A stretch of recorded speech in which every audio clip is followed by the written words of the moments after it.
But where did the watch finally go? What's this? Babban found the magic watch? Once again, the angel appeared in front of Babban. She told Babban the same thing about the watch which she had told Chanda. On wearing the magical shoes, Babban will reach the world exactly at 12 o'clock, which has his favorite item. There he will have till 2 p.m. and during that time he can collect as many things as he wants and bring with him.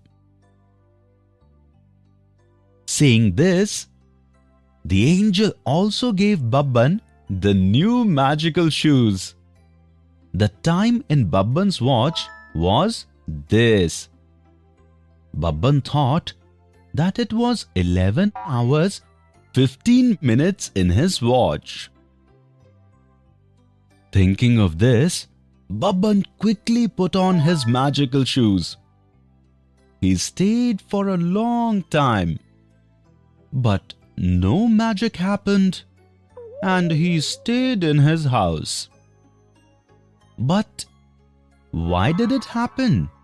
Children, can you tell what mistake Babban has made? When Babban saw the time in the clock, the needles of the watch were like this. Can you tell what time it is in the watch?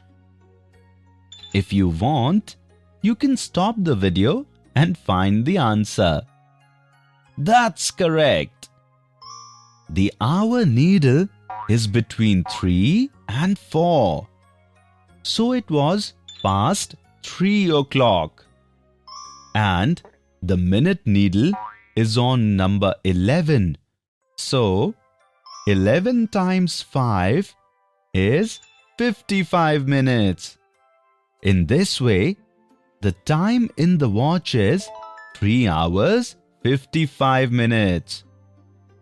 And Babban saw the time as 11 hours 15 minutes. Can you tell where the needles of the watch need to be to show the time as 11 hours 15 minutes? That's correct.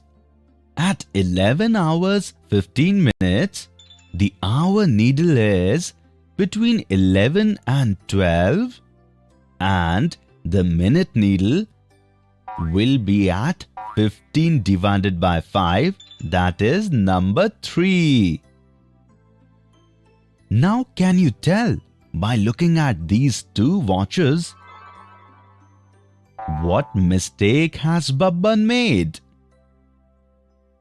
Yes, Babban replaced the hour needle with the minute needle, and minute needle replaced by the hour needle to see time in the watch. So Babban saw the wrong time. Children, keep in mind, whenever you look at the time in the watch, identify the minute and hour needle properly and then guess the time. It's finally 12 o'clock and Babban reached a world which was full of bananas. Babban became very excited. He quickly started eating bananas. Babban was so happy that he did not care about time, and he kept eating bananas.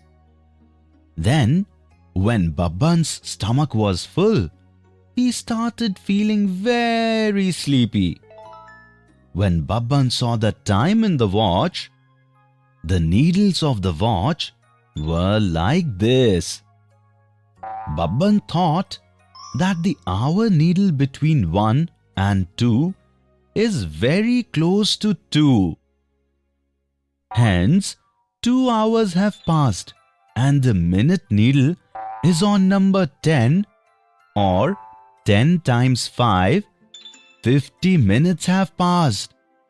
So the time is now 2 hours and 50 minutes. Babban thought that the angel has allowed him to stay there only, because it's already 2 hours and 50 minutes and he was still there. After thinking this, Babban fell asleep peacefully. Children, has Babban seen the correct time in the watch? No. Babban has made a mistake. What mistake has Babban made? Absolutely right. Babban was wrong about the hour. What is the time if the hour needle was between 1 and 2? Exactly, 1 hour. But Babban understood it as 2 hours. Children, remember that whenever the hour needle is between any two numbers, we always have to take the smaller number of those numbers in the hour count. What is the right time this? Yes, the exact time has been 1 hour 50 minutes. When Babban woke up, he found himself in his house. Because Babban saw the time in the watch wrong, and shortly after Babban went to sleep, it was 2 o'clock and he returned to his house. Babban became depressed for a while. But then he saw the angel had placed a lot of bananas in a basket beside him. Babban started dancing happily after seeing this. Children, in this video, we learnt about some common mistakes related to telling time.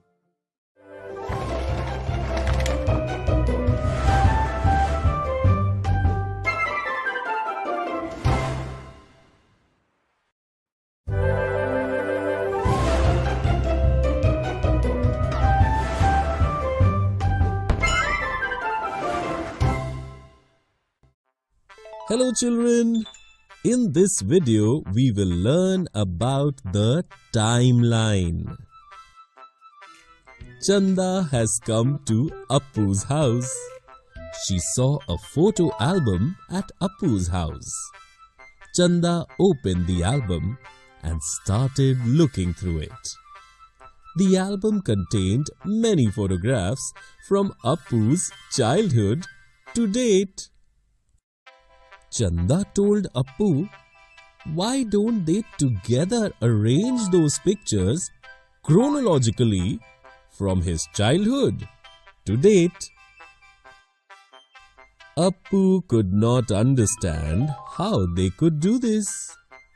Chanda then told him that they could use the timeline to put his pictures chronologically according to time.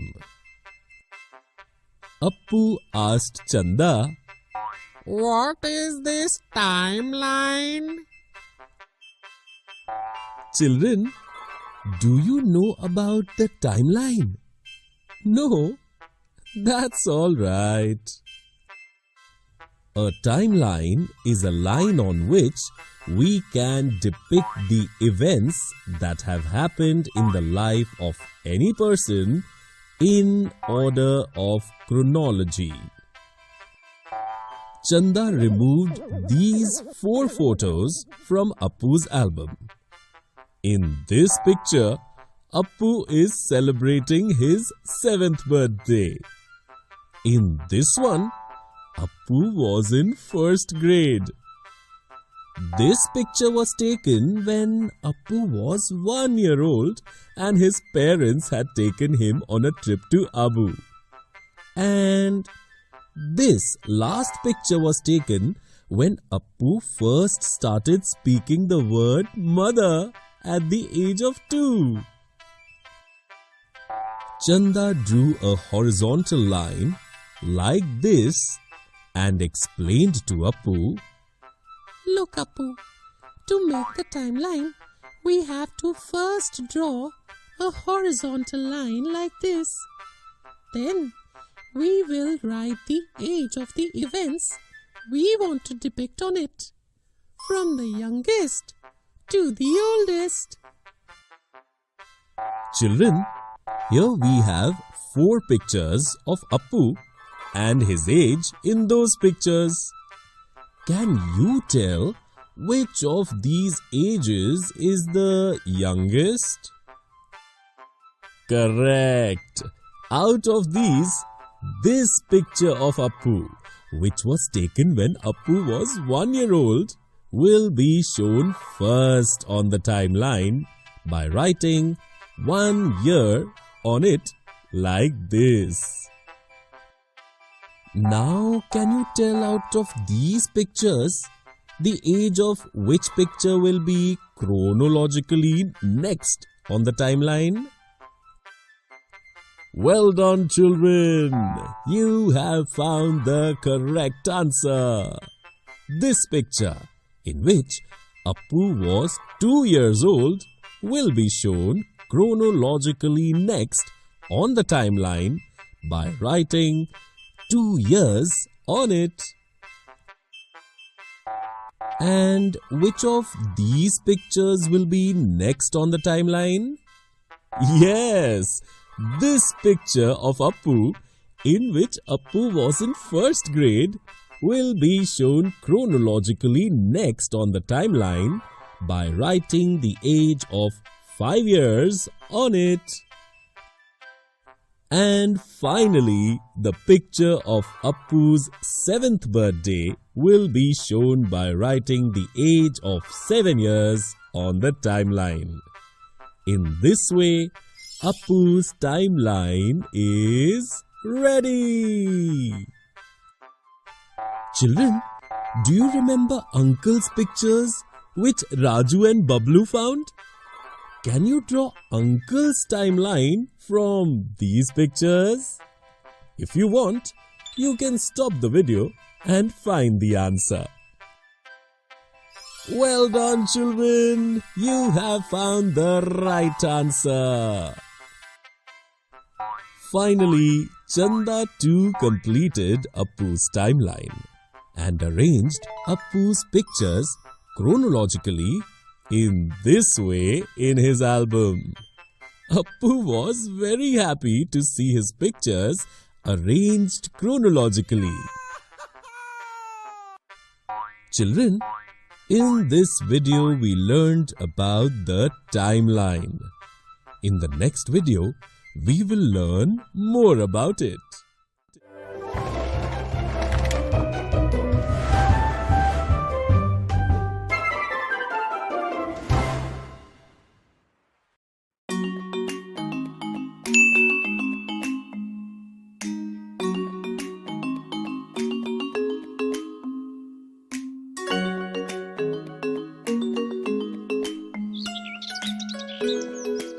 During the summer break, Raju and his parents visited their village. Today, Raju's grandmother, mother, father, uncle, auntie and Lata were sipping tea, sitting in the courtyard of their village house. Lata is Raju's uncle and auntie's daughter. When it was time to prepare the breakfast, Raju's mother and auntie proceeded towards the kitchen. Lata also followed them. They were going to make hot paranthas for breakfast today. Raju and Lata served breakfast to everyone and then sat down to eat. When everyone had finished, Raju's mother and auntie set their plates and sat down to eat as well. Praising their cooking, Raju's father said, The parathas were delicious. Now you all have breakfast. I will go to the market and fetch some groceries. Raju, will you come with me? Yes, uncle. And the two of them set out on a morning stroll. Children, do you also help in household chores like Lata and Raju? Who cooks food in your house? Who gets stuff from the market? Who finishes other chores? Think about all this. Raju's village is situated near a river.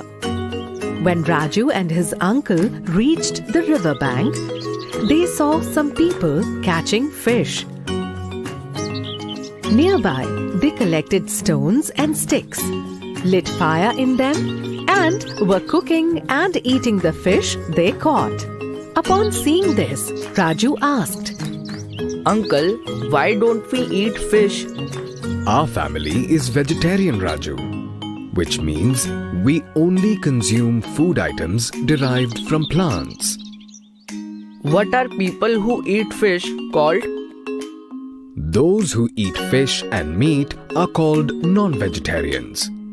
This means that we get food from two sources, plants and animals, lentils, rice, vegetables and wheat. We get all of these from plant source. Meat and fish, we get these from animal source. Right, Raju. We get a few other things from animal source like milk, curd, butter, etc., which are also an integral part of our diet. Come on, let's buy some vegetables now. You know, Raju, we consume different parts of a plant. Spinach, coriander, mint, these are all leaves. Tomatoes, brinjals and lemons, these are all fruits. Cauliflower is a flower. Babuji, kachnar buds are also cooked into a tasty curry. In our home, we also cook the banana flower. Uncle, are carrot and radish also fruits? Why do they often have a layer of mud on them? Radish, carrot, turnip, these are not fruits. They are roots because they come from under the earth. They often have a layer of mud on them. We also consume the stem and seeds of plants. Wheat comes from seeds. Plants come to our use in so many ways. Yes, Raju. Now let's quickly buy vegetables and head home. What happened, Raju? I have a toothache, Nani. Oh, come here. Child, get him some clove from the kitchen. Raju, till we don't go to a doctor, chew on this piece of clove. Clove? Yes, Raju. Many items in the kitchen work as medicine. Turmeric milk in cough and cold, clove in toothache. We have been using these since childhood. A clove is a flower. Your grandmother is right. Plants have medicinal properties. Mint helps clean the stomach. Gooseberry is great for the skin. Mulethi is good for the throat. And shikakai is still used in villages as a shampoo. Awesome. I will go share this with Ma now. Had fun with your uncle? What were you about to tell me? I enjoyed a lot today, Ma. I learned about the two sources of food, plants and animals. Those who eat meat and fish are called non-vegetarians, and those who don't are called vegetarians.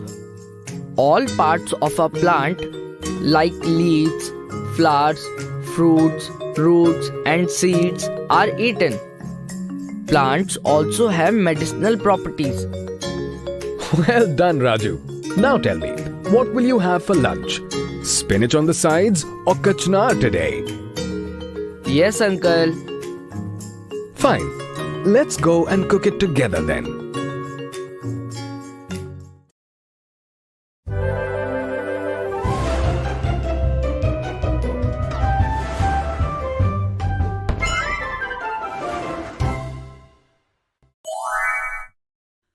Reading 12 and 24-hour clock, part 1.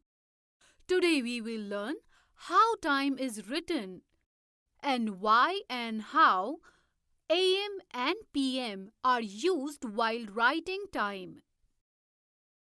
I want to learn how to dance, but where should I learn?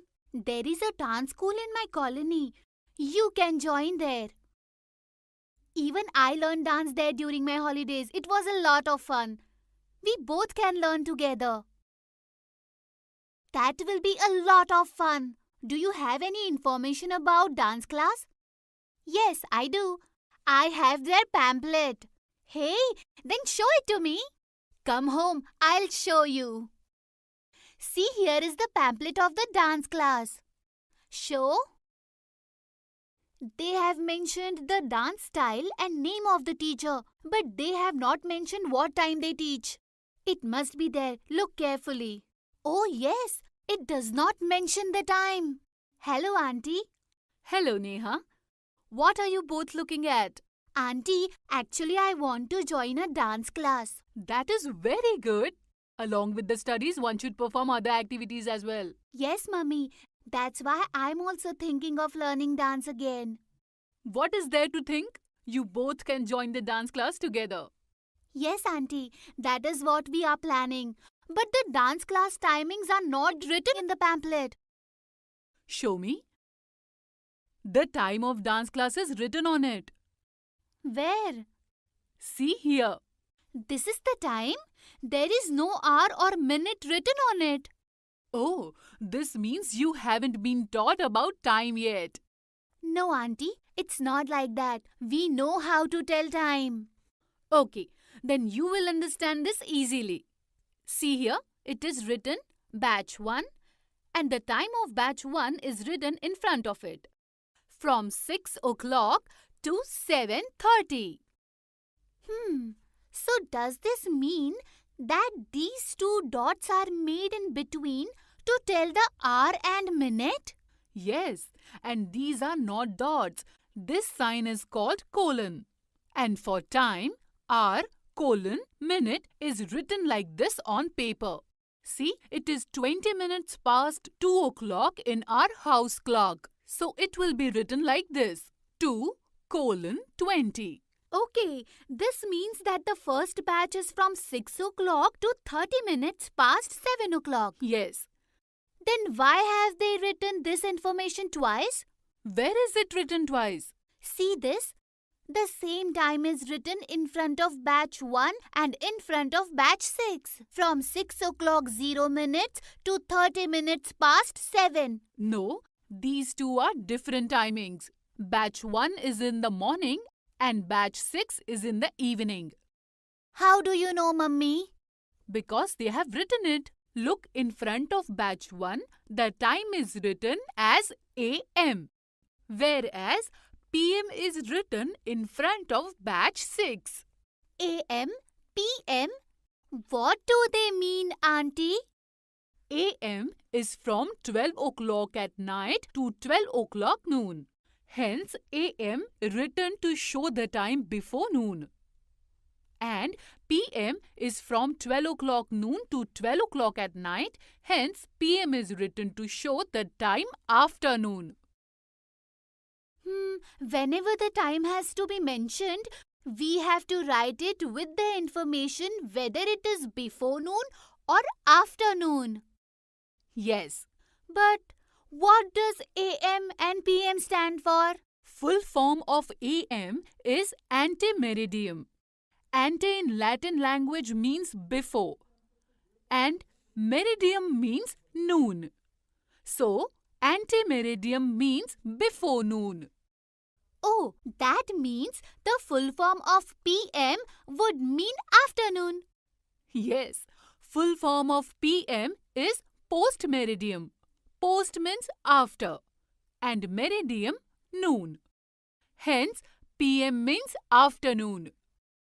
This means their batch 3 starts before noon at 11 o'clock and ends at 30 minutes past 12 in the afternoon.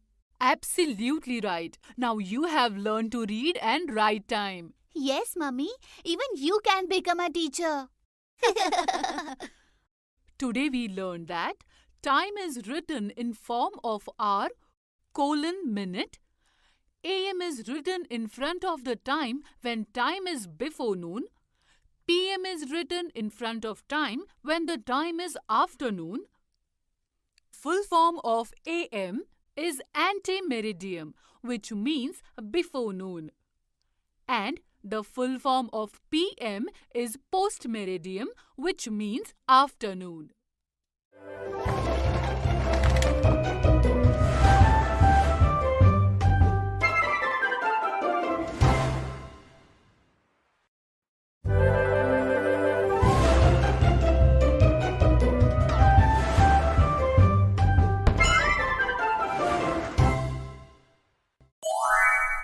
Reading 12 and 24-hour clock part 2. Today we will learn how to write time in the 24-hour format. Vandana, I will not be able to come and play on Sunday. On Sunday, I, Mummy and Papa are going on a trip to Jhansi. We will come back from there on Sunday night. Jhansi has very nice forts. We went there last year. You will enjoy it definitely. How are you going there? We are going there by train. So have your tickets been booked? Yes. Papa booked tickets on the internet and took a print too.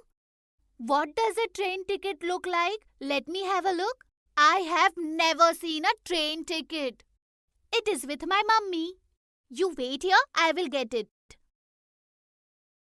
Here are the tickets. One to go to Jhansi and one to come back from there. Let's see what all are mentioned on the ticket. Look, it has Mummy, Papa's and my name written on it. It is also written that this train will go from Delhi to Jhansi. And what is this written? Scheduled departure. What is the meaning of this? I don't know, but the date is written in front of it and something else is written as time, but it is not time. Time must be written in the format of time. It's not. See, the time is written in 45 minutes past 17. Yes, and AM, PM is also not written along with it. Yes, let's go and ask your mummy what is written here. Mummy, it's good you came. We want to ask you something. Tell me, what do you want to know? Mummy, this is our train ticket. It has scheduled departure written on it. What does this mean? Scheduled means fixed time and departure means to leave. So scheduled departure means time fixed for the train to leave. That is, the train will leave from the platform at this time. So we have to board the train before this time. This means this information is showing the time? Yes, it is showing both the starting date of journey and time of the train. Here we have understood the date. But where is the time written? Look here, Vandana. Time is written right in front of the date. But it is written 45 minutes past 17. Yes. But the time at most is 12. We write 1 after 12, so what does 17 mean? Oh, now I understand why you are confused. I will clear your confusion. Well, tell me, how many hours are there in a day? There are 24 hours in one day. Absolutely correct, Vandana. There are two ways to write those 24 hours. One way is to write AM or PM along with the time, and the second way is to write the time according to the 24 hours. So does this mean that this is written in the 24 hours format? Yes. But how will we know whether it is evening or morning time? It is very easy. 1 o'clock at night is written as 1:0. Just like that, at 2 o'clock at night is written as 2:00. Till 12 in the afternoon, it is written as 12:00. Now tell me, what is the hour after 12? It is 1. Yes. But when the time is written in 24 hours format, then the 12 hours of the afternoon are not written as 1, 2, 3 again.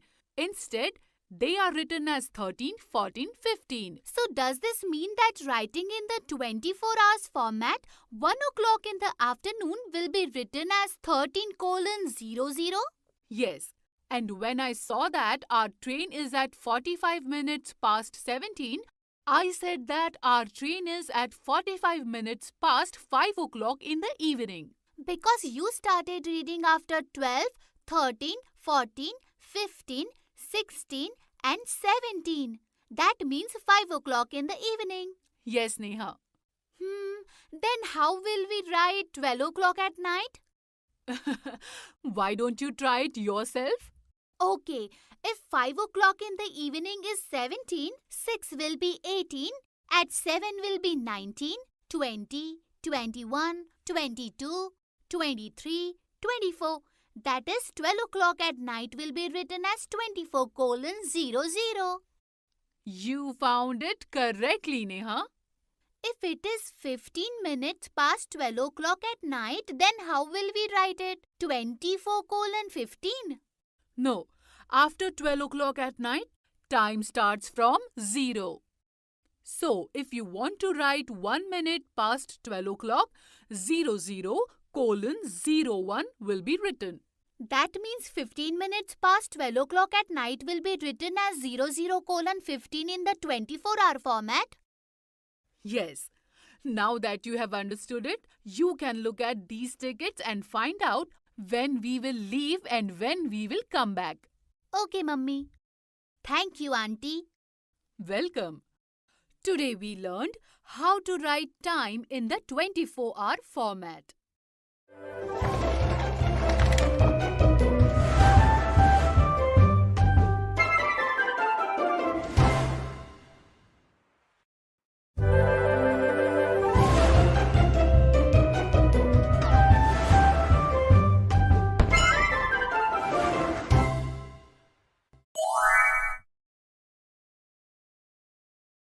Reading 12 and 24-hour clock, Part 3.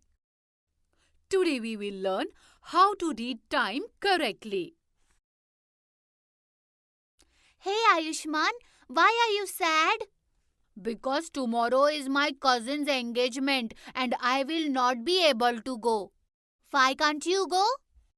See Vandana, his invitation card for the engagement. His engagement is happening when I am in school.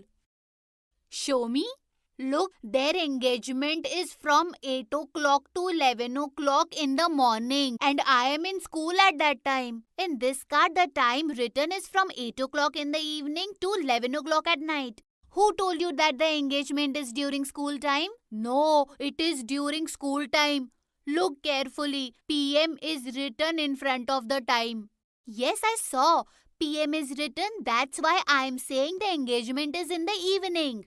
PM is used to mention the time before noon. No, Ayushman, the full form of PM is post meridiem. Meridiem means noon and post means after. So PM means afternoon. Really? Yes, earlier I too used to get confused, but since I started keeping the full form in my mind, I have no confusion. Good, this means I can go for the engagement. Yes, you can go. And you too memorize the full forms of AM, PM. Oh yes, I have memorized for PM, post meridiem. Now tell me for AM. Full form of AM is antemeridiem. Now I know meridiem noon. But what does ante mean? Ante is a Latin word which means before. So AM means before noon. Now I understand and I'll never forget. But the best part is that I can go for the engagement now. How was the engagement program? It was very good. And I have got a time-related riddle for you from there. You will enjoy it. Can I ask you the riddle? Ask. My uncle was supposed to come for my cousin brother's engagement, but he couldn't come. Why couldn't he come? That's the riddle. Listen further. The time written on his train ticket was 20 minutes past 5 o'clock. He reached the railway station at 5 o'clock in the evening. He kept waiting, but the train did not come. He found out that the train had already left. That's why he could not come. Oh, that was very bad. But what is the riddle here? The riddle is that he reached the station before the time given on the ticket. The train did not leave in front of him. Then how did he miss his train? Okay, tell me what time was written on his ticket? The time written on his ticket was 20 minutes past 5 o'clock. That is fine, but what was written in front of the time? AM or PM? Nothing like that was written. Only 20 minutes past 5 o'clock was written. That means the time was written in the 24 hours format. And in the 24 hours format, if it is written 20 minutes past 5 o'clock, it means that the time of his train was 20 minutes past 5 o'clock in the morning. But he arrived 20 minutes past 5 o'clock in the evening. And the train had already left in the morning. Absolutely correct. Vandana, I knew you could solve this riddle. But from this incident, it is understood that while looking at time, the format in which it is written should be kept in mind. Vandana said that perfectly.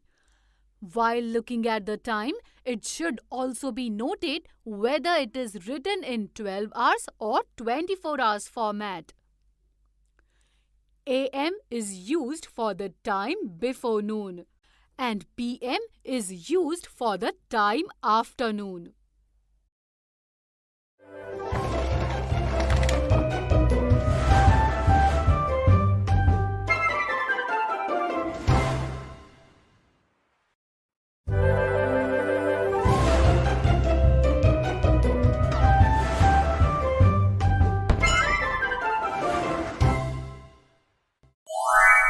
Reading a Clock.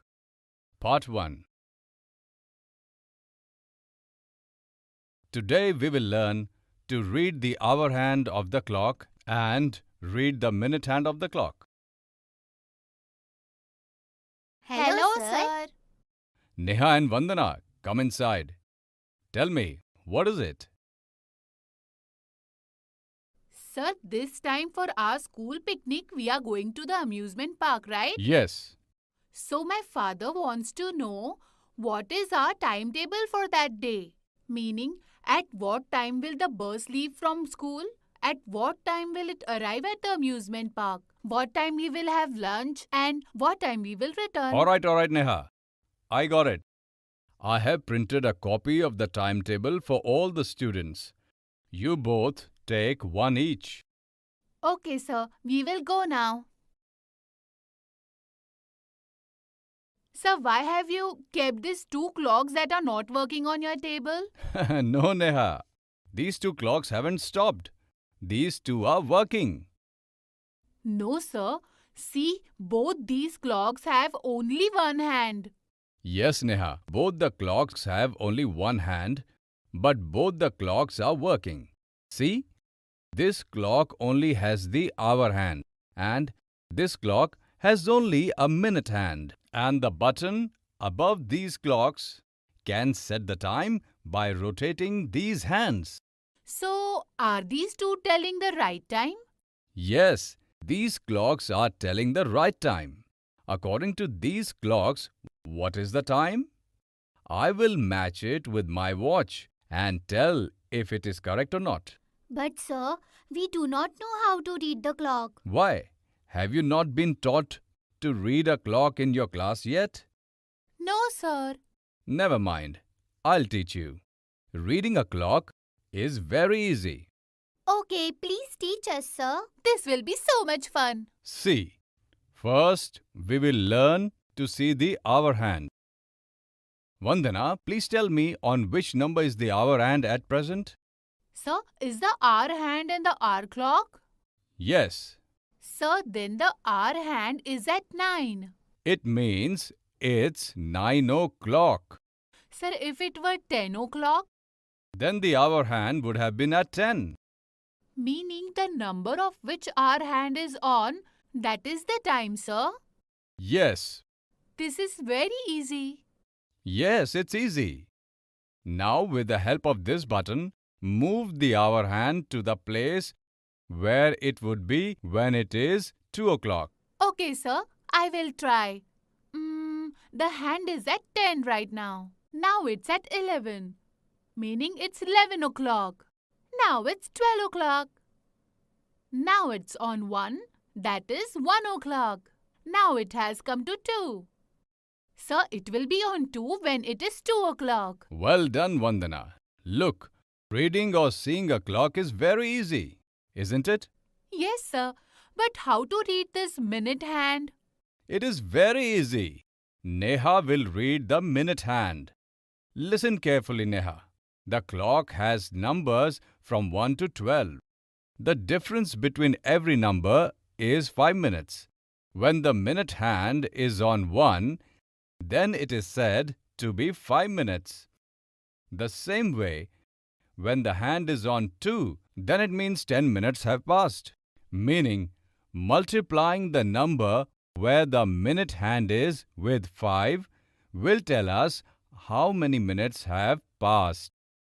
Got it, Neha? Yes, sir. I will try. Okay, then tell me, which number is the minute hand on now? Sir, it is now at 6.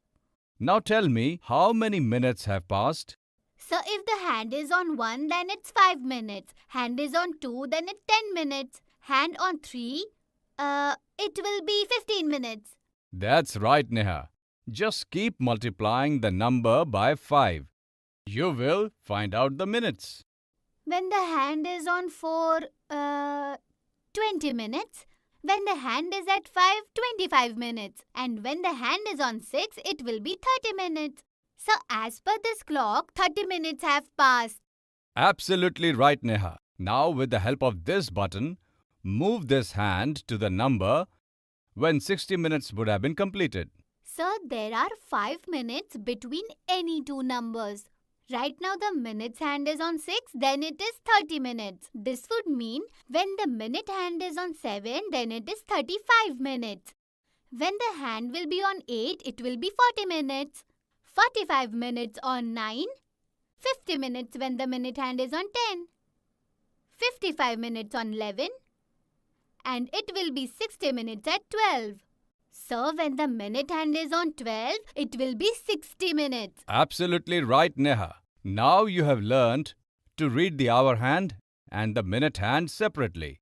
Now I will give you one sheet each. Now draw the time given in the timetable I gave you in the clocks made on the sheet. When you will fill and bring it to me, then we will learn to write both hands together. Okay, sir. Now we will go. Today we learnt the number on which the hour hand is at tells the number of hours past, and the number on which the minute hand is at multiplied by 5 will tell the number of minutes past.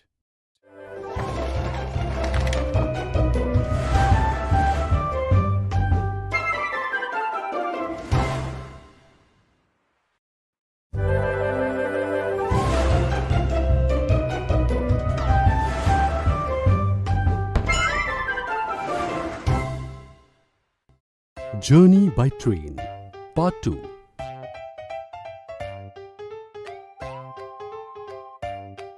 In the previous video, we saw what happens at the railway station, which work is done by whom, and how can we keep the station clean. Introduction. In this video, we will know about train journey. We will also know about the pleasant views during the journey and learn about the eating and sleeping facilities available on the train.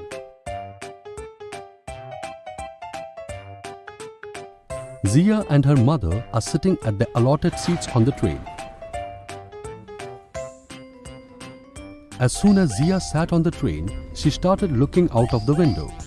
She sees that everything outside the train is running in the opposite direction of the train. La la la la la. Mummy, why is everything outside running in the opposite direction? All the people, plants and animals are also running. Zia doesn't know why this is happening. But do you know? Why is everything running in the opposite direction? Zia, no one is running outside. Rather, we are running. Look, Zia, everything is stable outside. But our train is running forward at high speed.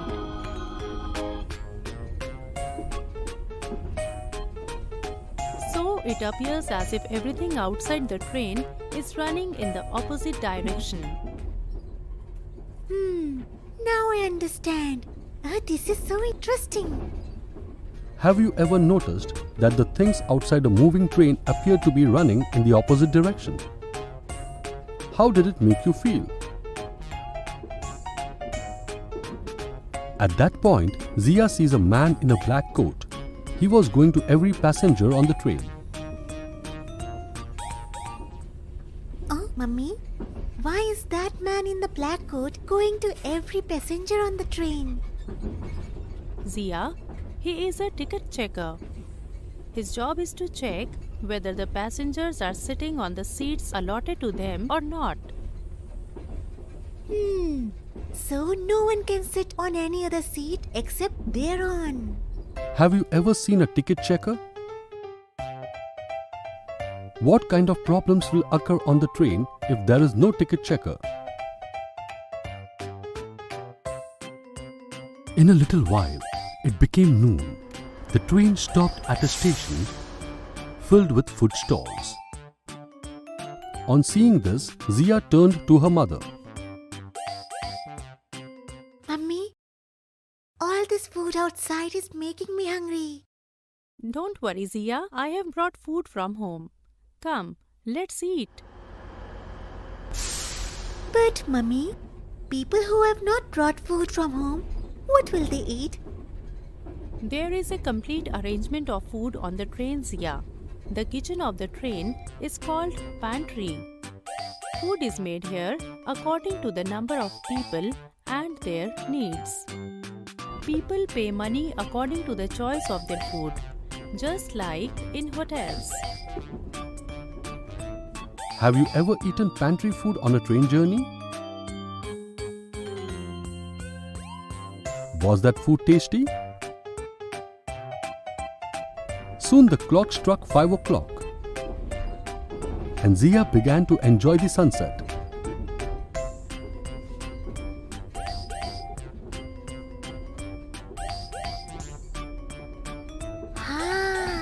Mummy, look, the sunset is so beautiful. Sun rays are making the whole sky orange. Yes, Zia. During the train journey, we can witness many such beautiful views of nature. Both Zia and her mother began enjoying the sunset together.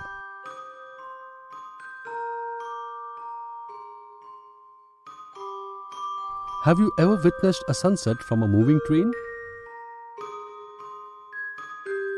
Did you like that view? Gradually, evening turned into night, and Zia is unable to see anything in the dark. Mummy, it's so dark outside. I cannot see anything. What should I do now? You can read this book I have brought for you. Oh, this is so nice. Oh, thank you, Mummy. What else can we do for fun on the train?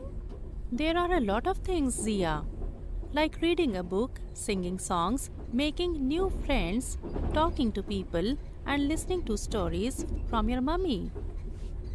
What do you do to spend your time while traveling on the train? Zia is tired after the day's journey. Mummy, I am very tired. Zia, you are tired due to the journey. Let's eat our food quickly and go to sleep.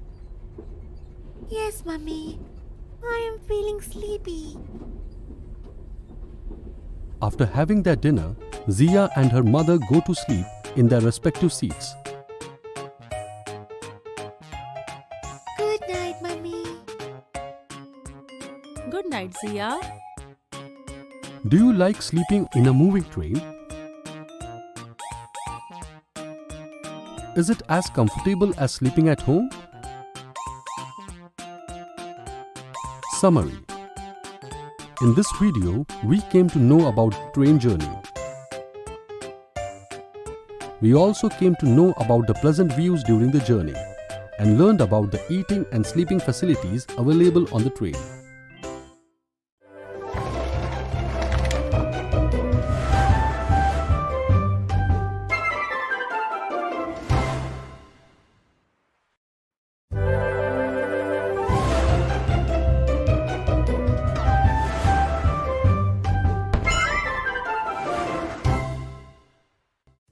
Hello kids! In the previous video, we saw some more interesting examples of the unique magic of numbers. In this video, we will see more interesting examples. Raju and Bablu reached a unique cave while walking. Look, how shiny the walls of this cave are, Raju. Let us find out what is on the other side of the cave. Bablu said to Raju. Raju and Bablu went further inside the cave. Then they saw a door there. Bablu, this door has closed the path ahead of the cave, and there are some multiplications written on this door. And then there are some blank spaces at the bottom. Raju told Bablu. Yes, Raju. Look, it looks like a number pattern. Let us try to find its sequence. Bablu told Raju. See, Bablu, every time a new digit is added to the number that is multiplied by 9, and it is one more than its previous digit. Yes, Raju. And have you seen one more thing? The number of ones in the answer is exactly equal to the number with which it is added. Raju, we seem to have found the rule of this number pattern. Let us fill these spaces according to this rule. Children, can you also fill in the blanks of this number pattern with Raju and Bablu? If you want, you can find a solution by pausing the video. Raju and Bablu filled in the blanks of the number pattern written on the wall of the cave. As he filled in the blanks, that cave door opened. Raju and Bablu got excited and went inside the cave. There, they found another door on which this number pattern is written. Raju and Bablu began to find the rule of this number pattern. Children, can you also find the rule of this number pattern and fill in its blanks? Find an answer together with your friends by pausing the video. Every time the number being multiplied by 8 is written as increasing number of digits.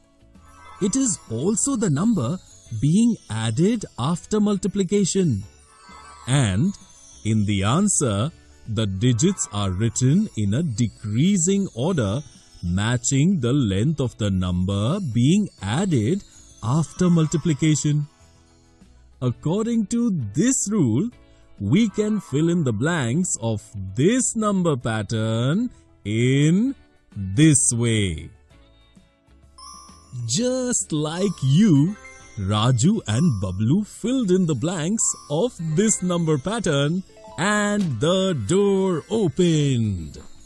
After passing through the door, Raju and Bablu reached a unique world of fruits.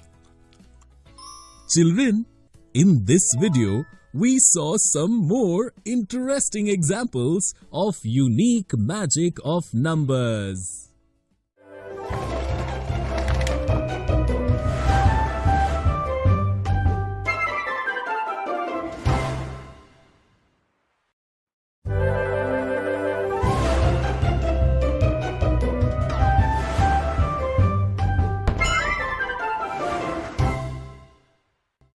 Hello children, in this video we will learn about patterns made from blocks and design. Banno monkey was walking in the market when Chanda saw her. Oh wow, Banno, your sari is so beautiful. Thank you, Chanda. I designed this sari myself. Can you make such a beautiful sari for me too? Yes, why not? I'll make a sari with a beautiful design for you tomorrow itself. Banno said and returned to her house. Banno returned home and started designing a sari for Chanda. Banno has a block of this design. She first dipped her block in a box of color and made an impression on the sari using her block in this way. She then made a second impression by dipping the block in the box of color again, this time rotating the block a quarter in the clockwise direction. Banno continued to make the design on Chanda's sari in this way, by every time dipping the block in the box of color and rotating it a quarter from the previous impression. Children, if Banno has made this design so far by rotating the block by a quarter in the clockwise direction every time, can you choose the next impression of the pattern made by Banno from these options? If you wish to, you may stop the video and think of the answer.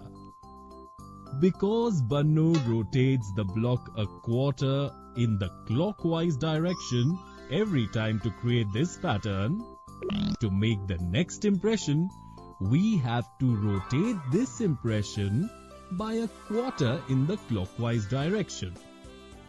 In this way, among these options, this option will be the next impression. Banno made a beautiful design in this way on Chanda's sari, and the next day she gave that sari to Chanda. Chanda liked that sari very much. The very next day, she went shopping in the market wearing that sari. Everyone liked Chanda's sari in the market. Banno has designed this sari for me, Chanda said. Then what was to happen? Banno got orders to make a lot of saris the next day. Children, if Banno has made such a design on one of the saris, can you find the rule of this pattern? If you wish to, you may stop the video and think of the answer.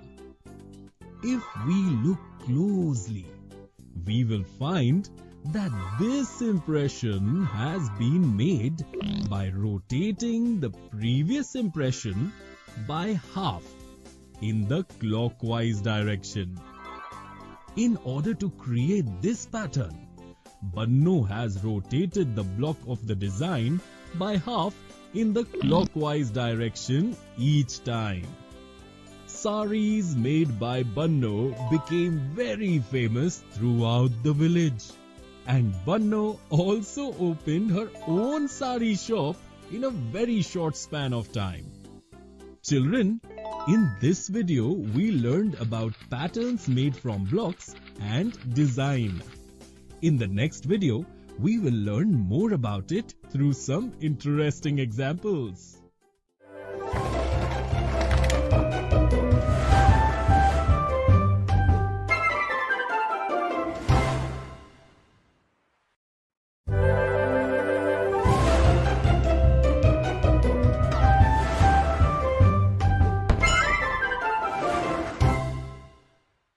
Hello children!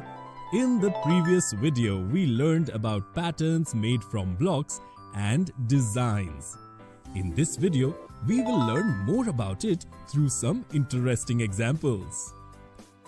Uncle hired Kittu in his shop for a few days to make clothes of new designs.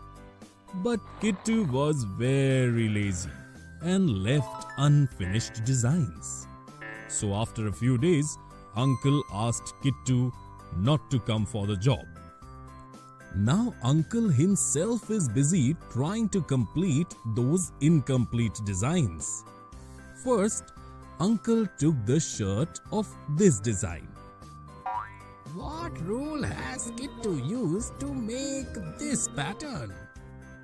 Thought Uncle. Children, can you help Uncle recognize the rule of this pattern made by Kittu? If you wish to, you can find the solution by stopping the video.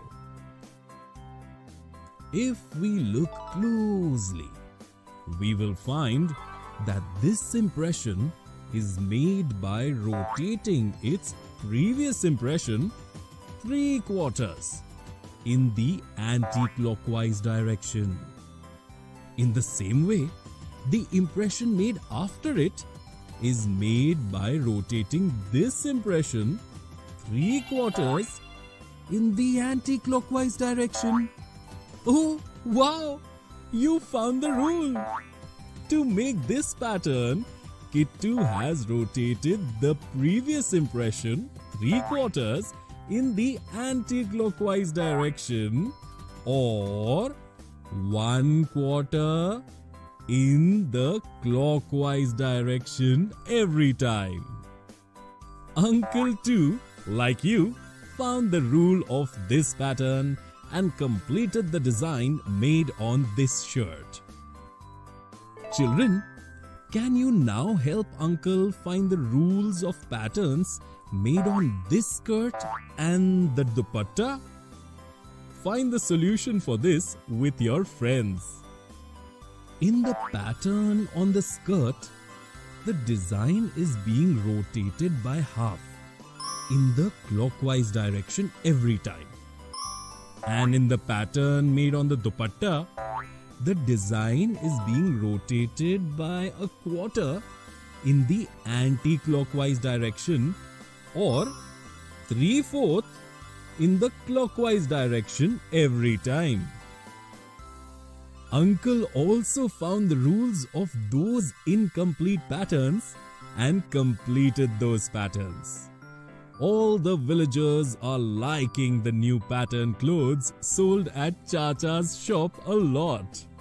Children, in this video, we learned more about patterns made from blocks and designs through some interesting examples. In the next video, we will see some common mistakes related to this.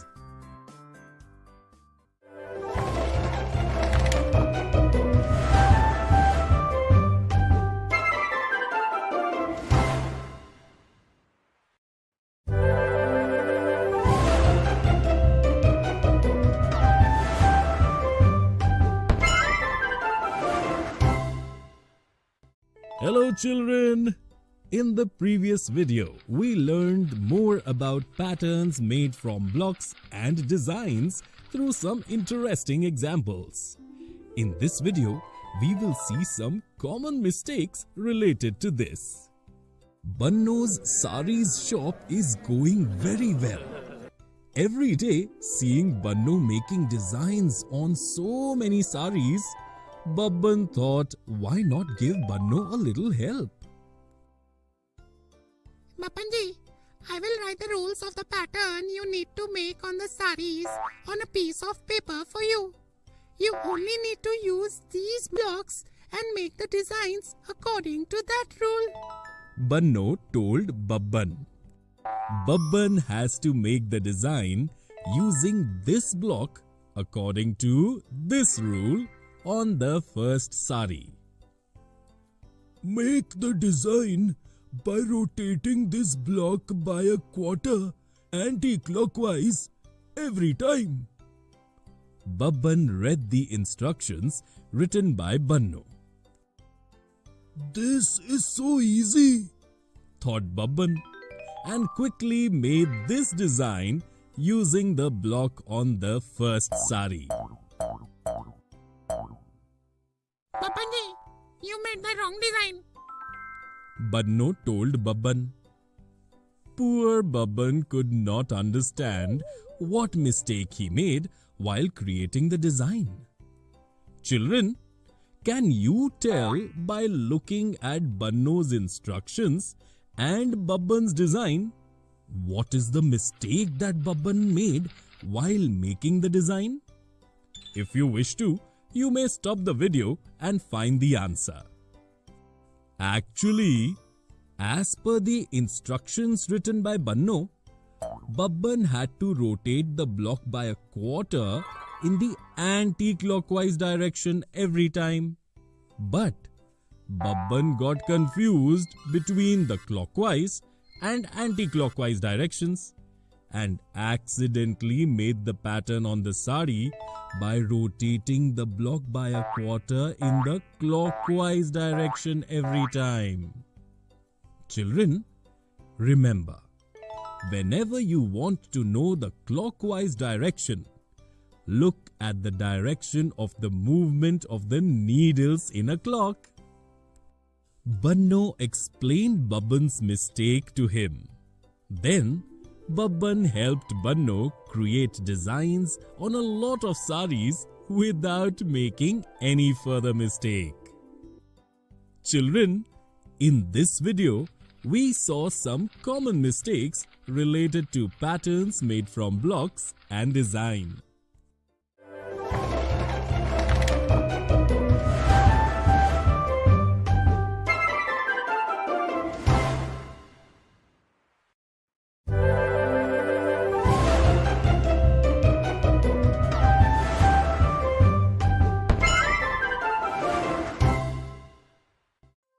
Hello children!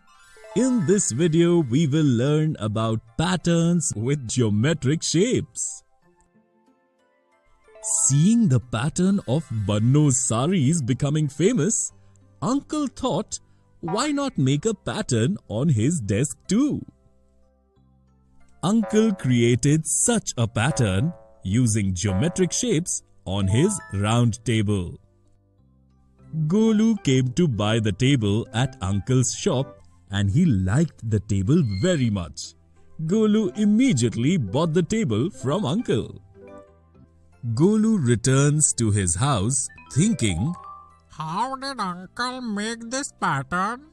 I don't know the rules for it. Then Chanda came to Golu's house. Wow, Golu, this table is so beautiful. Chanda told Golu. Yes, but I do not understand the rule of this pattern. Can you tell what rule Uncle has used to make the pattern on this table? It is very easy. Look, Golu. First, Uncle has made a circle and a triangle inside it. Then, when Uncle has made the next mark, then the outside triangle has been drawn and inside is a circle. Then, in the third mark, Uncle has repeated the first mark again. In this pattern, every time Uncle used the rule to draw the inside shape outside the previous mark and the outside shape inside the next mark. Good. Now I understand. Golu said to Chanda. Come on, Golu. I also want to buy a beautiful patterned table for myself from Uncle's shop. Chanda told Golu and both reached Uncle's shop. Chanda liked this pattern table at Uncle's shop. Children, can you tell which rule the uncle has used to make this table pattern? If you want, you can stop the video and think about the answer. To make this pattern, each time Uncle made the inside of the previous mark as the outermost of the next mark. and then made the remaining 2 shapes in that shape inside this shape according to the order made in the previous mark. By repeating this rule again and again, Uncle has patterned his table. Chanda bought that table from Uncle and happily returned to her home. Children, in this video we learned about patterns made from geometric shapes. In the next video, we will learn more about it by some interesting examples.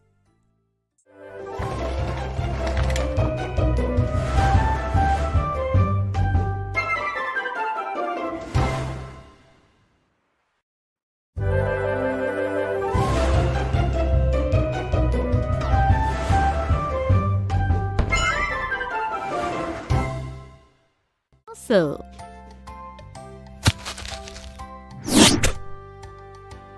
Hello friends, I am back. Do you remember in the last video I gave you the information about germination through the 2 characters Ratan and Sonu. Both our characters are always willing to increase their knowledge. If you remember, Sonu asked Kaka if I have feet. Let us go to Kaka to end up yours and Sonu's curiosity. Learning objective 1. To understand about seed dispersal. 2. To explain agents and ways of seed dispersal. 3. To understand ecological balance. Ratan, hurry up. Let us go to Kaka's house. He promised to complete the story of his seed today and asked to visit him today evening. Yes, even I want to know how do same kind of trees and plants grow at different places? Kaka? Kaka? Ah, both of you have come back from school. How was the day? It was great. We shared the information about seed in our science class which you gave us yesterday. That's wonderful. Master Ji praised us. That is great. Yesterday, there was some information which you could not give and even didn't answer a couple of questions. We want to know all that today. Sure, children. Let me ask you yesterday's question. Do seeds have feet? No, children. Seeds do not have feet. How do same kind of plants grow at different places on their own? Have you ever seen plants and trees walking? No, Kaka. Plants and trees cannot move. They are fixed at one place and grow. Tell me something. Yesterday, when you held the seeds in your hand, what did you observe about them? They were very small in size. They were very light in weight. Kaka, today while coming back from school, I saw some seed-like structure flying in the air. It was white in color. Children, you noticed the most specific characteristics of a seed. Ratan, show me what have you brought? Here it is. These are cotton seeds. They have fiber. Yes, Kaka. But yesterday, there were no fibers in the seeds of peas and beans. Seeds are of many types. You classify them on the basis of form, size, color, texture, etc. Such an elaborate information. One wants to know more and more about seeds. True. Which seeds do you see at home? Seeds at home? Yes, Besides vegetables, there are several things in your mother's kitchen which look like seeds. Like my favorite rajma? Absolutely right. Tell me names of few more. Chana, Beans, peas. Kaka, there is a small seed inside sweet fennel which we eat. It is so light. Yes, you are right. Now, if you think carefully, all these seeds are of different color, size and texture. Yes, Kaka. Some seeds are big, some are small. Some have fiber, some do not have fiber. The dispersal of seed depends on these factors. Dispersal of seed? Dispersal of seed means spreading of seeds. Dispersal is the process in which the seeds from the parent plant are carried away through wind, water, birds, animals, humans, and various agents to the different areas. How seeds are carried by air, water, birds, animals, and humans from one place to another? It's very interesting to know. Let me explain you through different examples. Kaka shows cotton seeds which are brought by Ratan. See children, these cotton seeds are light and have fiber, due to which they can easily be carried away by wind. This is how they disperse. Dandelion seeds are very light and have fiber which disperse through wind. Now I understood how wind enables seed to disperse. There are several seeds which are carried by birds and animals to different places. Even birds carry? It is very easy for birds to disperse seeds. Unknowingly, they spread many seeds. Give us some example. Let me explain. The fruits of few trees and plants are juicy and bright colored. They attract birds.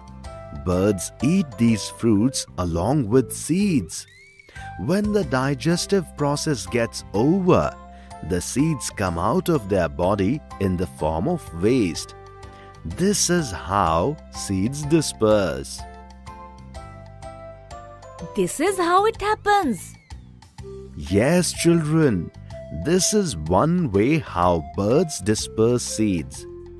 Few seeds are light in weight, which get stuck to their feathers, claws, beak, and are carried to different places. Kaka, I have seen that a few birds keep holding something in their beak. Yes, a few birds keep holding the seeds in their beak and drop it anywhere they want. These are the several ways by which birds disperse seeds. How interesting this information is. Now it will eat the pulp and throw the seed away. If a seed gets all the nutrients in right quantity, it germinates to become a new plant. Kaka, even animals disperse seeds in the same way? Yes, absolutely. Even animals eat fruits with seeds, and when the digestive process gets over, they excrete the seeds out in the form of waste. A few animals have hair on their body, in which these seeds get stuck and are carried to different places. Have you understood how these birds and animals help trees and plants to grow at different places? Seeds of apples, cherries, etc. are dispersed by animals. Yuck! They excrete these seeds? How does it make a difference? It will be mixed in the soil and germinate. Kaka, few plants like lily, lotus, etc. grow in water. Are their seeds dispersed by water? Yes, dear. Their seeds move from one place to another with flow of water. Please give an example. Children, as you know, coconut trees grow near the seashores. Not only the seed, but the whole fruit in which the seed is enclosed floats on water and moves from one shore to other. When this fruit reaches the land, the seed inside it germinates if it gets suitable conditions. Likewise, lotus flower seeds are dispersed as they move from one place to another with the flow of water. The dispersal of coconut seeds takes place in a unique way. Absolutely correct. Ratan, if I am not wrong, you are fond of eating peas vegetable? Yes, Kaka. Has Kaki prepared the vegetable today? I will have dinner and then go home. I will let you know a very interesting fact about pea and bean. Children, can you all guess what fact is Kaka going to share about my friend P? What is that? Have you seen that seeds of pea and bean are found in the pod? Yes, Kaka. Bean and pea disperse their seeds on their own. How do they do it, Kaka? When the pod of a pea ripens, then it explodes, due to which the seeds spread to far places. This is called dispersal of seeds by explosion. Explosion! Kaka, today you have shared very interesting information about seeds. We didn't know that wind, water, birds, and animals like agents assist in seed dispersal of plants. In this world, all the plants and animals depend upon each other and the environment. This enables to maintain ecological balance. What does this mean? The interpersonal relationship of the plants, animals, and their environment is called ecology.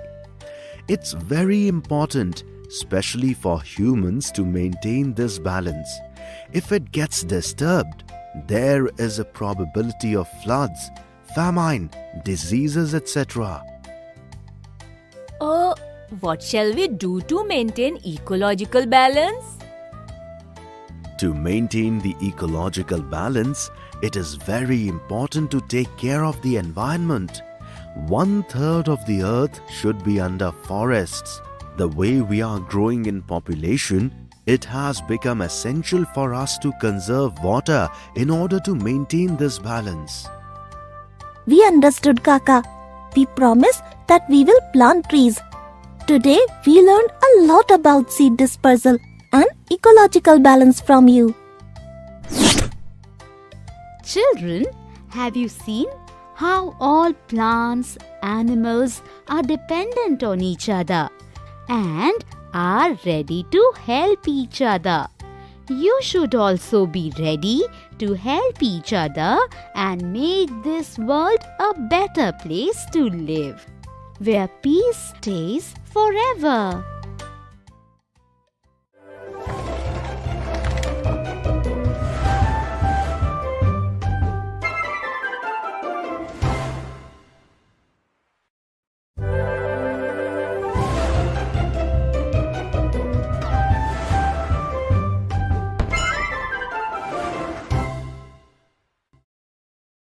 Today, we're going to see some examples of polygons.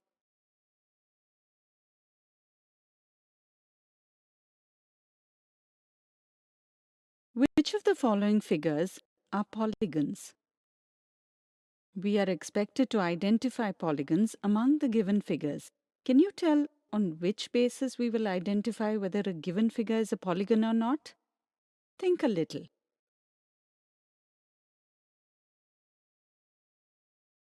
Let me explain this. As you know, a closed figure made of line segments is called a polygon. On this basis, we can say that a closed figure is a polygon if all its sides are line segments.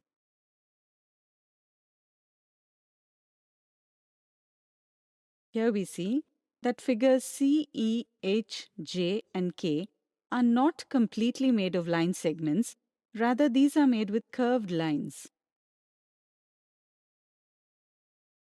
Similarly, figure F and G are made of line segments, but these are not closed figures. Hence, all these figures C, E, H, J, K, F, G are not polygons. If we observe A, B, D, I and L, then these are made of line segments and are closed figures. Therefore, in the given figures, figures A, B, D, I and L are polygons. Observe figure I carefully. Though this appears as an open figure to us, but if we start from one point and continue to move on its boundary, then we observe that we reach the same point from where we started. Therefore, it is proved that this is a closed figure indeed. Next example. Solve the following puzzle. I am a polygon which lacks a diagonal. Tell me how many sides are necessary to form me. Such an interesting puzzle.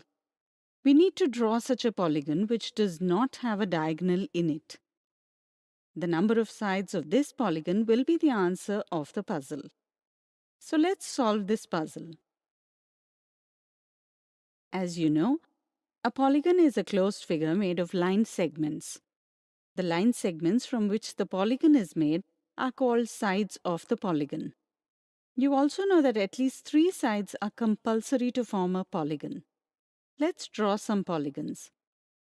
This is a polygon with 3 sides. This is a polygon with 4 sides, and this one has 5 sides. Let's talk about the polygon with 4 sides.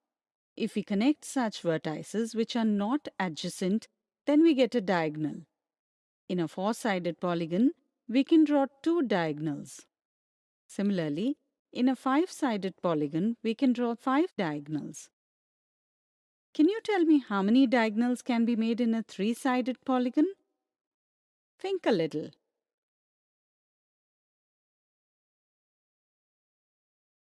Absolutely correct. This has no diagonal. Hence, this is the polygon represented in the puzzle. Since this is made of 3 sides, the answer to the puzzle is 3. Next example. Construct a polygon PQRSTUV and identify its adjacent sides.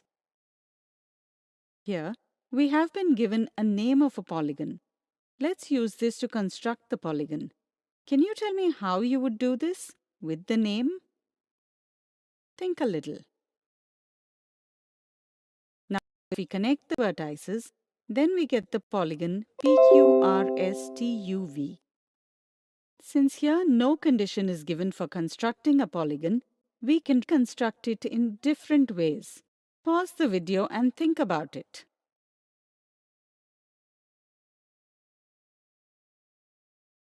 Now let's find adjacent sides in a polygon. As you know, the 2 sides having a common endpoint are called adjacent sides.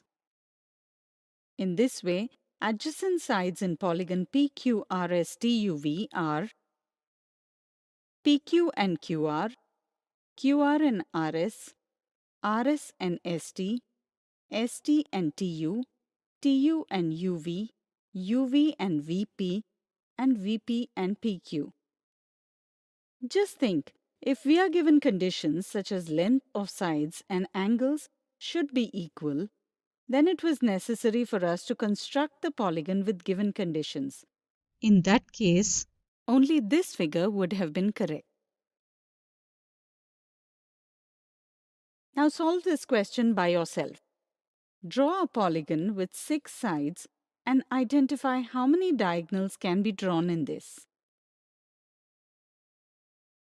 So today, we have seen examples on polygons. In the next video, we are going to see misconceptions related to polygons.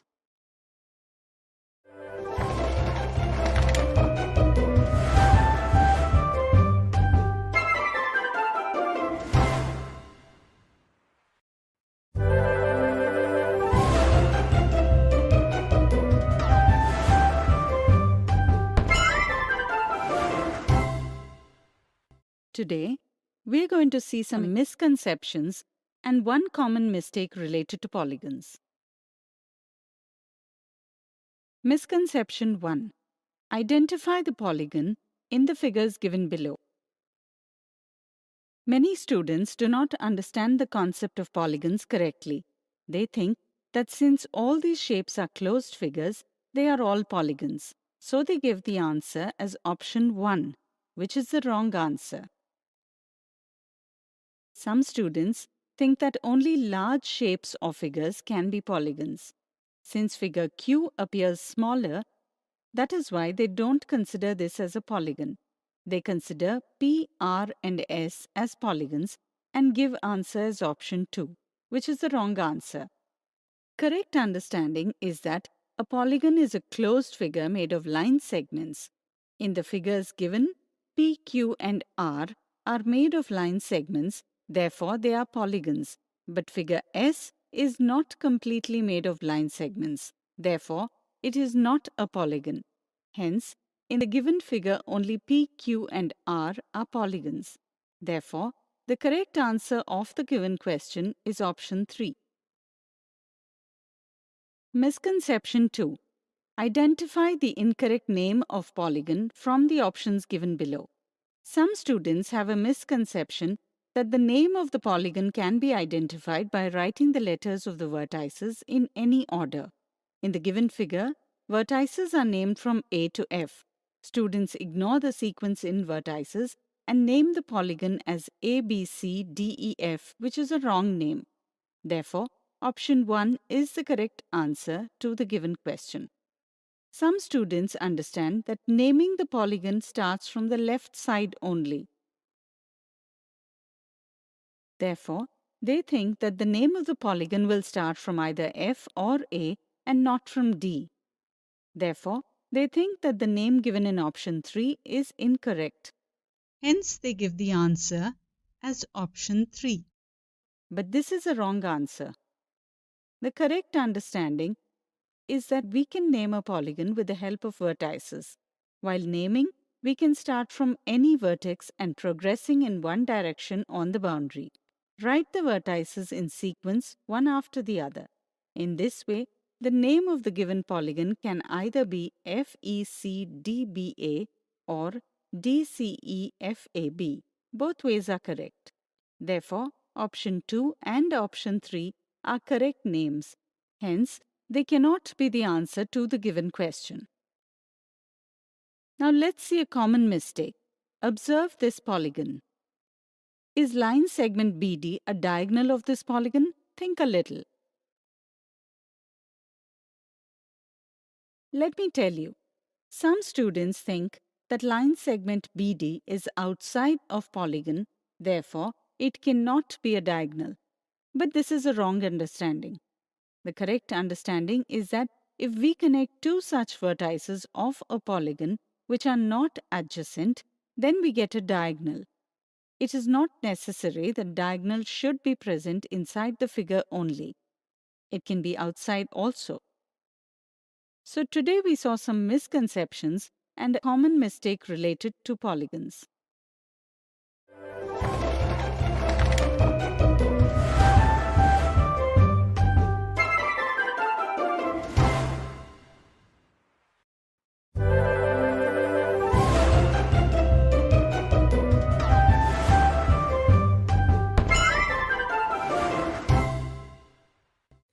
Today we will learn about the prime factorization.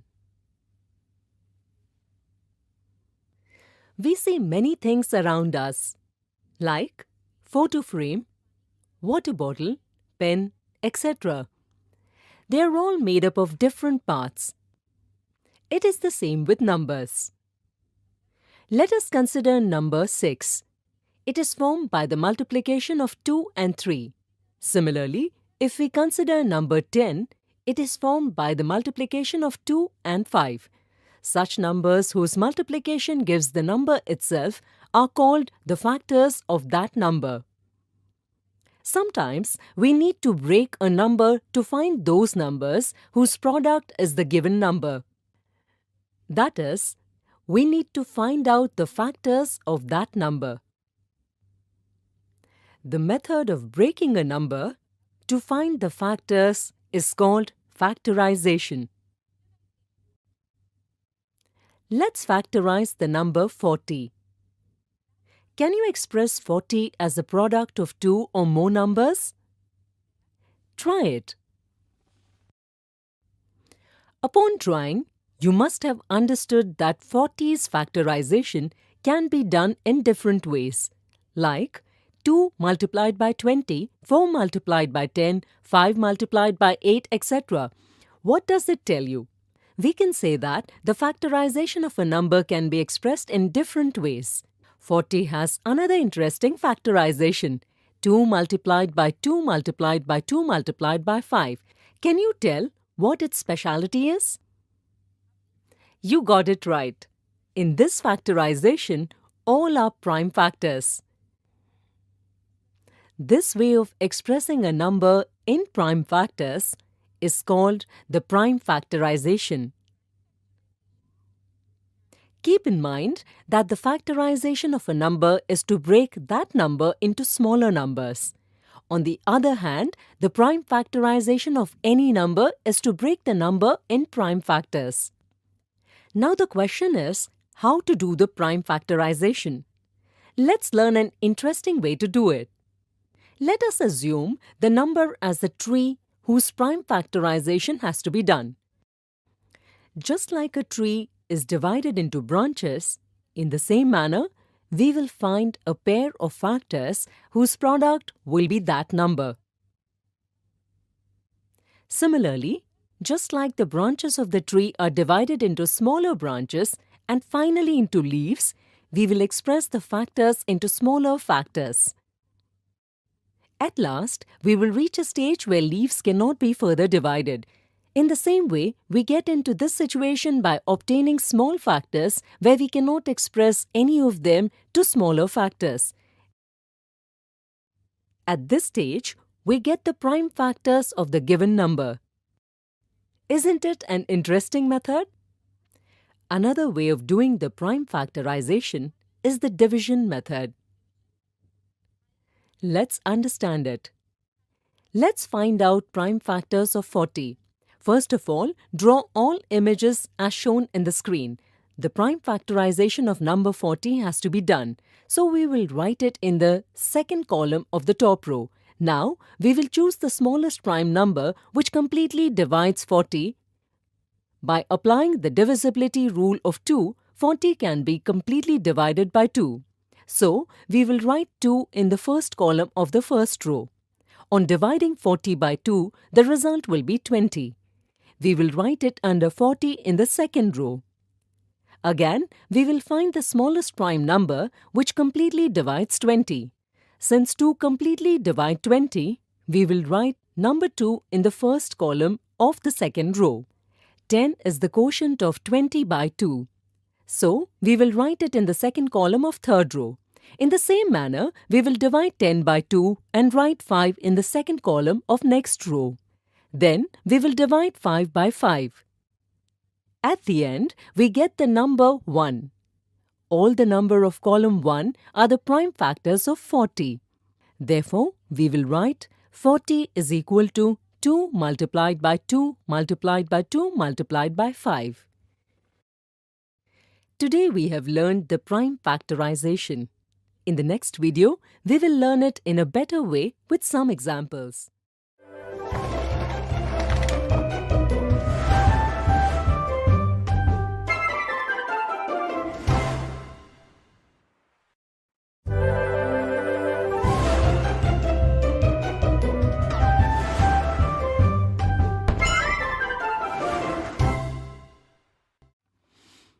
Today we will see examples of prime factorization.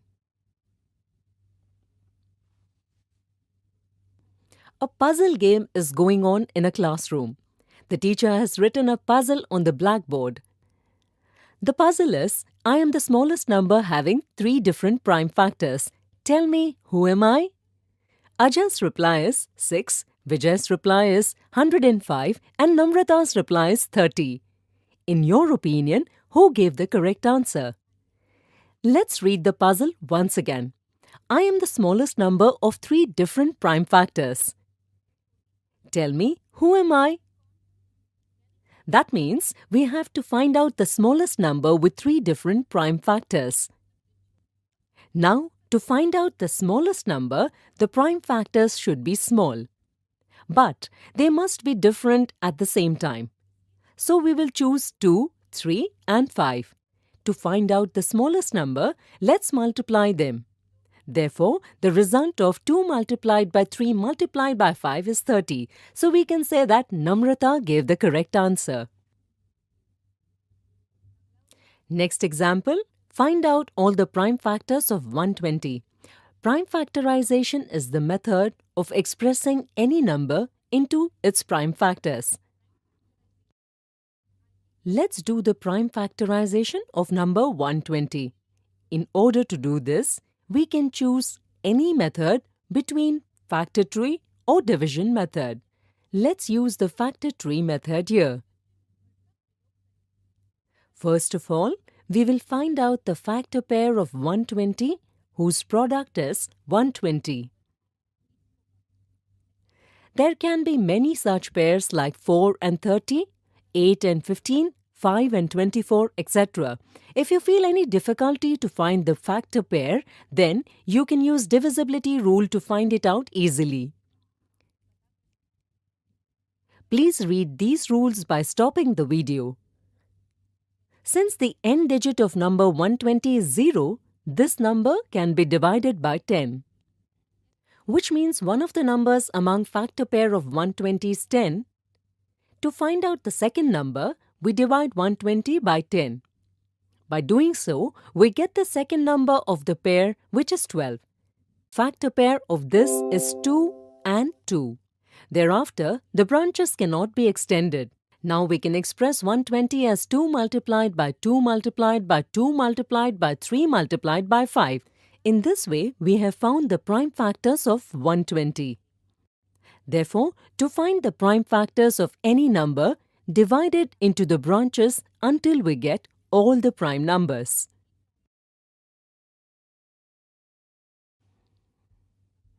Next example, which of the following numbers has both 2 and 3 as prime factors? To find the solution of the given question, we have to do prime factorization of 84 and 105. Let's first do the prime factorization of 84 by division method. In this method, we divide the number with the prime numbers like 2, 3, 5, 7, etc. again and again. The smallest prime number is 2. Since 84 is an even number, it is divided by 2. On dividing 84 by 2, we get 42. On dividing 42 again by 2, the result will be 21. 21 is not divisible by 2, so we will check the divisibility by next prime number 3. Since the sum of the digits of number 21 is 3, which is divisible by 3, therefore 21 is also divisible by 3. On dividing 21 by 3, we get 7. Since 7 is a prime number, we divided it by 7 only. In the last stage, we will get number 1, which shows that we have found out all the prime factors of 84. Therefore, 84 can be expressed in prime factors as 2 multiplied by 2 multiplied by 3 multiplied by 7. Now let's find the prime factorization of 105. In order to do this, let's use factor tree method. So, for 105, we will find a factor pair whose product is 105. 15 and 7 is one such pair. Similarly, factor pair of 15 is 3 and 5.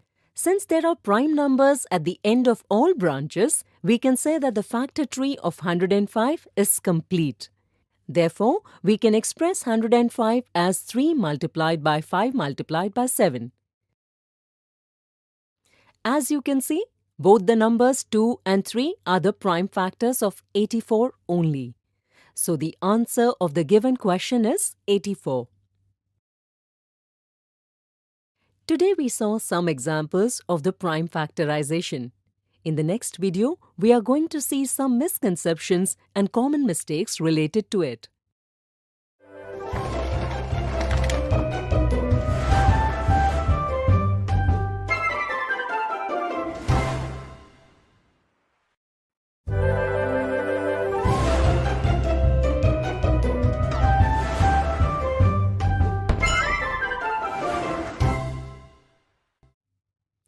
Today we will see some common misconceptions and mistakes related to prime factorization. Misconception 1. Which factor tree represents the prime factorization of 30? While representing factor tree, sometimes addition operation is used to find the factor pair. Like in option 1, the addition of 10 and 20 is 30. Similarly, the addition of 5 and 5 is 10. This is an incorrect way of representation. The correct way to perform this is to find those numbers whose product gives the same number. Therefore, the correct answer is option 2. Sometimes number 1 is also included in the factor tree. It is important to understand that the factor tree is created to obtain the prime factors. Since 1 is neither a prime number nor a composite number, option 3 is also an incorrect answer. Now let's see some common mistakes related to prime factorization. Sometimes factorization and prime factorization are considered the same. With this wrong understanding, when asked to find the factors of 18, the answer given can be 1, 2, 3, 6, 9 and 18. And when asked to find the prime factors of 18, and the answer given can be 2, 3 and 3. For a clear understanding, it is important to know the difference between factorization and prime factorization. Factors obtained by factorization method can consist of both prime and composite numbers. But the factors obtained by the prime factorization method can only be prime numbers. Today we saw some common misconceptions and mistakes related to prime factorization.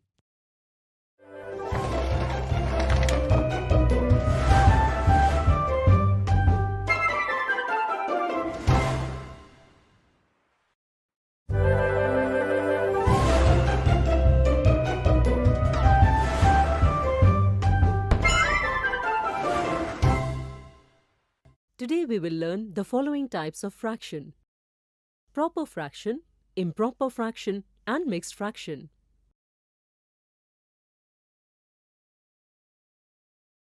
Let's start this video with an interesting question. If you have one chocolate and you have to divide it equally among 3 persons, then how many pieces will each person get? Think about it. Let me tell you. To achieve this, we have to divide the chocolate into 3 equal pieces so that each person gets 1 piece. By doing so, each person will get 1/3 of the whole chocolate. The number which represents a part of the whole is called a fraction. Fraction is expressed as numerator by denominator.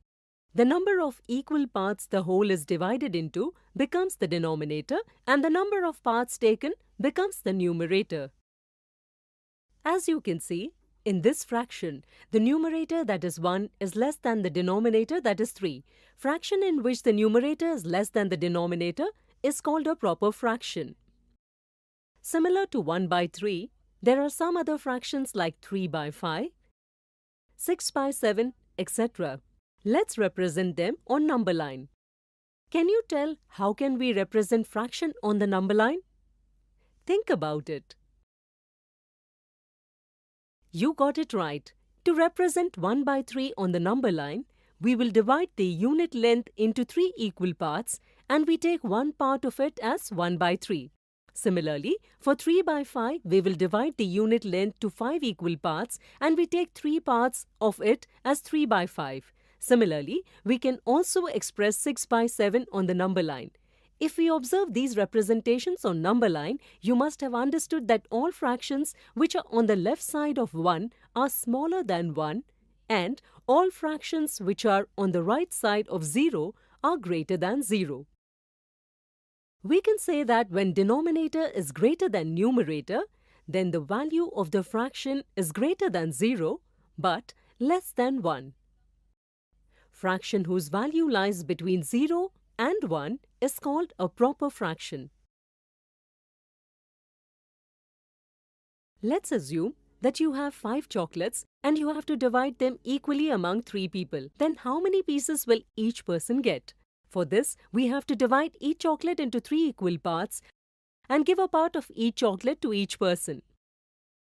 By doing this, each person will have 5 parts of 1 by 3 chocolate. Therefore, we can say that each person will get 5 by 3 chocolate.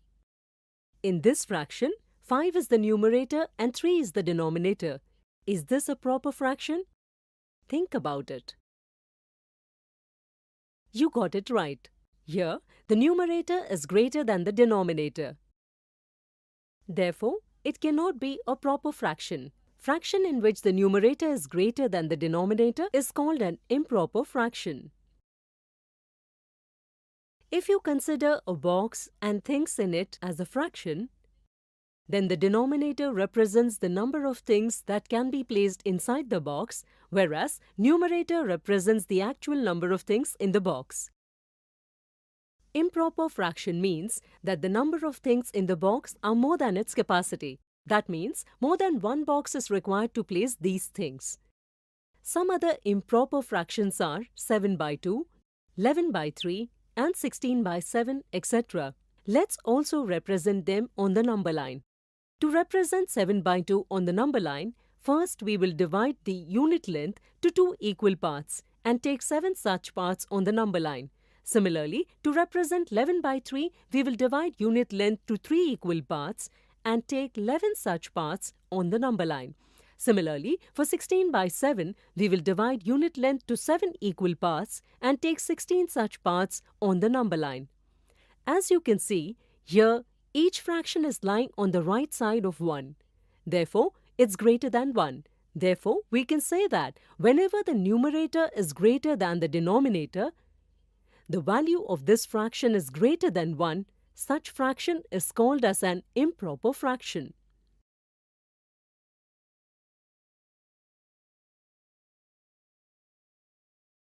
There is another way to divide 5 chocolates among 3 people.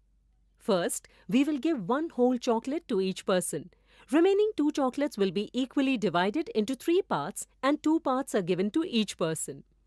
This way, each person has 1 whole chocolate and 2 parts out of 3. This can be expressed as 1 by 2/3. As you can see, in this fraction, there is a whole number and a proper fraction. Fractions having a whole number and a proper fraction are called mixed fractions. Some other examples of mixed fractions are 1, 1 by 2, 2, 1 by 4, 3, 3 by 5, etc. Today we have learned the following types of fraction. In the next video, we will see some examples related to this.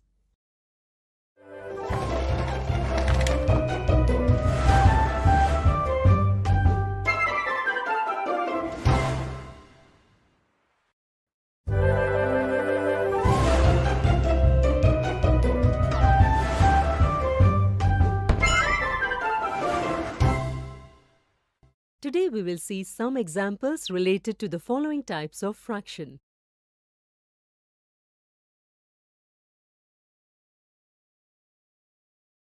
Identify proper fraction, improper fraction, and mixed fraction from the following. Whenever the value of denominator is greater than the numerator, then it is a proper fraction. The value of this fraction is greater than 0 but less than 1. So, among the given numbers, 23 by 25 and 13 by 19 are proper fractions. Similarly, can you guess the type of fraction when the value of the numerator is greater than the value of the denominator? Think about it. You got it right. Such fractions are improper fractions. The value of this fraction is greater than 1. So, among the given numbers, 13 by 7 and 17 by 14 are improper fractions. Similarly, fraction having a whole number and a proper fraction is called a mixed fraction. Therefore, among the given numbers, 1, 3 by 8 and 5, 12 by 17 are mixed fractions. Now we will see some examples related to conversion of fractions. Before doing that, first let's understand how to convert fractions. Let's assume we have 5 chocolates. We have to divide them into 3 equal parts. In order to do so, we will divide each chocolate into 3 equal parts. Now we will place each part of one chocolate as one group to make 3 equal parts of 5 chocolates. Now find how many chocolates will be there in each part. Think about it. Let me tell you, since we have divided each chocolate into 3 equal parts, the denominator will be 3, and since we have taken 5 parts, the numerator will be 5. Therefore, each part has 5 by 3 chocolates. This is an improper fraction. Let's convert it into a mixed fraction. If we take 3 parts from total 5, then we will get 1 whole chocolate. Now find the fraction for the remaining part of the chocolate.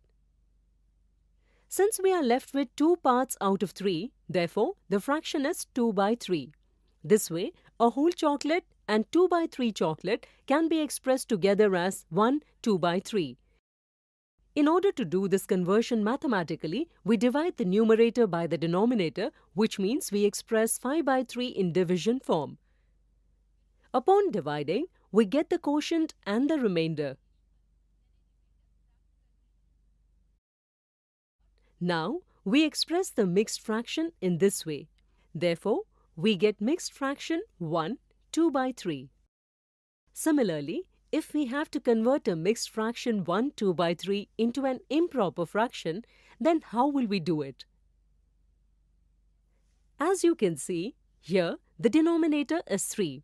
Therefore, we will divide all whole chocolates into 3 equal parts. Here the number in each part is 5 and the denominator is 3. Therefore, improper fraction is written as 5 by 3.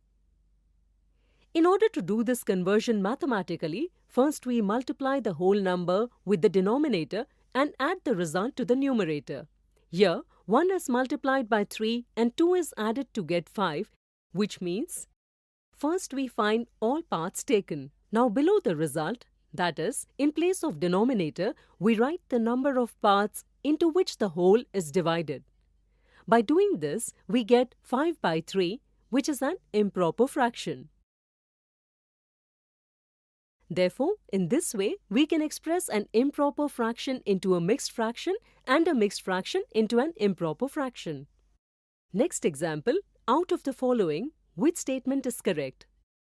If we have to divide 40-meter rope into 7 parts, then the length of each part is determined by dividing 40 by 7.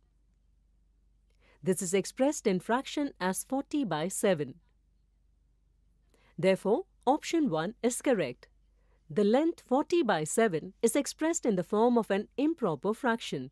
Let's represent it as a mixed fraction. To express it in a mixed fraction, we divide numerator, that is 40, by denominator, that is 7. Upon dividing, we get the quotient as 5 and the remainder as 5. Now we write the mixed fraction in this way. Therefore, the mixed fraction is 5 by 7. That means option 2 is also correct. Today we have seen some examples related to following types of fraction. In the next video, we will see some misconceptions related to this.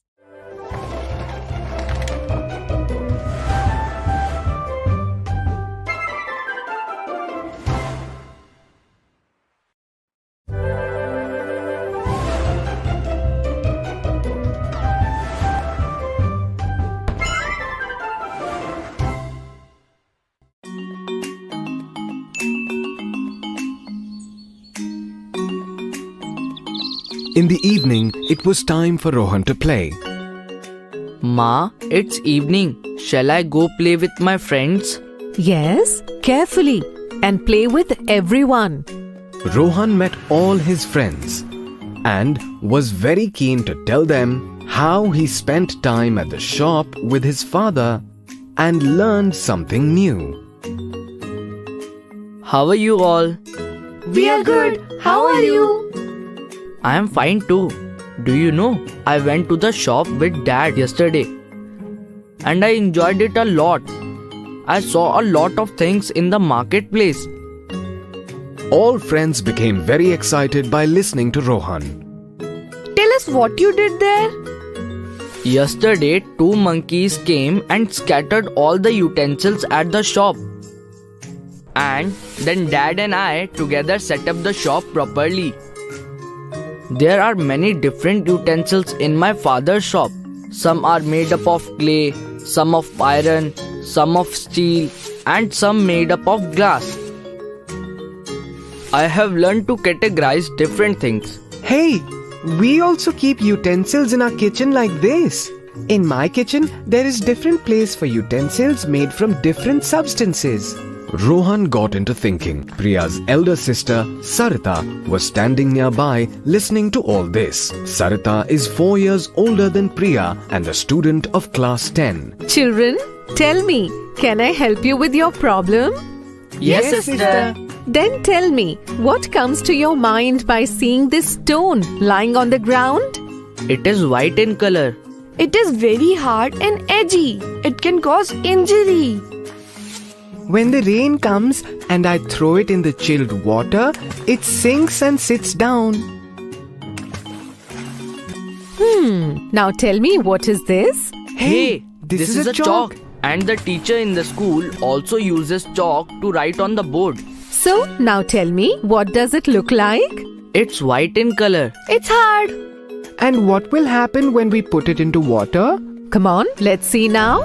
All keep quiet and start thinking. Everyone filled water in a transparent box and put the chalk and stone into it. Can you tell me what would happen to chalk and stone? Hey, both of these got sunk in the water. After a while, everyone saw that the chalk started dissolving in water. Look, Didi, the chalk has started dissolving in water, but the stone did not dissolve. I think there are some things in chalk and stone that are similar, but there are some things which are not the same. Rohan, absolutely. Every substance has its own properties, and on the basis of them, we classify or categorize them. So it is not necessary that every time a substance falls into the same class or a group. Absolutely right. According to similarities and differences in properties of substances, they can be grouped or classified. The utensils in my kitchen are grouped on the basis of their utility, unlike Rohan's shop, where they are grouped on the basis of the materials that the utensils are made of. I want to know more about the properties of substances. You can surely understand more by observing things around you. Now tell us, what have you learned about the qualities of stone and chalk? Both stone and chalk are white in color and hard. Chalk can dissolve in water, but stone cannot dissolve. Both can be drowned in the water. So, is there anything that will float in water? Oh yes, my paper boat. Hey, wow, Priya, your friends are very smart. Thank you, Sarita Didi, for letting us know that hardness, solubility, and sinking or floating in water are among the various properties of substances. Perfectly said, Rohan and Raju. Similarly, substances have many other properties too.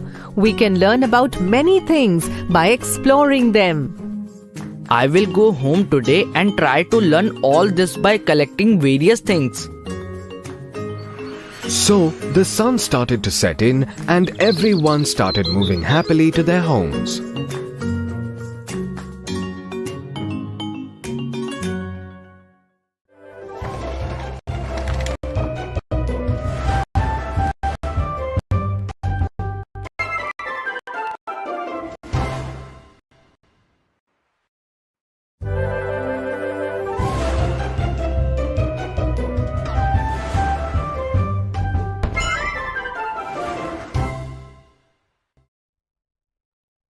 Meaning and types of polynomials. Today we will learn meaning of polynomials, types of polynomials. In the previous video, we have learnt about terms. So now, let's understand them in detail. Terms are formed by the combination of variables and constants. For example, 8x, 3ab. Suppose there are A flowers in a pot and another pot has twice the number of flowers than the first pot. How many flowers does the second pot have? Flowers in the first pot is equal to A. Flowers in the second pot is equal to A multiplied by 2 is equal to 2A. Here, 2A is a term which is formed by multiplying 2 and A. Let us understand more about polynomials and their types. In this video, we will learn how to recognize monomial, binomial, trinomial, and polynomial. Example 1. Sonu, Monu, Pinky, and Rinky are 4 siblings. Their uncle brought them some eatables from a fair. All 4 of them picked up the item they loved the most. The following is the list of eatables chosen by each child. Sonu, 2 samosas. Monu, 4 jalebis, 3 pedas. Pinky, 2 laddus, 1 samosa, 4 jalebis. Rinky, 2 laddus, 1 samosa, 4 jalebis, 5 pedas. Represent these eatables in the form of polynomials. Here, we represent samosas by variable s, jalebis are represented by j, pedas are represented by p, and laddus are represented by the variable l. Sonu, 2s. Monu, 4j, 3p. Pinky, 2l, 1s, 4j. Rinky, 2l, 1s, 4j, 5p. As we can see here, Sonu has 1, Monu has 2, Pinky has 3, and Rinky has 4 items with them. Similarly, the expression with only one term is called a monomial. The expression which has 2 unlike terms is called a binomial. The expression which has 3 unlike terms is called a trinomial. The expression which has 1 or more unlike terms is called a polynomial. Binomial, monomial, and trinomial are all types of polynomials. So children, today we learned meaning of polynomials and types of polynomials. In the next video, we will learn this topic in detail with the help of few examples. Thank you.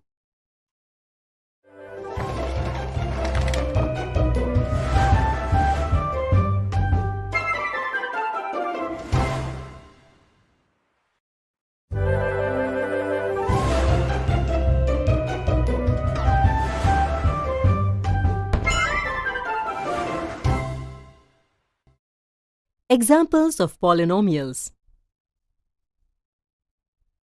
In the last video, we had learned about the meaning of polynomials and their types.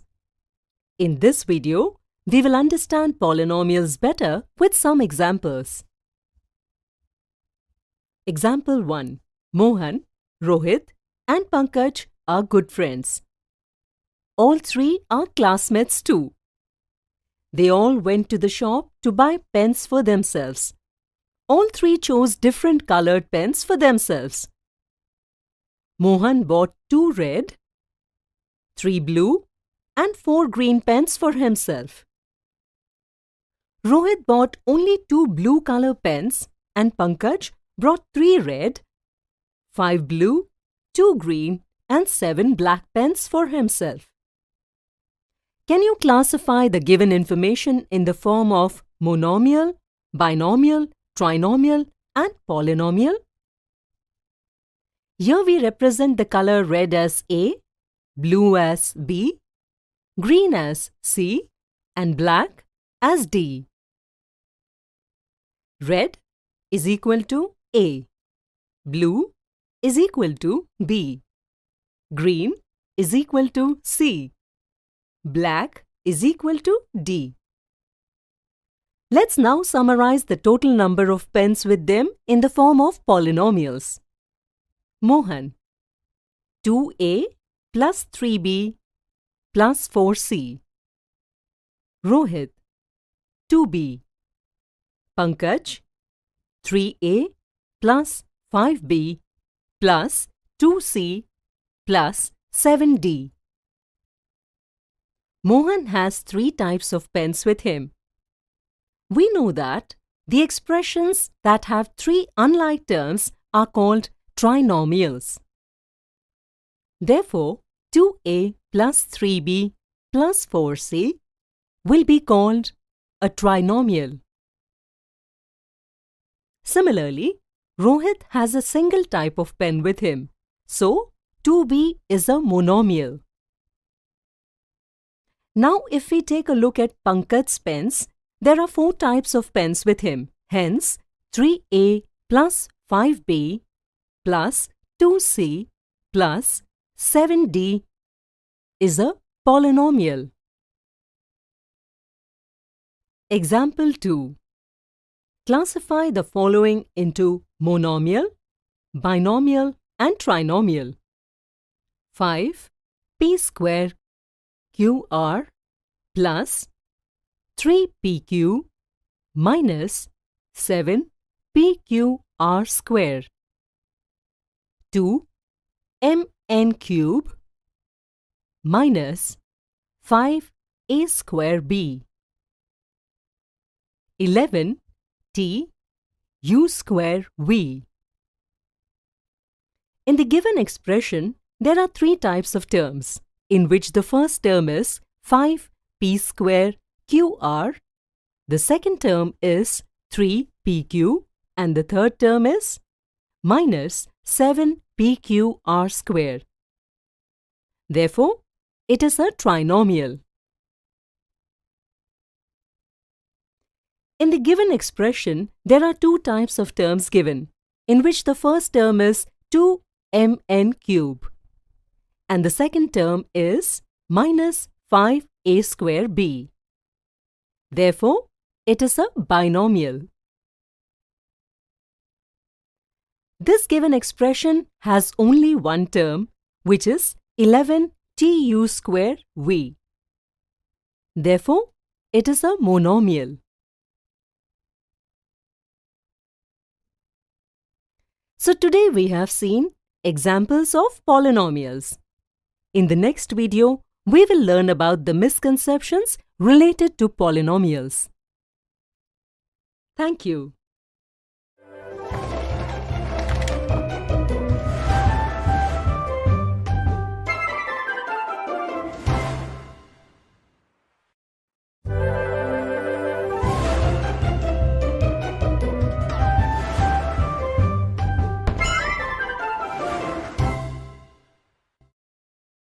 Polynomials, misconceptions.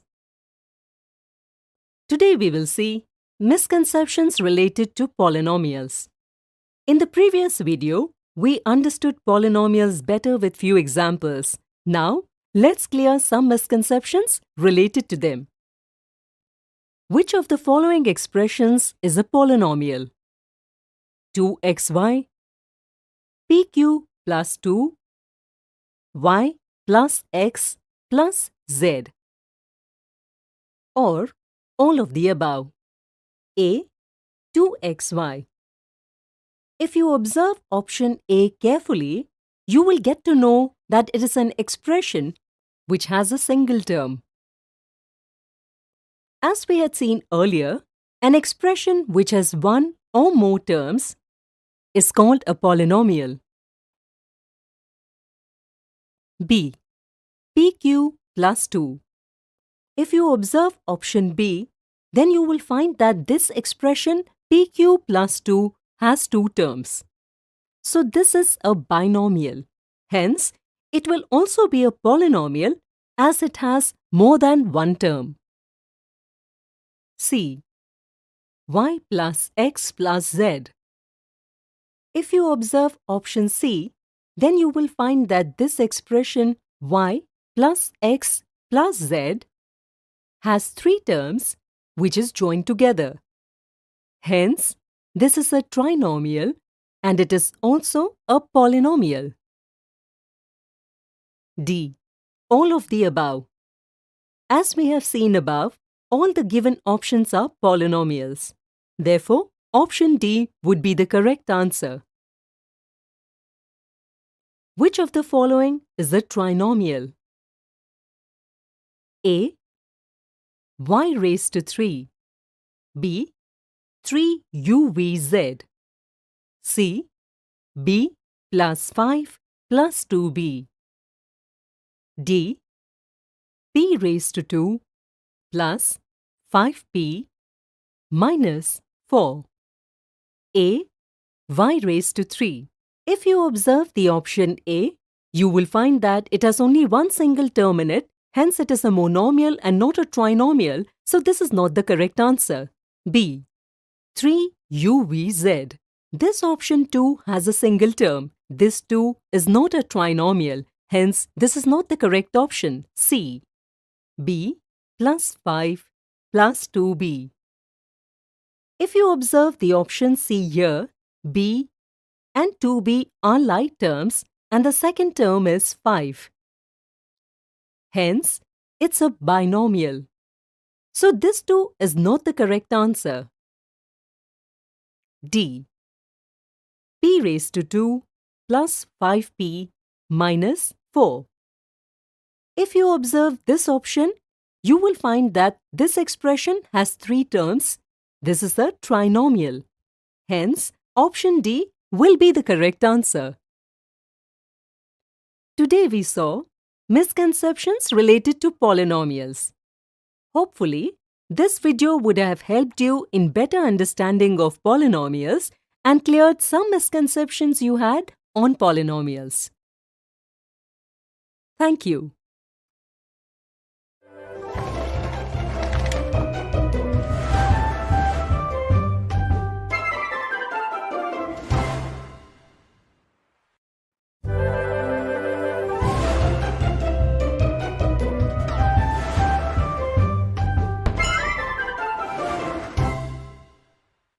Today, we will learn about profit and loss and increase and decrease in percentage.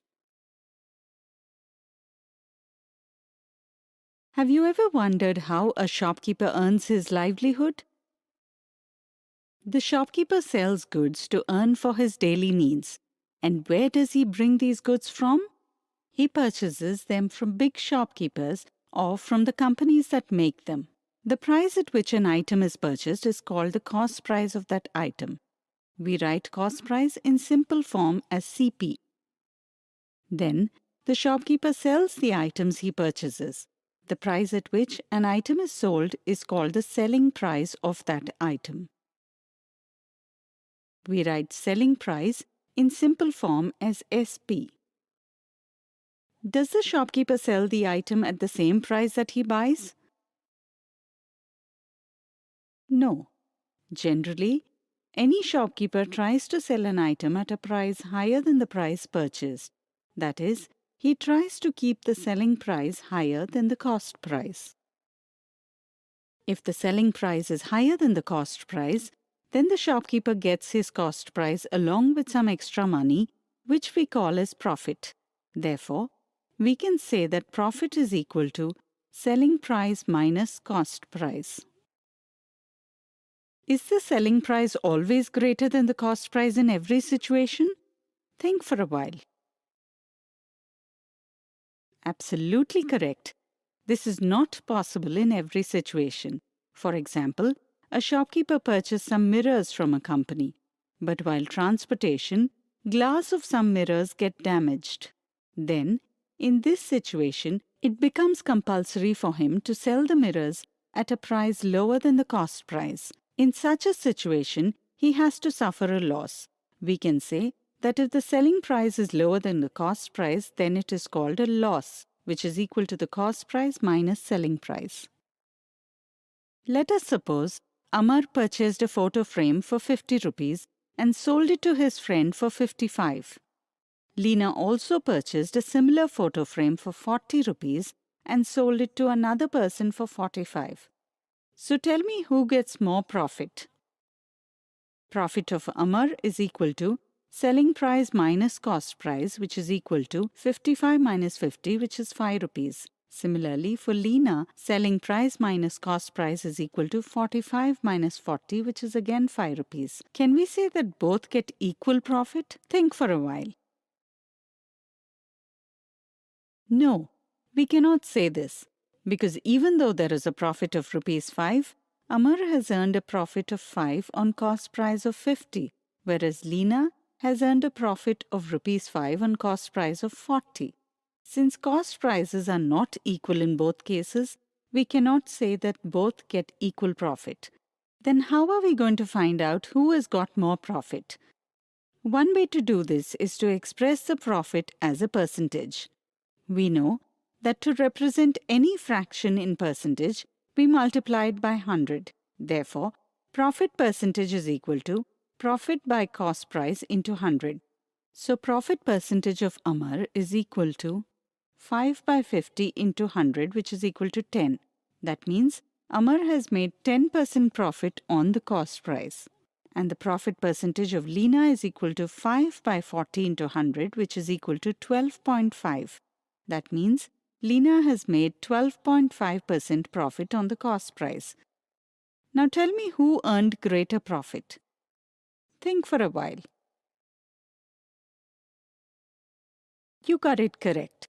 Since 12.5% is greater than 10%, Leena made more profit. Similarly, we can also represent loss as percentage. Suppose if Amar had sold the 50 rupee photo frame for 42 rupees, then he faces a loss of rupees 8. That means, in this situation, Amar has faced a loss of rupees 8 on cost price of 50 rupees. To represent any fraction in percentage, we multiply it by 100. Therefore, loss percentage for Amar is equal to loss by cost price into 100. Remember that profit or loss is always obtained on cost price. So loss percentage for Amar is equal to 8 by 50 into 100, which is equal to 16. So he gets a 16% loss on his cost price. Similarly, if Leena has sold 40 rupee photo frame for rupees 32, then she faces a loss of rupees 8. So loss percentage of Leena is equal to 8 by 40 into 100, which is equal to 20. So Leena has faced a loss of 20% on the cost price. Now here, 20% is greater than 16%. So Leena has faced more losses compared to Amar. Thus, by expressing profit or loss in percentage, we can easily understand them and we can compare them correctly. Before ending this video, let's understand one more concept related to percentage. Increase or decrease of quantity can also be expressed in percentage. Let us suppose the price of petrol has increased from 60 rupees to 62 rupees. In such a situation, we can find the percentage increase as follows. Percentage increase is equal to increase by original price into 100. Here, 62 minus 60 is equal to 2 and original price is 60. Therefore, percentage increase is equal to 2 by 60 into 100, which is equal to 3 1/3. Similarly, suppose price of petrol has decreased from 60 to 55. Then here, the original price will be 60 and decrease is 60 minus 55, which is 5. So percentage decrease is 5 by 60 into 100, which is 8 1/3. Remember that increase or decrease as percentage is always obtained on the original price.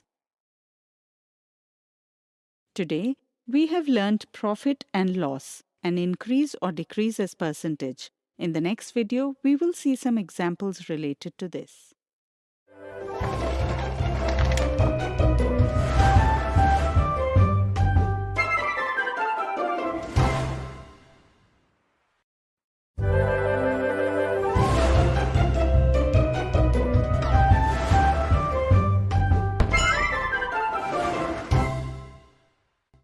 Today, we will see some examples of profit and loss. Example 1. A person purchased a television for 12,800 rupees and sold it at a loss of 12%. Find out what the selling price of the television would have been. Cost price of the television is equal to 12,800 rupees. Loss percent is 12. This means on every 100 rupees of cost price, there is a loss of 12 rupees. We can say that on every 1 rupee of cost price, there is a loss of rupees 12 by 100. Therefore, the total loss on 12,800 is equal to 12,800 into 12 by 100, which is equal to 1,536. Selling price of the television is equal to cost price minus loss, or SP is equal to CP minus loss, which is equal to 12,800 minus 1,536, which is equal to 11,264. Thus, the selling price of television is rupees 11,264. Example 2. The cost price of one cycle is 2,340. What would be the percentage profit or loss for selling it at rupees 1,600? Cost price of the cycle is equal to 2,340. Selling price is 1,600 rupees. Here, cost price is greater than the selling price. That means this has resulted in a loss. Loss is equal to cost price minus selling price, which is equal to 2,340 minus 1,600, which is equal to 740 rupees. Loss percentage is equal to loss by cost price into 100, which is equal to 740 by 2,340 into 100, which is equal to 31.62.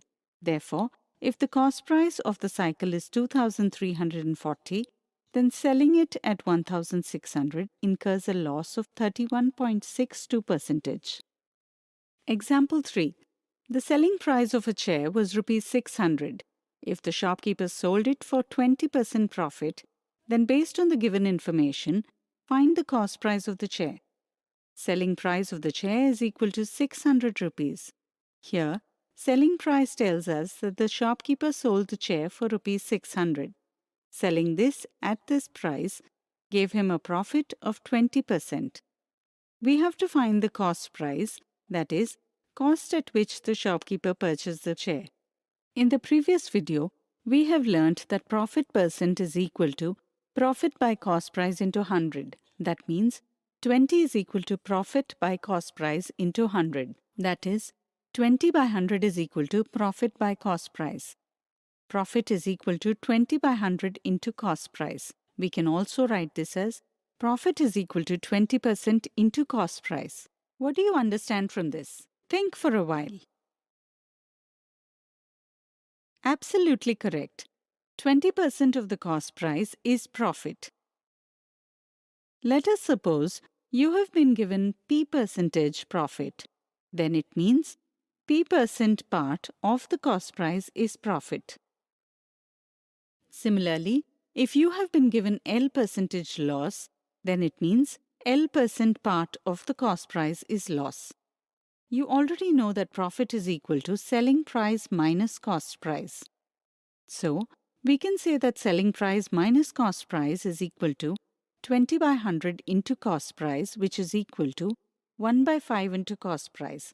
We can rearrange this and write it as selling price is equal to 1 by 5 into cost price plus cost price.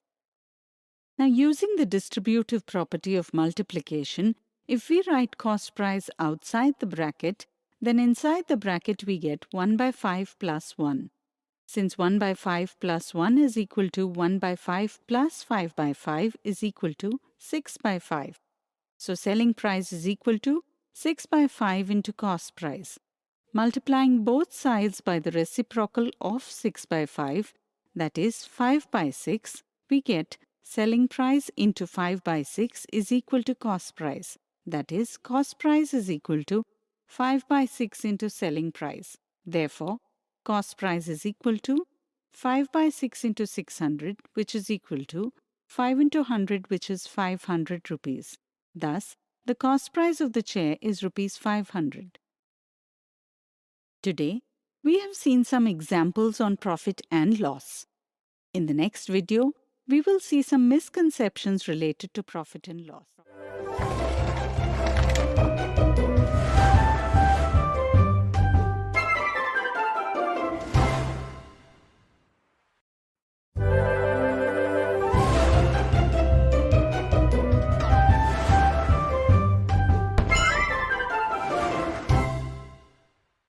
Today, we will see some misconceptions related to profit and loss. Misconception 1.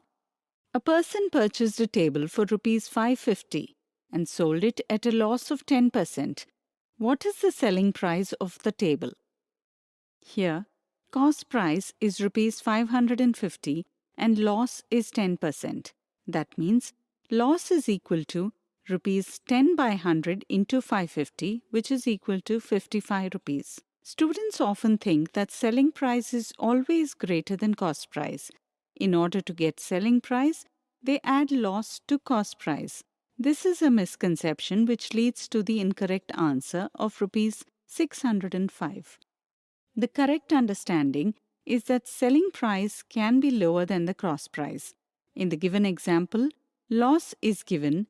That means selling price is less than cost price. So by subtracting loss from cost price, we obtain the selling price. Therefore, selling price is equal to 550 minus 55, which is equal to rupees 495. So the correct answer is option 2. Misconception 2. A shopkeeper sold a book for rupees 80 on which he made a profit of rupees 30. Find out the profit percent for the shopkeeper. Some students try to find the profit or loss percent on selling price. That means they find the profit percent in the following way. Profit percent is equal to 30 by 80 into 100, which is equal to 37.5. But profit percent or loss percent is never calculated on selling price. Therefore, option 2 is incorrect. The correct understanding is that profit percent or loss percent is always calculated on cost price. Therefore, profit percent is equal to profit by cost price into 100. We know the selling price, but we don't know the cost price. So let's find out the cost price. Since profit is equal to selling price minus cost price is equal to selling price minus profit, which is equal to 80 rupees minus 30 rupees, which is equal to rupees 50. Therefore, profit percent is equal to 30 by 50 into 100, which is equal to 60. This means the profit is 60% and your correct answer is option 1. Today, we have seen some misconceptions related to profit and loss.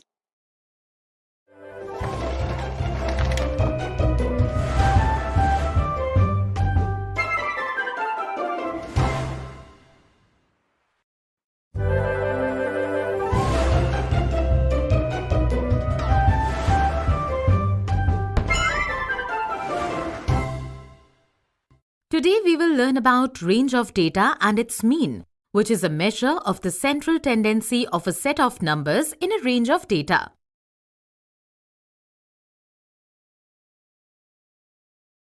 Say we need to find out how batsman Virat performed in a particular match. Can you think of a way by which this can be done? Can you guess? Well, let me tell you. We need numerical information to take decisions in such situations. We would need to list out the number of runs scored by Virat in some of his innings. Let's say the number of runs scored by Virat in his 7 innings are 85, 70, 59, 70, 65, 70, 85. This essential numerical information can be referred to as data, and each number can be referred to as an observation. The smallest observation in the data provided is 59 and the largest observation is 85. If we subtract the smallest observation from the largest observation, then this gives us the range of observations from the data provided for Virat's innings. The range of runs is 85 minus 59 is equal to 26. The range of data provides us with detailed information about the data, such as the extension of data is from 59 to 85. Considering that we have collected data for some innings, we know how Virat has performed in these innings. However, it is difficult to get information about Virat's performance in all his innings by looking at these figures, as his performance must have varied in different innings. In such situations, we need a number that can represent this group of observations. That is, a central tendency for the entire data set. We call this number representative value or central value. The mean, median, and mode are measures of central tendency, but their suitability and applicability depends on the requirement. In this video, we will focus on the suitability and purpose of mean. In general terms, mean is referred to as average. It is also referred to as arithmetic mean. To derive mean, you need to divide the sum of all observations by the number of observations. For deriving mean for Virat's innings, we will need to add up the number of runs provided in the data and then divided by the number of innings for which the data is provided. 504 divided by 7 is equal to 72. We deduce that the mean of Virat's number of runs from the data provided is 72 runs. That is, Virat had an average of 72 runs in each innings. The mean derived tells us that if Virat had scored equal runs in each innings, he would have scored as many as 72 runs in each innings. We see that 72 is located between the smallest observation 59 and the largest observation 85. It can be generalized that mean is a number between the smallest observation and the largest observation, indicating that mean is always within the data range. Today we learned about the range of data and a measure of central tendency, mean. In the next video, we will learn about the measure of central tendency, median, and mode.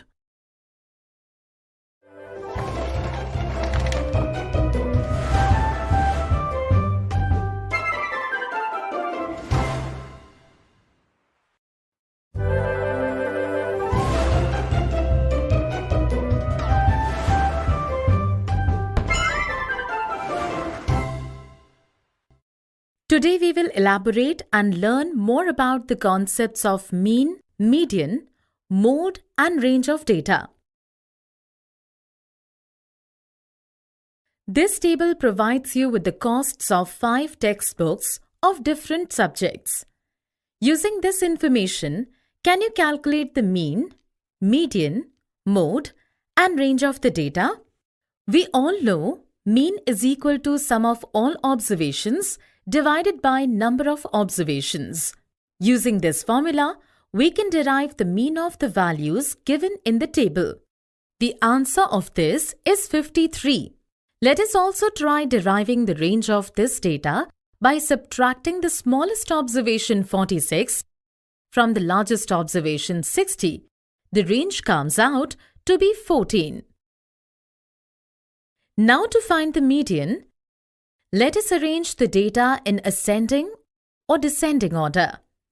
Ascending order. We have learned that the observation in the middle of the range is the median of the range. Looking at the data provided, observation 54 is the centermost value and therefore it is the median. Also, we have learned that in a group of data, the most frequently occurring observation is called the mode of the observation group. Looking back at the data provided for the costs of the textbooks, you may see that each observation has occurred at most once. Do you think we can infer that all observations in this data are modes? Well, yes, they are. This brings us to the conclusion that a data set can contain more than one modes. Do you think the mean and the median also be more than one for a data set? Why don't you find that out by yourself? In this way, we have found the mean, median, mode, and the range in the group of data shown. Next example. There are 9 numbers provided. Of these 9, the mean of 4 numbers is 20 and the mean of the remaining 5 numbers is 25. Can you derive the mean of all the numbers? Friends, we know that mean is equal to sum of all observations divided by number of observations. We can also say that mean into number of observations is equal to sum of all observations. Considering this formula, sum of 4 observations is equal to 20 multiplied by 4 is equal to 80.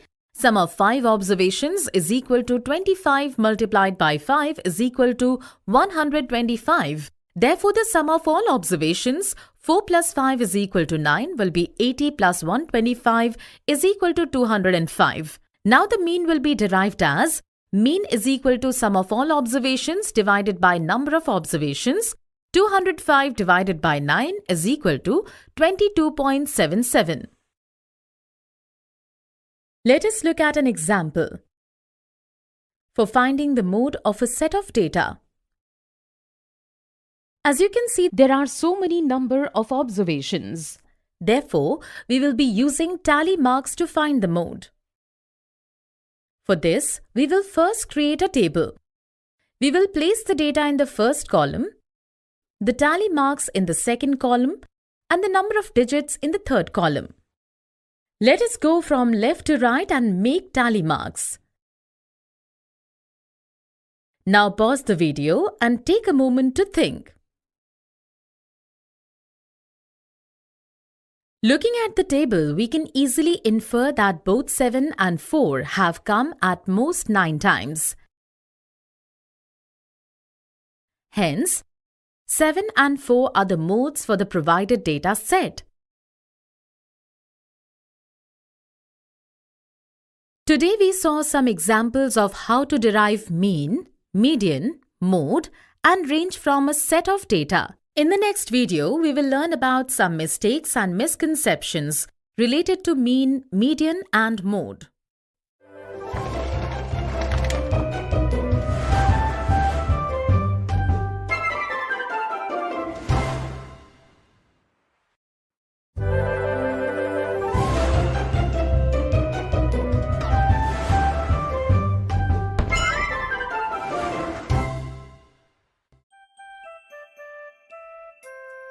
Wastewater Story Part 2.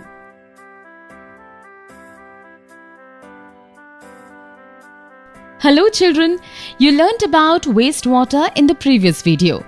This wastewater, if found in any other water source, pollutes it. Due to this, the water will not be useful for drinking or for any other human use. It is very important to treat this water. Let us go again to Rakesh's class and learn about the treatment of wastewater. The objective of this video is to understand how wastewater is treated.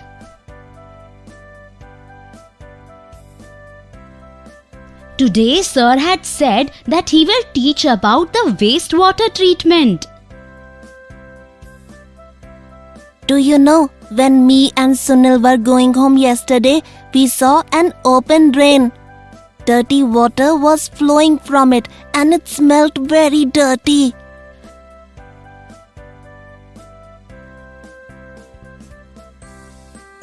Then we met the health center's Anganwadi Didi and told her everything.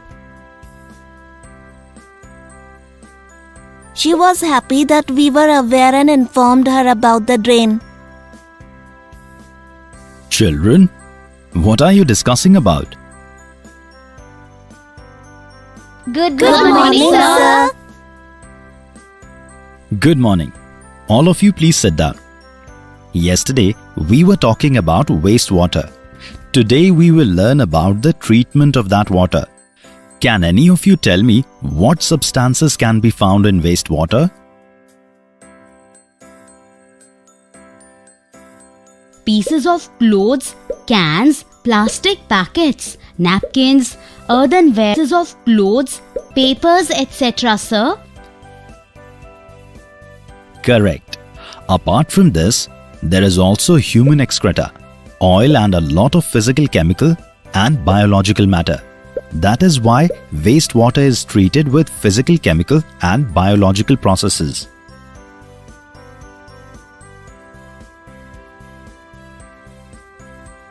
Sir, after all these processes, where does this water go?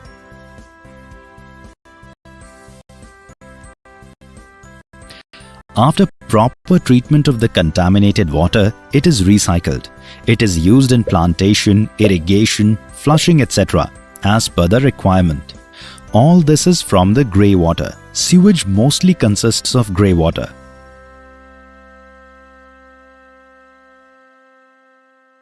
And what does one do with black water? Black water is not reused in the houses due to the presence of bacteria, E. coli virus, etc. in it. Most of the human excreta and black water is used as fertilizer and as nutrients for the soil. Is the treated water also released into rivers and seas? The treated water is also released into rivers and seas. The treated water contains small amount of organic matter and suspended substances. They are cleared by natural process. And quite often, chlorine and ozone are added to the water. This makes the water germs-free. Children, water also naturally becomes clean in rivers. How is this possible?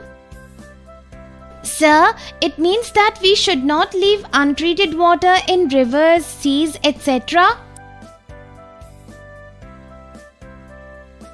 Correct. It is an offense to dispose of the untreated wastewater into rivers, seas, etc. Wastewater already contains bacteria, viruses, and other germs that thrive on oxygen dissolved in the water. This results in low oxygen levels in the water, and aquatic animals of the water die. It contaminates the water and is a great loss.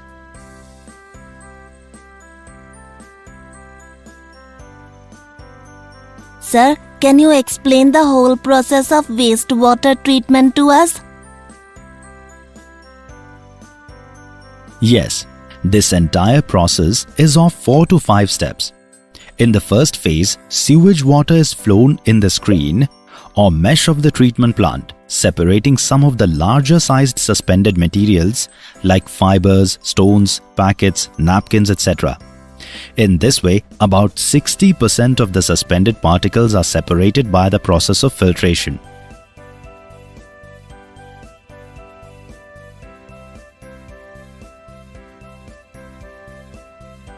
That is why we should not put all these things in water.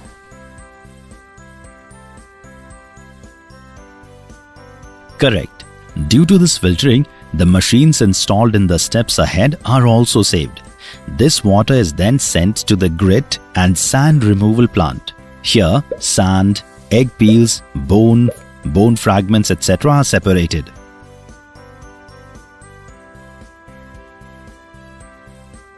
It is such a big process. After this, the contaminated water is kept in large tank for sedimentation. The contaminated water is left stagnant in a large tank about 5 meters deep. Heavy particles present in the contaminated water settle down, and relatively clean water at the top is taken for further treatment. The contaminated water in this tank is kept for at least 2 to 6 hours. Oil, fat, grease are extracted by the process of flotation. The primary step of treatment is over.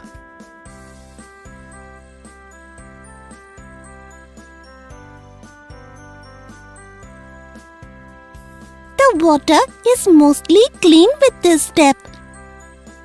Yes, after this, the water goes into an aeration tank for the second stage of treatment. In this process, aerobic bacteria are used for treatment. Organic materials are decomposed by aerobic bacteria. Bacteria eliminates the degraded substance by consuming it as food. It means bacteria are useful for us. Yes, this process clears water to great extent. From here, water goes to the secondary clarifier.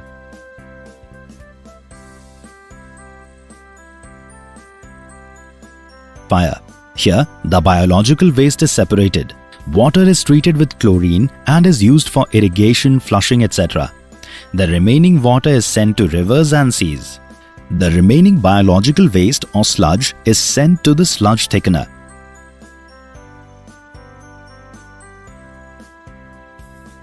Here, anaerobic bacteria converts thick sludge into gas in the absence of oxygen. This is called biogas. Very dried sludge is used as manure and nutrients to the soil.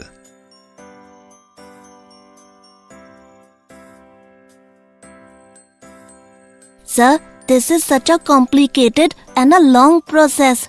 We have to keep in mind that waste and trash is separated and disposed of carefully.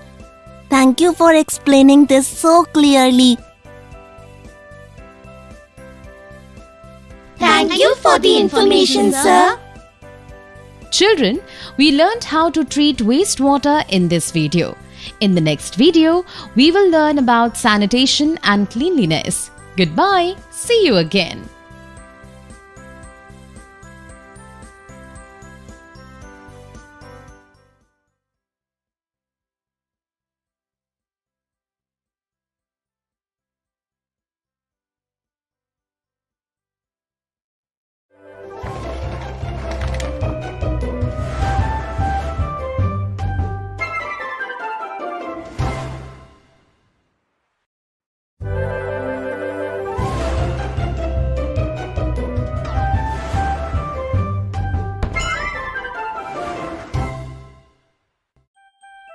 Wastewater Story Part 3.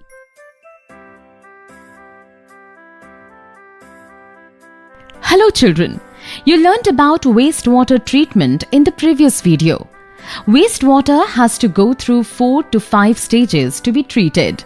This treatment involves physical, chemical and biological processes.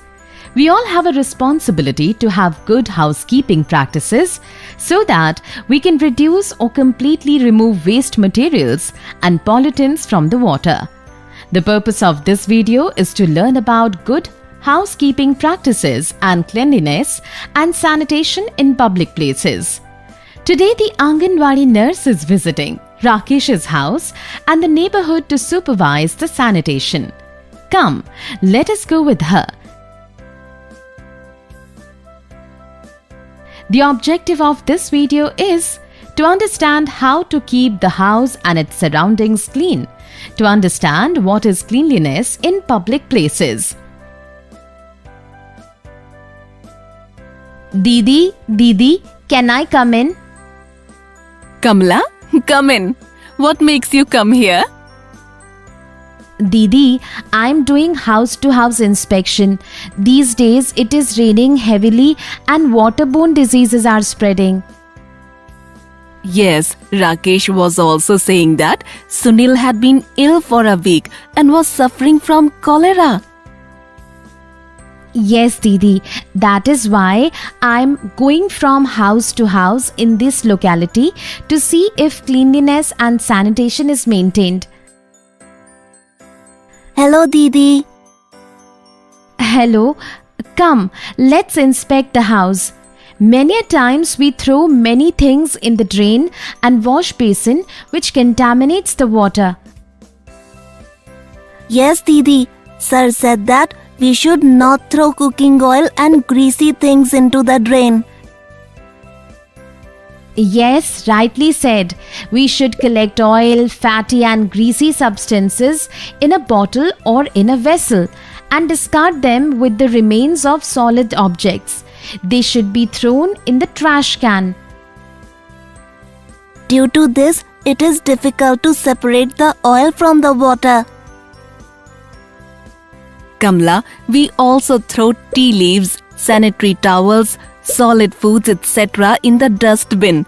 We know that if the cotton or sanitary towels are thrown into the toilet, there will be an obstruction in the drainage. You are right. When the water in the drain stops flowing, then it is difficult for oxygen to enter the sewage water. Oxygen is important for the natural process of decomposition. Everything is fine here in this house. I'll go to Lata's house now. Hello, Didi. Please come inside. I have come to inspect your house. What is this? Here the pesticide is placed near the drain. If it falls into the water, then this pesticide will kill the germs which will help in purifying the water. Remove it from here. Yes, Didi. Paints, motor oil, pesticides, medicines, etc. should not be put in water. Come on, I'll meet and explain to all the families of the locality. Let's go, Didi. As you all know, it is rainy season now and many people are falling ill. Waterborne diseases are spreading. You all have to keep some things in mind.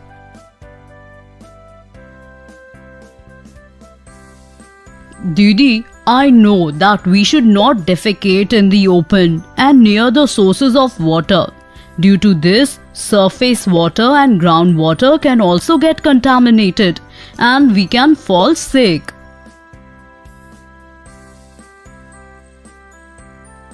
Sunil is right. There are many precautions that we can follow to prevent water pollution and prevent water from getting contaminated. That's why you people should not defecate on the banks of river, railway tracks, fields, etc. It only spreads disease. The government has built a lot of public toilets. We should use them. Children, can you think and tell how the sewage is handled in a plane and a big ship? Ramu Kaka is right. At present, there are many sewage disposal systems with less water usage that do not pollute the water. They are also existing in our village. Didi, we need to dispose of the garbage at the right place, isn't it? Yes, Lata is right. In public places such as bus stands, railway stations, fairs and crowded places, litter should be dumped at the right place. Toilets should be kept clean so that others are not inconvenienced. Plastic bottles, packets, etc. should be thrown in the trash can at the right place and not in the water sources. Yes, contaminating wastewater is a legal offense. We all have a duty to keep the environment and water clean. I'm confident that all of you will take care of the cleanliness. Thank you. Thank you, Didi. Children, in this video you have seen how to maintain cleanliness at home and in public places. It is a responsibility of all and everyone should follow the rules of cleanliness. We all should take a step towards cleanliness. Thank you.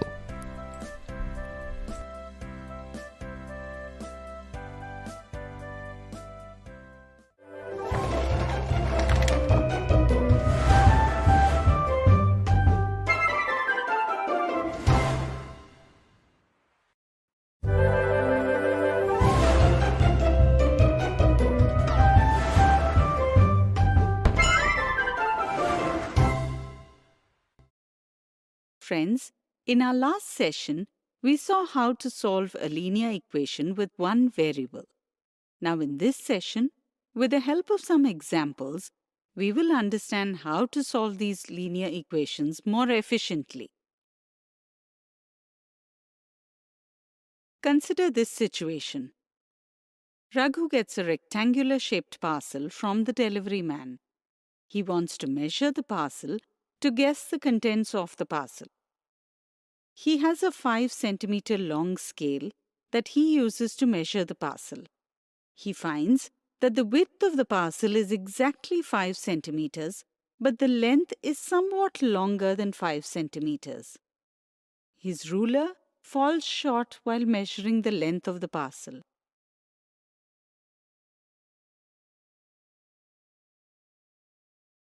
He also notices that in small letters, the area of the rectangular-shaped parcel has been measured to be 45 square centimeters.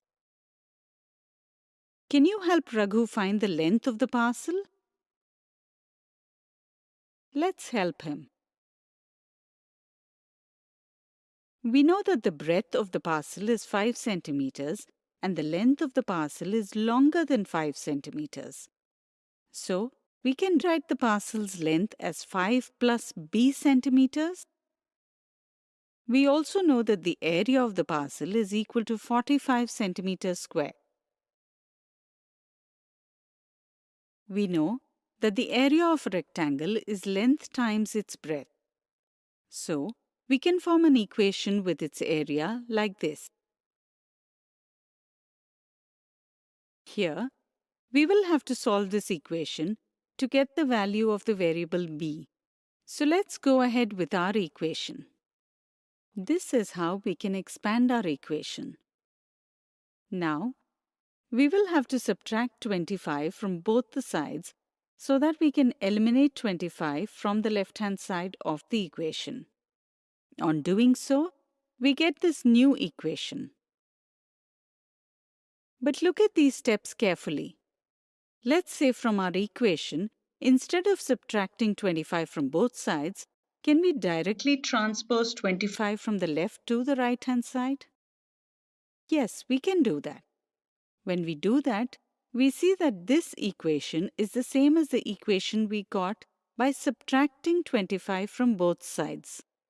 But an important thing to notice is that when we transpose 25, we change its sign. That means from plus 25, it becomes minus 25 as we transfer it. Now, we will divide both sides of the equation by 5 to get the value of b. On doing so, we see that the value of b turns out to be 4. Now, we know the length of the parcel is equal to 5 plus b. So that means the length of the parcel is 5 plus 4, which is 9 centimeters. Now let's solve one more simple problem. Can you tell me what will our first step be? Yes, we will transpose the number minus 5 to the right-hand side. But be careful. When we transpose minus 5 to the other side, it will become plus 5. After this step, we will get the value of x as 15. As you can see, we got our solution in just one step by transposing minus 5 to the other side. So this efficient way will help us in further sessions to solve the equations swiftly. To conclude, in this session, we saw that we can solve linear equations in one variable very easily and efficiently by transposing numbers to the other side. But always remember that while we transfer a number, we change its sign.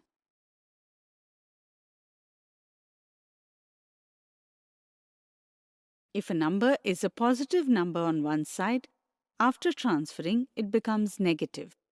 And if a number is negative on one side, it becomes positive on moving to the other side.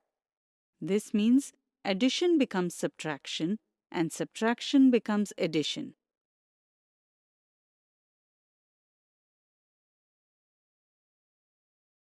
In the next video, we will look at some misconceptions that arise while solving linear equations in one variable.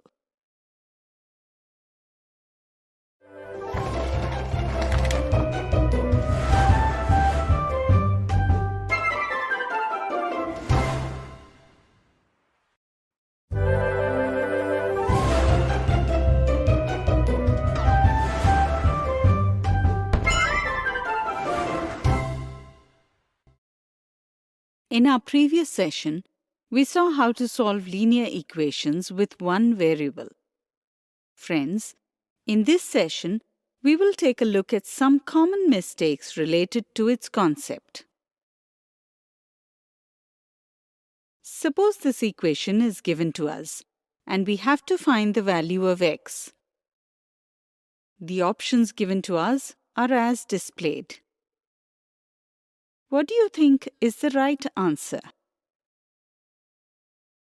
The correct answer for this question, option B, that is, x is equal to 2.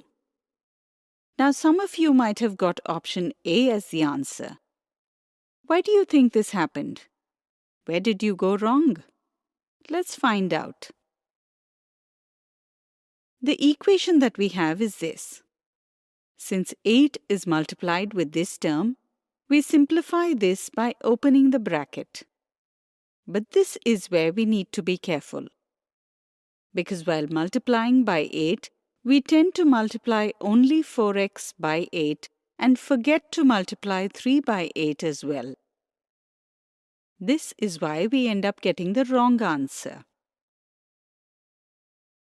If we look carefully, we can see that the entire bracket containing this expression is multiplied with 8 and not just 4x. Thus, along with 4x, we must also multiply minus 3 with 8. So our second step must look like this. Thus, when a number is multiplied with more than one term within a bracket, we should be careful to ensure that the number is multiplied with all the terms inside the bracket. Now we know how to solve this equation. If we solve this equation, we will get the answer to be x is equal to 2.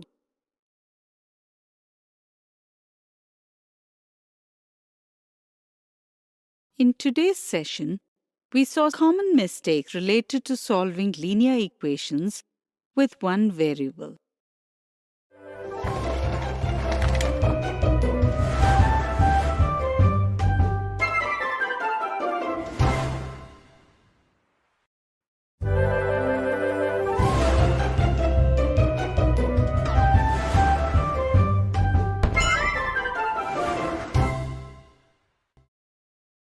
In the previous sessions, we learned to solve linear equations in one variable.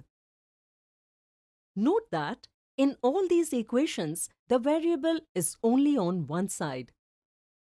So friends, in this session, we will solve linear equations in one variable where the variable is present on both sides of the equation.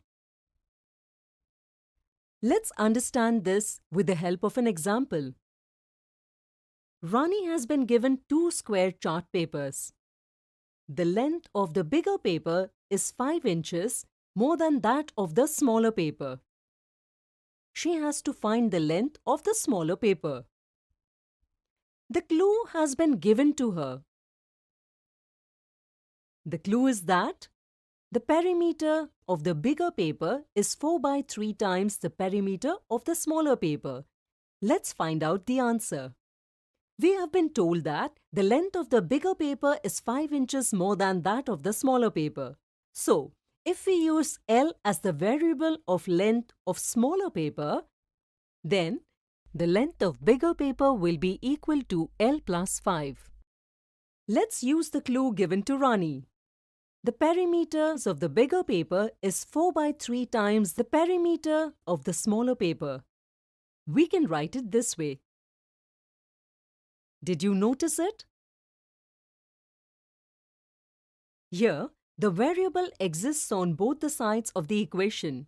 Till now, we have always solved problems where the variable has been only on one side of the equation. But don't worry. Let us now resolve it together. Now, if we expand these brackets here, we get this equation. Now, to get rid of 3, we shall multiply both sides with 3. Since we want the variable L to be only on one side of the equation, we must shift this expression to the right-hand side. When we do that, we will have to subtract 12L from 16L. Can we subtract 12L from 16L? Yes, we can do that. The common variable in both expressions is L. We have read in the previous grades that such terms are called like terms. And we can either add or subtract them. So when we move 12L to the right side of the equation, we can subtract it from 16L because they are like terms. Now we get an equation of a known form. Finally, we got the variables on one side and constants on the other. To find the value of L, let's divide both sides by 4. Finally, we get the value of L as 15. So, the length of the smaller paper is 15 inches. We shall end this session here. We learned that linear equations with one variable can be solved even when the variable exists on both sides. In the next lesson, we shall see other examples of linear equations.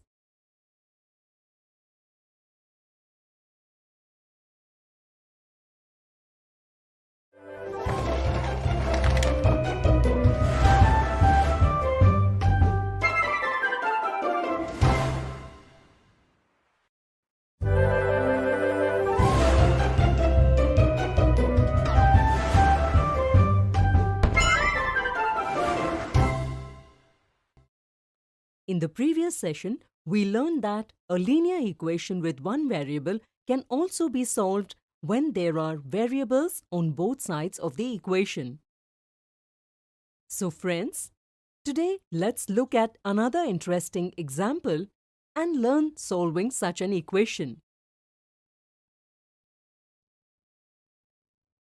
Raghu had a 12-inch candle, while Rani had an 18-inch candle. Both of them lit their candles at 6 a.m. Raghu's candle decreases upon burning ½ inch every hour, while Rani's candle decreases by 2 inches every hour. We have to find how much time will it take for both the candles to come to the same height. Come on, let's start solving this problem. We have been told that Raghu's candle is 12 inches long. The candle is burning at a speed of ½ inch per hour, which means that in 1 hour it will burn ½ inch. In 2 hours it will burn 1 inch, and in 3 hours it will burn 1½ inch. Therefore, we can say that in each hour the candle will burn 1/2 times. Initially, Raghu's candle was 12 inches in length. So, we can say that after each hour, the length of the candle will be 12 inch minus 1/2 times each inch. The same method will also apply to Rani's candle. We know that Rani's candle was 18 inches in length. It is burning at a speed of 2 inches per hour. So we can say that in 8 hours, Rani's candle will burn 2 times each inch. Since the initial length of Rani's candle is 18 inches, therefore, the length of Rani's candle after each hours will be 18 inch minus 2 each inch. Now we have an expression for the length of the candles for both Raghu and Rani after each hours. Further, we must find the value of h for which both candles will have the same length. Thus, the values of the two expressions will be the same. So this is our linear equation in h variable. But again, there are variables on both sides of the equation. Let us now put the terms with the variable h to the left of the equation and move all the constants to the right side of the equation. So, when we replace the negative 2h and put it to the left, it will become positive 2h. Next, we must move 12 to the right side of the equation. So, the positive 12 that has been moved to the right will become the negative 12. Now, after subtracting these two terms, we will get this equation.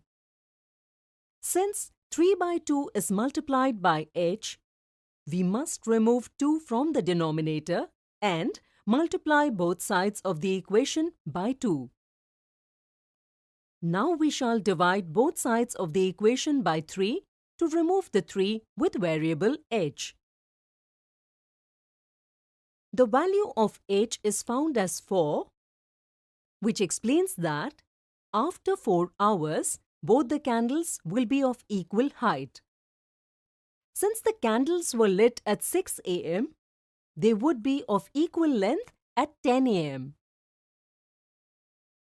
With the help of an interesting example, we learned linear equation in one variable where the variable is present on both sides of the equation. In the next session, we shall look at some misconceptions related to this concept.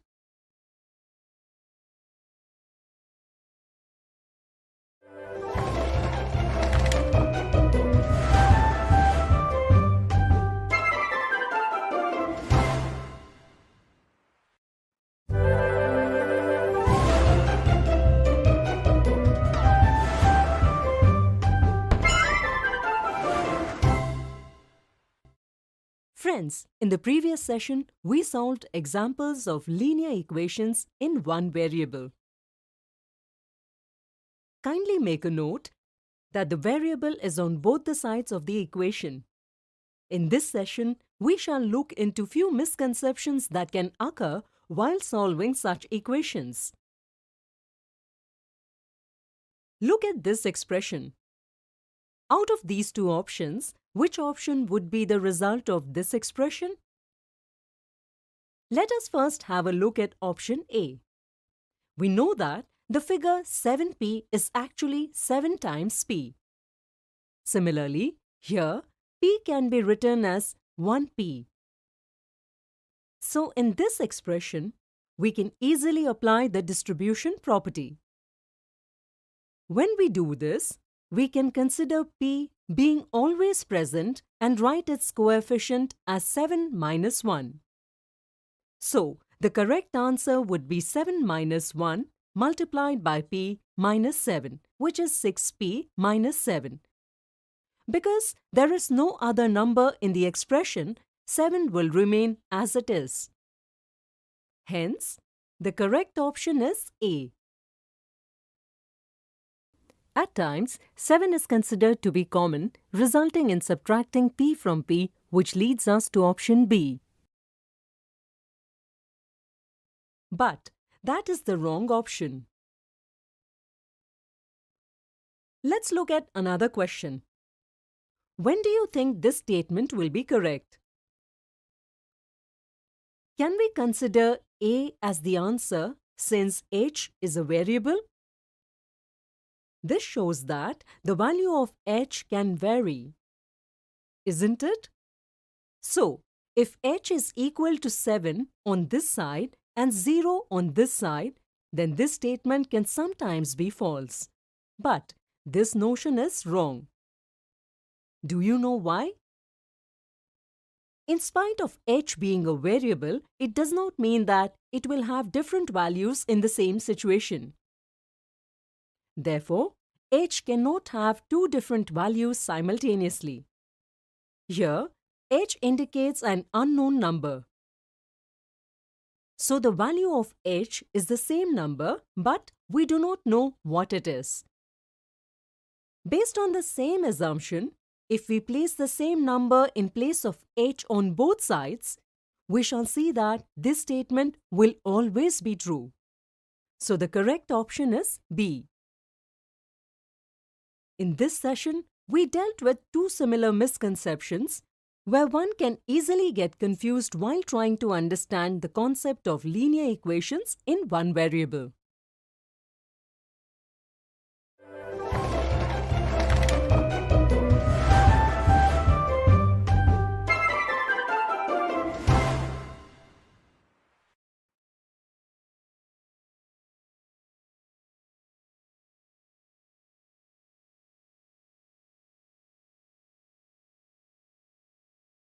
Today we will learn some applications of graphs.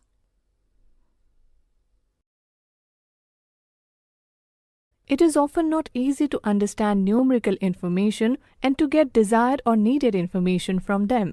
But if we represent numerical information in the form of graphs, information can be obtained easily, quickly, and clearly.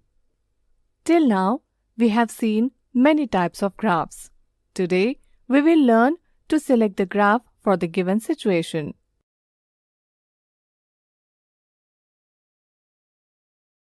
A bar graph is used to compare different categories between cases when the categories are not dependent on each other.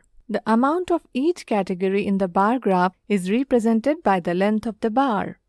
Bars of equal width are made in it and equal distance is kept between the two consecutive bars. As shown in bar graph, it refers to the sale of toys from Akar's shop from Monday to Saturday. Here, each day's sale is not dependent on the other day. We can easily compare each day's sale. Like here, the highest sales are on Saturday and the lowest sales are on Tuesday. When it comes to comparing two sets of data, we use the double bar graph. For example, the sale of toys from Akar's shop and the sale of toys from Prakash's shop can be compared by looking at the double bar graph shown. You can see that two sets of data are reported simultaneously in the double bar graph. To make it easier to understand and obtain information from raw data, we distribute them into different groups. This gives us the frequency distribution table. Histogram helps us to display this grouped data. In the histogram, the class intervals are represented by adjacent bars. And the frequency of the class interval is represented by the length of the bars. Keep in mind, the histogram does not have gaps between the bars because there are no gaps between the class intervals.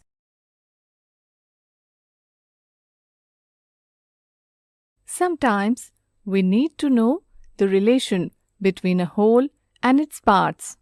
In this situation, we use a circle graph, means pie chart.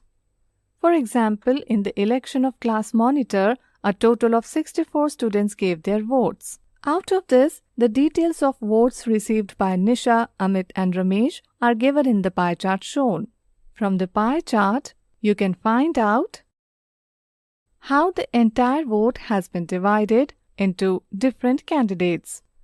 In a pie chart, the entire circle is divided into sectors, in which the size of each sector is proportional to the information it represents.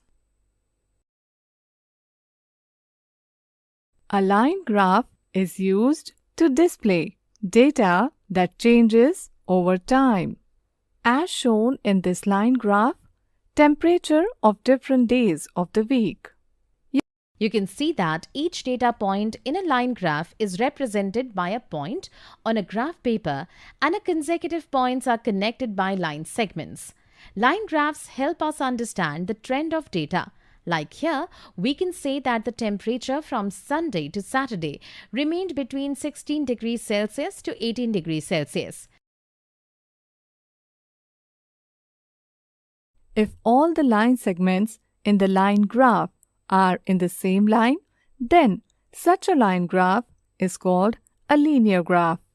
In such situation, we can get a linear graph when one amount affects the other. For example, the total price of such items depends on the number of items. For example, the number of packets of biscuits and their price is represented here by a linear graph. Here, the number of items is a free or independent variable, while the price of the items is a dependent variable due to the number of items. In the graph, independent variables are shown on the horizontal line and dependent variables on the vertical line. We will understand it better with some examples in the next video. Today, we learned some applications of graphs. In the next video, we will see some examples related to them.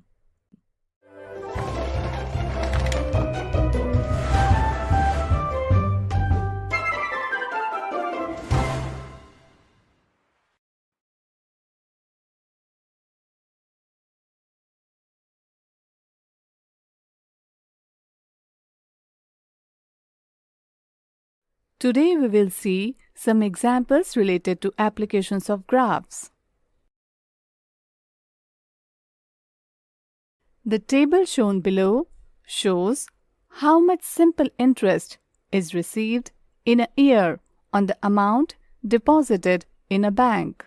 Represent the given information in the form of a graph using appropriate scale. The annual interest paid by the bank depends on the amount deposited in the bank. Therefore, we can say that the amount deposited in the bank is a free or independent variable, and simple interest is a dependent variable. Let us draw a graph using the table shown now. First, we draw two perpendicular lines on the graph paper. The horizontal line is x-axis and the vertical line is the y-axis. As if the amount deposited is an independent variable, therefore, we will show the amount deposited on the x-axis. We will take 1 unit equals to rupees 500 for x-axis. Simple interest is a dependent variable, therefore we will show the simple interest on the y-axis. We take 1 unit equals to rupees 50 for y-axis. It is known from the table that the highest annual simple interest is rupees 250. Therefore, we will end the annual simple interest on the y-axis at rupees 300. Now we will mark the coordinates according to the scale. Annual interest is rupees 50 for the deposited money rupees 500. So we will move 1 unit to the right on the x-axis and then 1 unit upwards. Now, at this point, we will mark a point which is coordinate 550. For the deposited money rupees 1000, the annual interest is rupees 100. So, we will move 2 units to the right on the x-axis and then 2 units upwards. Now at this place, we will mark a point which is coordinates 1000 and 100.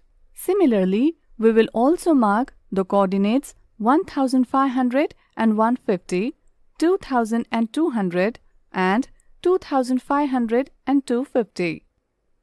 After this, we will join all the points with line segments. We have depicted the amount deposited and the annual simple interest received in the form of this graph. All the line segments in the constructed graph form an unbroken line. Therefore, it is a linear graph. The graph tells us that as the amount of money deposited in the bank is increasing, so also the simple interest has increased. That is, this graph shows the two quantities in proportions.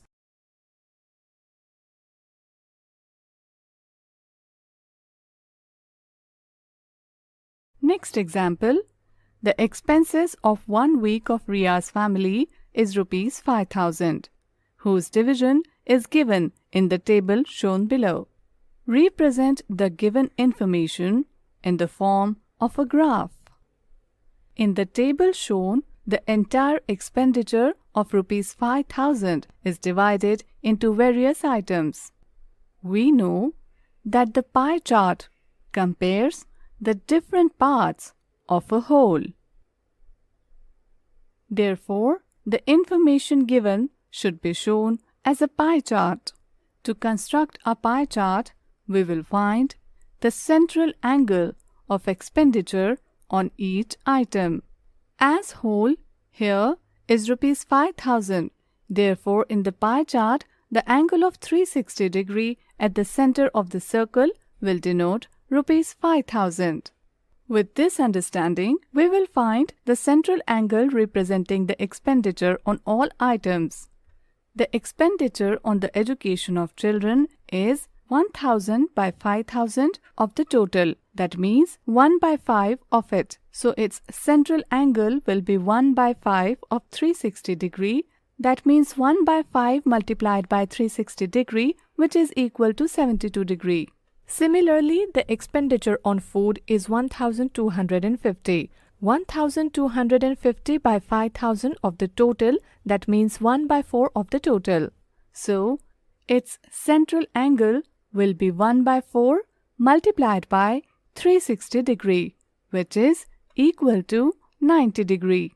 Similarly, we will find the central angle for all the items. Now we will draw the circle graph, which means pie chart. To draw a pie chart, first we will draw a circle. Using protractor, we will draw angle AOB equals to 72 degree. The resulting sector will denote expenditure on children's education. Similarly, we will draw angle BOC equals to 90 degree, angle COD equals to 36 degree, angle DOE equals to 90 degree, angle EOF equals to 18 degree, angle FOA equals to 54 degree, which will denote expenditure respectively on children's education, food, clothing, house rent, transport and others. Thus, we have drawn the pie chart. Today we have seen some examples related to applications of graphs. We will see a few more examples in the next video.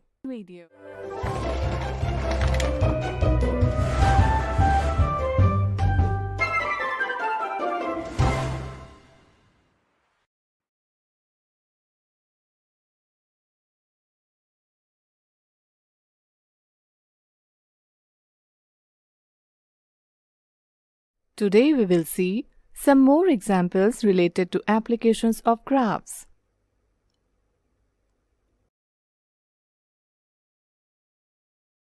The train 1 leaves from city A to city B at 8 am. The train 2 leaves for city B at 9 am. The journey of both trains are represented in the form of graph. Study the graph to find the answers to the following questions. At what time did the two trains come together? The graph drawn for the two trains meet each other at 10 am, indicating that the two trains must have come together at 10 am. For how long did train 1 stop during the journey? The graph of train 1 is a horizontal line from 10 am to 10:42 am. That is, there has been no change in the distance travelled by train 1 during this time. Therefore, we can say that train 1 stopped from 10 am to 10:42 am during the journey, which means train 1 stopped for 42 minutes. What was the speed of train 1 before stopping at 10 am? Train 1 has covered a distance of 100 km in 2 hours before stopping. In this way, the speed of train 1 before stopping was 100 km per 2 hour, equal to 50 km per hour. When train 2 reached city B, how far was train 1 from city B? Train 2 reached city B at 12 pm.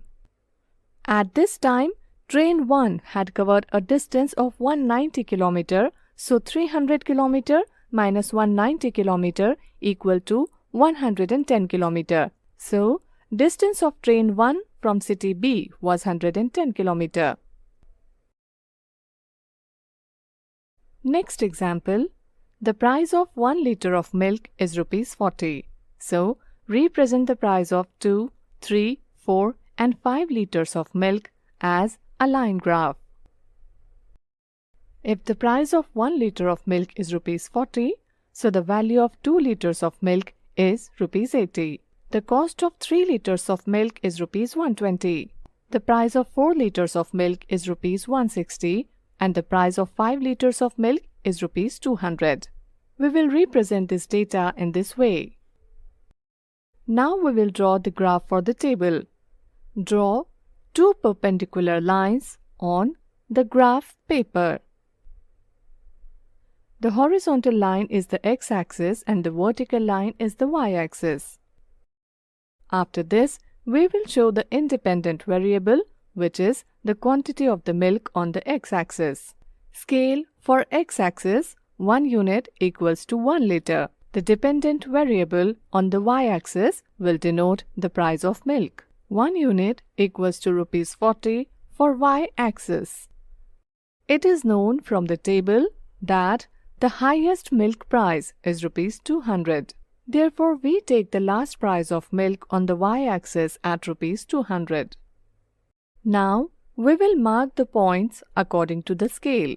The price of 1 liter of milk is rupees 40. So, we will move 1 unit to the right on the x-axis and then 1 unit upwards. Now, at this place, we will mark a point that means coordinates 140. The price of 2 liters of milk is rupees 80. So, we will move 2 units to the right on the x-axis and then 2 units upwards. Now, at this place, we will mark a point that means coordinates 280. Similarly, we will also mark the coordinates 3 120, 4 160 and 5 200. After this, we will join all the points with line segments. We have represented the price and the quantity of milk in the form of a graph. The graph created is a linear graph. The graph tells us that as the quantity of milk is increasing, so is the price. Therefore, this graph is showing two quantities which are proportional.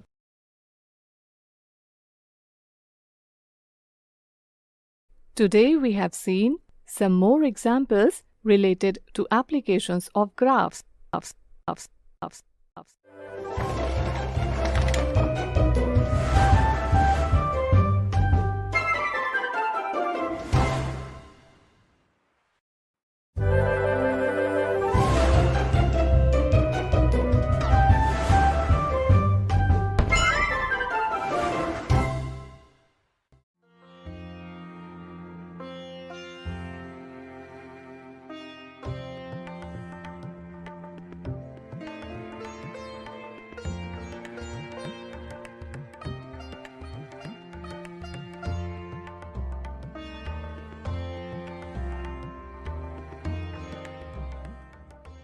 Sanya, a 13-year-old curious city girl studying in class 8. Kabir, Sanya's 14-year-old brother, who helps her contemplate things and perform various activities.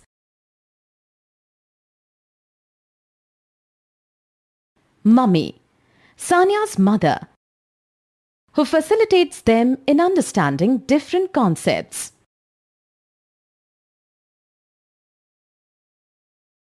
Hi friends!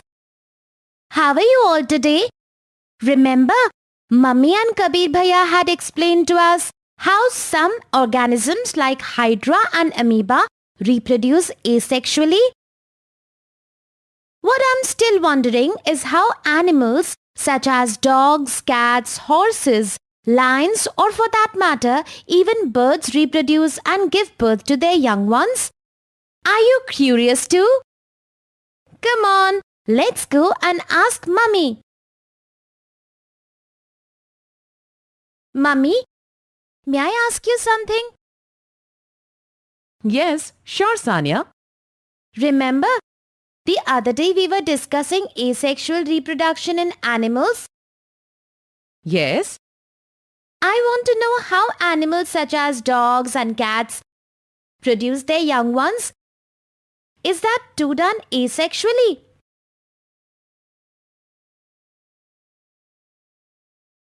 No, Sanya.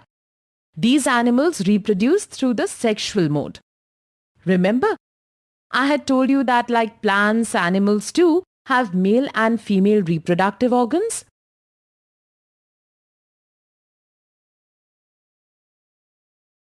Yes, Mummy. These organs play a vital part in sexual reproduction. Like the organs involved in plant reproduction. Yes, Sanya. Mummy, so how do these organs work to reproduce? Before that, Sanya, do you know what these organs are?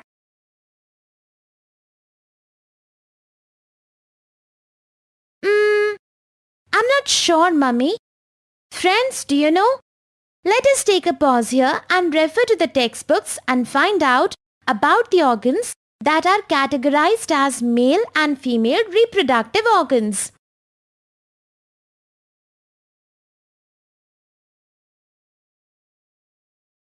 The testes in males and the ovary in females produce the gametes called the sperms and ova respectively.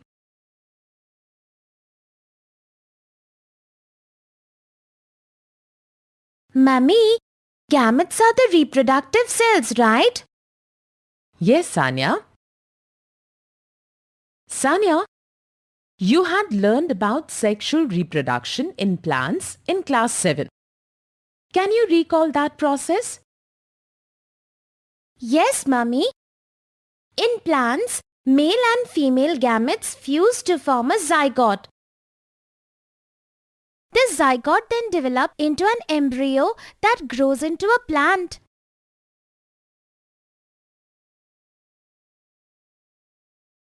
Very good, Sanya. Good that you remember this process. In animals, the same process of fertilization occurs where a female gamete or the ova fuses with the male gamete or the sperm. The zygote that is formed inherits some traits of both mother and father.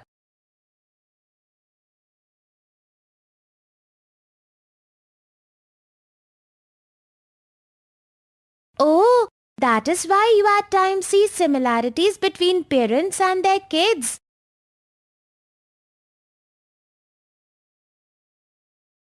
Absolutely. Friends, do you understand now why you may have heard someone tell you that you look like your father or your mother? Or you do a certain thing like one of your parents? Let us do an activity here.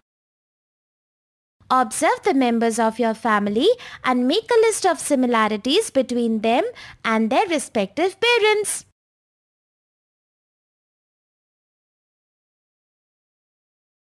Mummy, I still don't understand one thing. You once told me that male and female reproductive organs are not present on the same body in the animal. Then how does fertilization take place? Good point, Sanya. See, in animals such as dogs, cats, horses, even humans, sperms are deposited inside the male body so that they can travel to the ovum and fuse with it to form a zygote inside the female body. Okay, so that is how babies develop inside female bodies. Yes, this is called internal fertilization. But this is not only the way fertilization takes place in animals. Not the only way? Then how else does it happen? I'll leave up to you to find out. You can refer to your textbook for this. Friends, let us refer to page number 103 of the textbook to know more about this.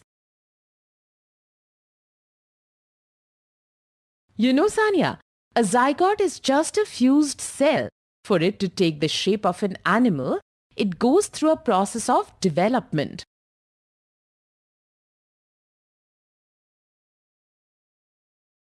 Oh, wow! So we grow from a single cell to this big.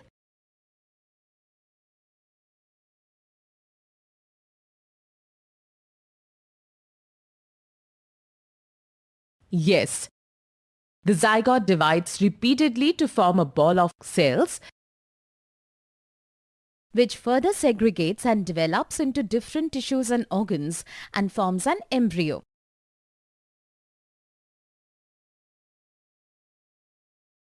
Oh, can we see an embryo while it is developing? Not through the naked eye. In case of internal fertilization, the zygote formation happens inside the female body. The embryo formed attaches to the uterus wall and develops further to form body parts, tissues and organs. When all the body parts of an embryo can be identified individually, an embryo is called a fetus. An embryo can be observed through scans such as ultrasounds. When the development of a fetus is complete, the baby is born.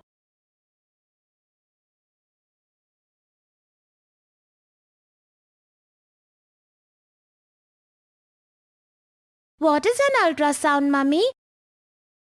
An ultrasound is a scan that provides an internal view of the body. This helps analyze if the embryo is developing properly or not.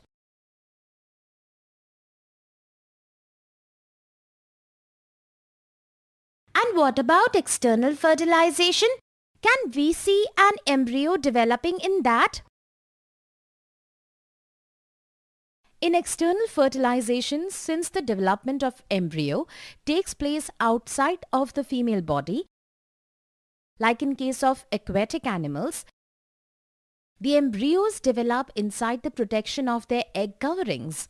Once the embryos are developed completely, the eggs hatch.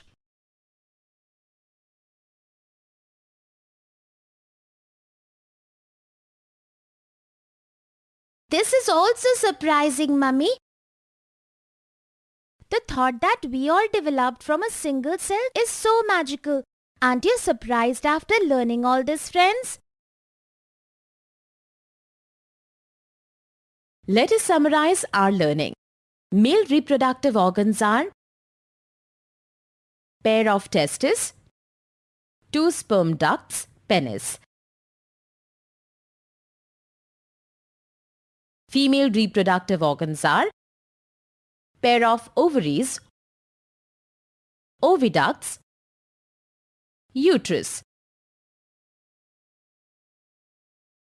Zygote is formed by the fusion of sperm with ovum through a process called fertilization.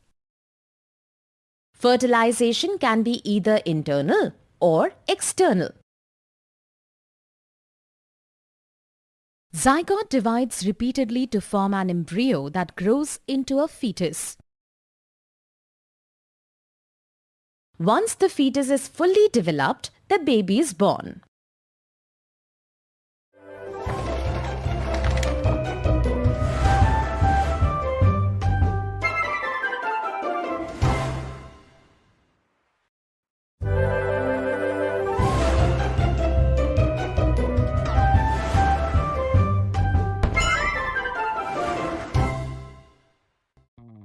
Hello friends, welcome to this video on triangles.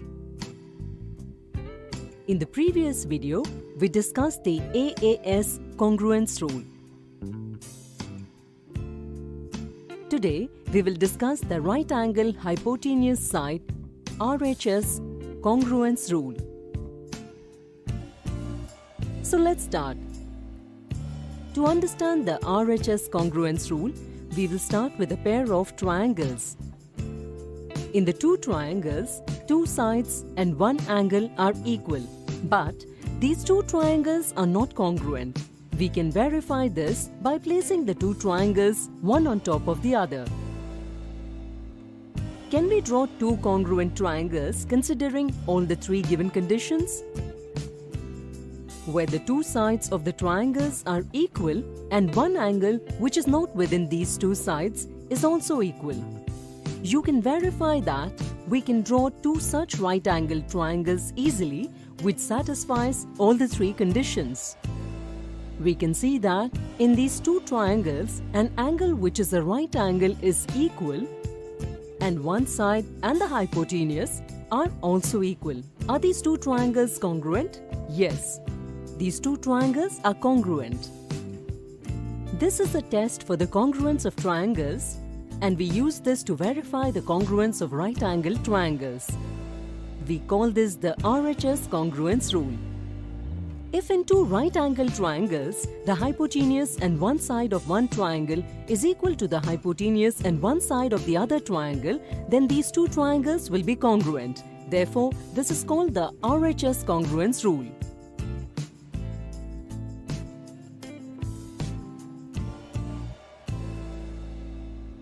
For the purpose of practice, we can draw some pairs of right-angled triangles. For example, draw two right-angled triangles where the hypotenuse is 10 cm and one side is 8 cm. So will the two triangles be congruent? Yes. Friends, a few pairs of triangles are displayed on the screen. Which of the following pairs of triangles are congruent according to the RHS congruence rule? In the first pair, both the triangles are similar as they have one equal side and equal hypotenuse. Therefore, they are congruent according to the RHS congruence rule. In the second pair, both the triangles are right-angled triangle and one side is also equal, but their hypotenuse must also be equal, which is not the case here. Therefore, these two triangles are not congruent. Friends, that's it for today's session. Today, we learned the RHS congruence rule. In the next session, we will solve some questions based on the RHS congruence rule. Thank you.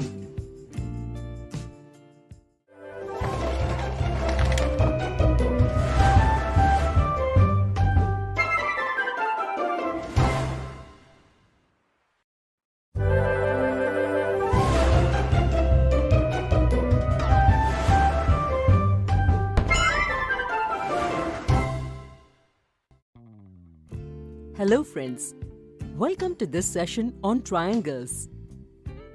In the previous video, we discussed about the right angle hypotenuse side congruence rule. Today, we will solve a few questions based on it. Let's start with the first question. Triangle ABC is an isosceles triangle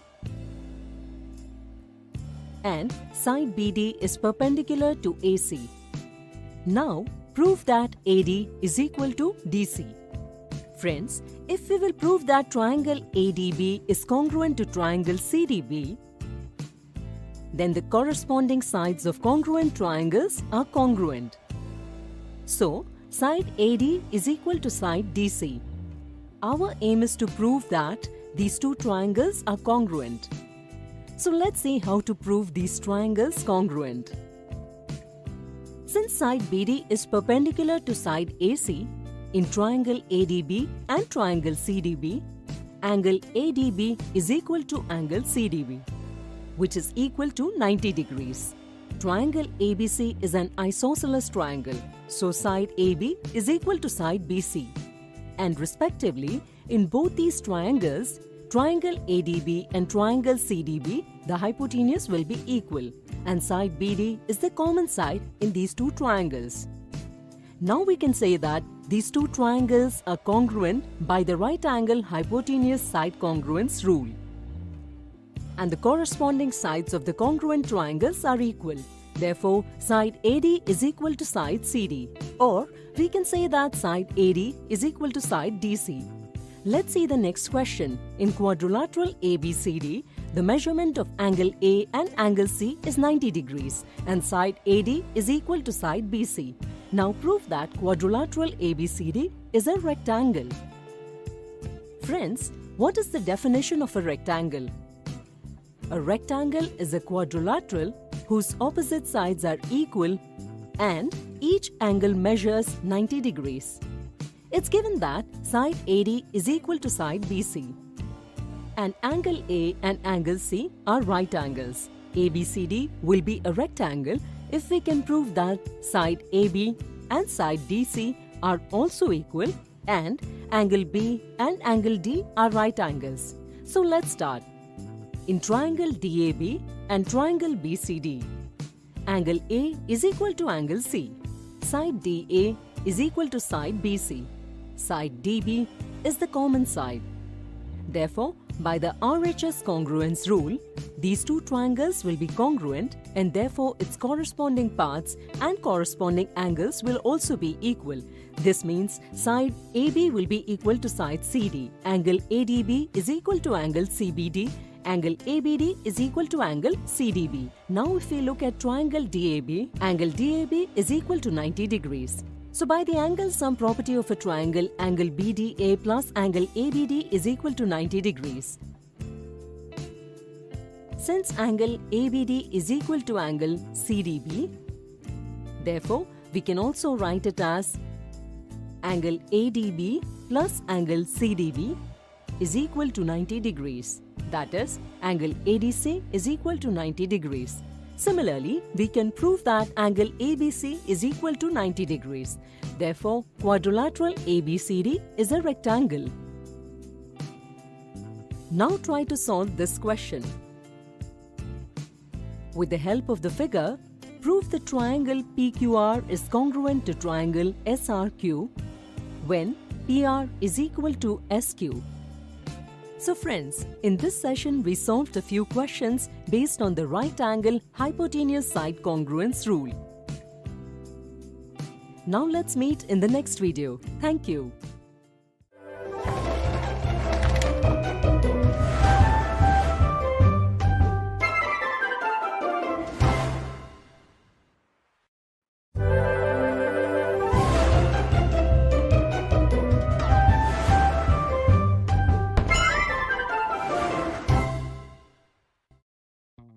Hello friends, welcome to this video on triangles.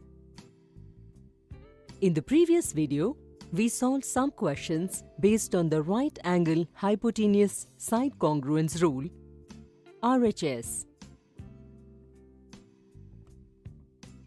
And today, we will discuss some more concepts based on it. So let's start. Look at the figures given on the screen and tell which right angle triangles are congruent according to the RHS congruence rule.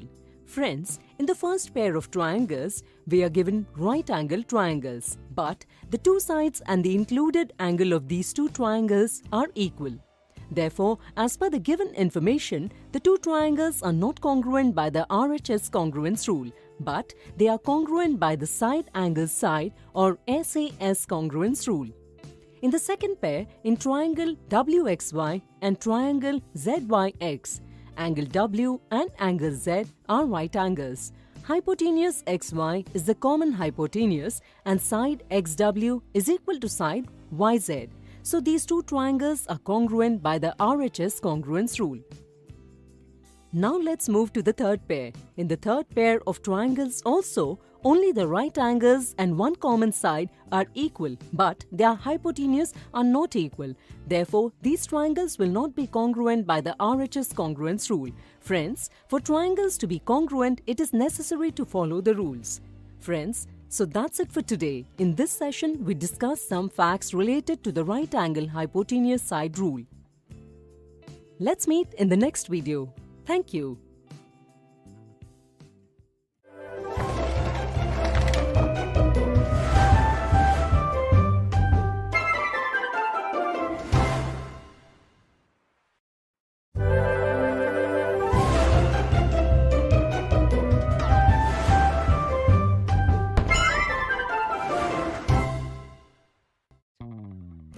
Hello friends, welcome to the video on triangles. In the previous video, we discussed about the congruence of triangles. Today, taking a step forward, we will discuss about the criterion for the congruence of triangles. The first criterion is side angle side. Friends, when two triangles are congruent, then there is one-to-one correspondence between their sides, angles and vertices. But with the help of some sides and angles, can we prove two triangles to be congruent? In this video and in the upcoming video, we will see at least how many sides or angles must be equal for two triangles to be congruent. Friends, in triangle ABC and triangle PQR on the screen, both the sides AB and PQ are 6 centimeters and sides AC and PR are 7 centimeters. So will two triangles be congruent if the two sides of any two triangles are equal? Friends, will the third side also be equal? It may or may not be equal. That is, just two sides being equal is not a sufficient criterion for the congruence of triangles. So friends, can you tell under what circumstances can the third side of these triangles be equal? You can also pause the video for thinking.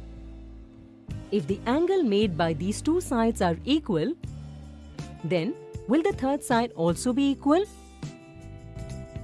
Due to the angles being same, the open portions of the other side of these sides will also be equal in length, and then we can say that these two triangles are congruent. That is, if a triangle's two sides and their included angle are equal to another triangle's two sides and their included angle, then the two triangles are congruent. This is called side angle side or SAS criterion. Can two triangles be congruent with lesser conditions?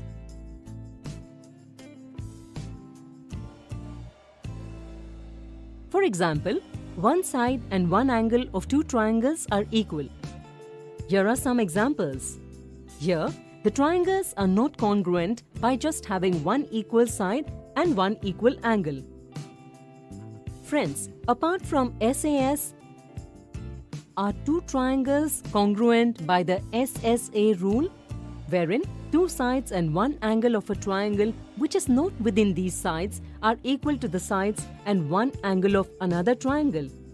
By looking at the figure, we can tell that these two triangles are not congruent.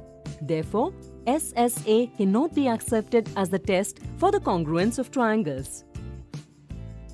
Friends, the SAS congruence rule cannot be proved with the help of previously known results. Therefore, it is accepted as true in the form of an axiom. Why don't you do an activity? Cut two triangles from a paper in such a way that the two sides and the included angle of one triangle are equal to the two sides and the included angle of the other triangle. And then look at the two triangles by stacking them one on top of the other. Are they fitting exactly one on top of the other? Check. Friends, that's all in today's session. Today we studied the SAS criterion for the congruence of triangles. See you in the next video. Thank you.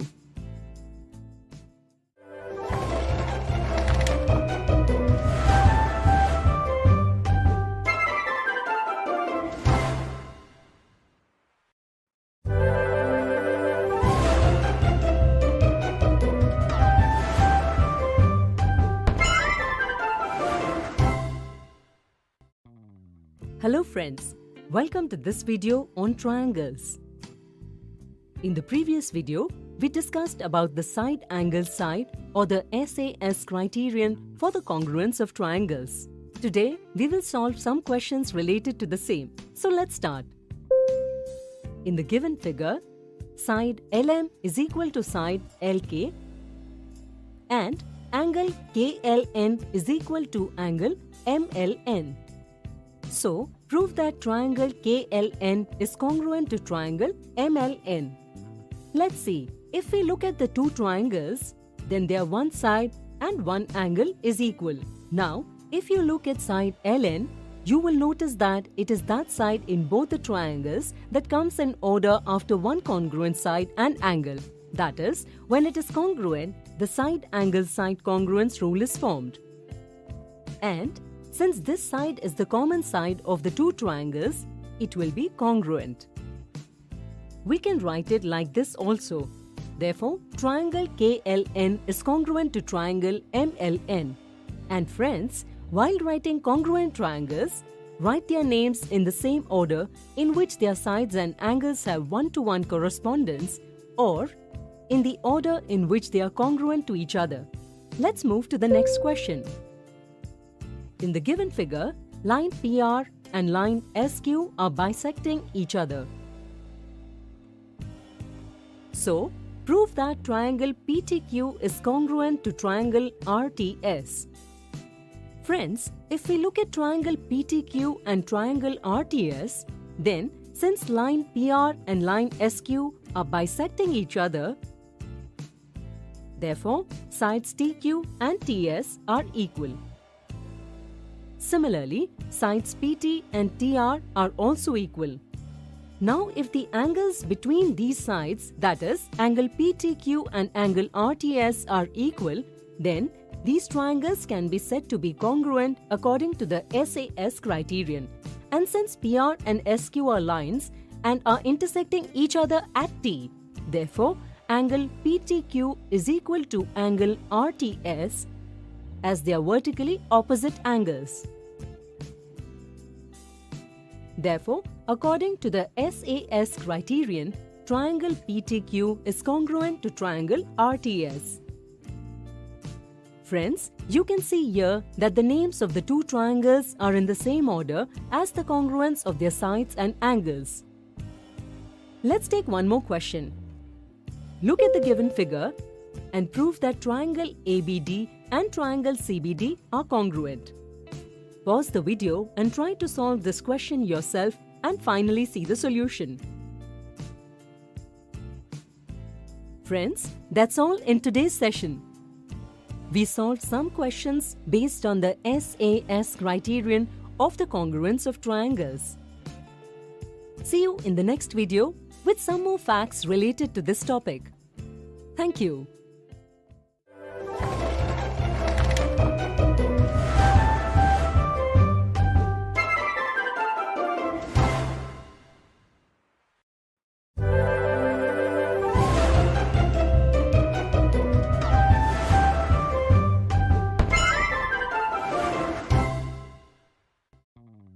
Hello friends, welcome to this video on triangles. In the previous video, we discussed the SAS criterion for the congruence of triangles and we also solved some questions. Today, we will discuss some facts related to the same. So let's start. Look at the figure and choose the correct option of congruent triangles. Friends, according to the first option here, side WV is equal to side YX. Look in the figure and tell whether it is correct. Yes. Now, can you tell whether side VZ is equal to side XZ? No. Therefore, these triangles cannot be congruent. So, the first option is not correct. Now let's move to the second option. Here, according to the name of the triangles, is side WV equal to side ZX? No. Therefore, this option is also incorrect. Now let's look at the last remaining option. According to the figure, side WV is equal to side XY, angle WVZ is equal to angle XYZ and side ZV is equal to side ZY. So, according to the SAS congruence criterion, these triangles are congruent. So, the third option is the correct option. Friends, that's all in this session. Today we discussed some facts related to the SAS criterion. See you in the next video. Thank you.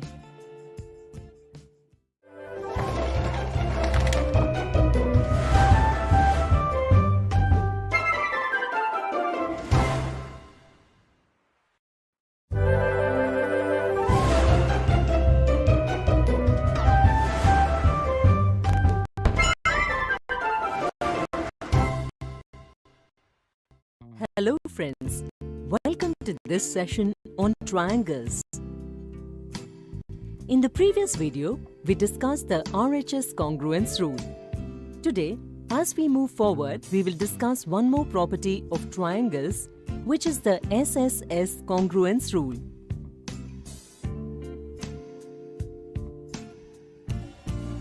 Friends, the name itself suggests that this rule of congruence is related to the sides of triangles. Look at the given triangles. Are these triangles congruent? Friends, the rules of congruence that we learned so far, such as SAS, ASA, AAS and RHS, have at least one angle in them. But in these triangles, no information is given about the angles. Only the length of the sides are given. So how can we check the congruence of these triangles?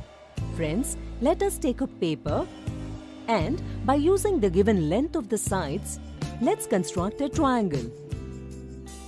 Here, in triangle ABC, let's consider BC as the base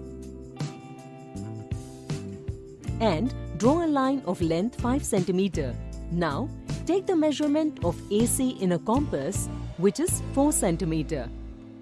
Place it on point C and draw an arc. Now, take a measurement of 3 cm in a compass, place it on point B and draw another arc. The intersection point of these two is point A. Similarly, we will draw triangle PQR. Now cut the triangles and keep similar sides one on top of the other. You can see that these two triangles cover each other completely. This means the corresponding parts of these triangles are equal. That's why triangle ABC and triangle PQR are congruent. Here, two pairs of triangles are given. You can pause the video and repeat the activity to test if these triangles are congruent.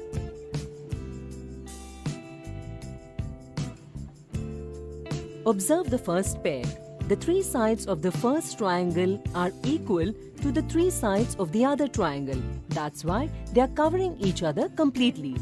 Therefore, these triangles are congruent. In the second pair, two sides of the triangles are equal, but the third side is not equal. They don't completely cover each other. That's why these two triangles are not congruent. So, we can say that for two triangles to be congruent, two sides being equal is not enough. Here, for triangles to be congruent, all three sides should be equal. We can write this conclusion in the form of a theorem. If three sides of one triangle are equal to the three sides of another triangle, then the two triangles are congruent. This is called the side-side-side or SSS congruence rule.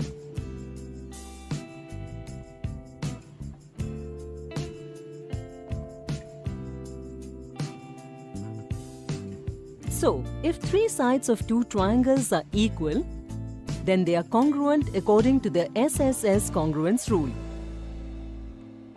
And we know that the corresponding parts of congruent triangles are equal. So, the corresponding angles will also be equal. That's it for today's session. Today, we discussed the side-side-side criterion or SSS congruence rule. See you in the next video. Thank you.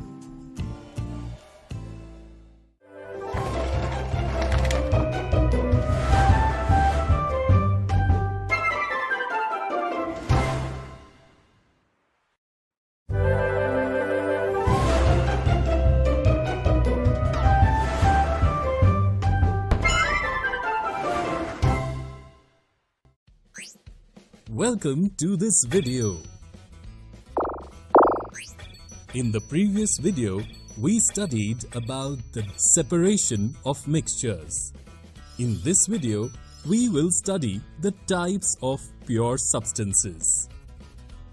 So far, we have studied substances and mixtures. But do you know that we can classify substances according to their chemical composition into elements or compounds. Let us first learn about elements. Do you know Robert Boyle was the first scientist in the world who first used the word element in the year 1661. Antoine Laurent Lavoisier, 1743 to 94, a French chemist, was the first to establish an experimentally useful definition of an element. According to him, element is the basic form of matter that cannot be divided into other simple substances by chemical reaction. Elements can generally be classified into metals, nonmetals, and metalloids. Let us first learn about some properties of metals. 1. They have a luster, shine. 2. Their color is silvery grey or golden yellow. 3. They are conductors of heat and electricity. 4. They are ductile and can be drawn into wires. 5. They are malleable and can be hammered into thin sheets. 6. They are sonorous, make a ringing sound when hit. Now you may be thinking, what can be the examples of a metal with so many properties? Gold, silver, copper, iron, sodium, potassium, etc. are examples of metals. And do you know an interesting thing? Mercury is a metal that remains liquid at room temperature. Let us now look at some properties of non-metals. 1. They display a variety of colors. 2. They are poor conductors of heat and electricity. 3. Unlike metals, these are non-lustrous except iodine. 4. They are not sonorous. 5. They are not malleable. Can you think of some examples of these? Examples of non-metals are hydrogen, oxygen, carbon, bromine, etc. And finally, metalloids are substances whose properties resemble both metal and solid non-metals. They are lustrous like metals. They are semiconductors of electricity. They are not tensile or malleable. Boron, silicon, germanium, etc. are examples of metalloids. Friends, do you know what we get when two or more elements combine? Let us understand this by an activity. Take 50 grams of iron powder and 3 grams of sulfur in 2 separate ceramic cups.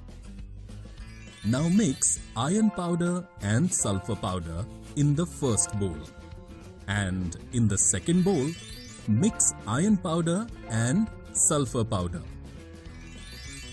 Heat the mixture until it becomes red at high heat.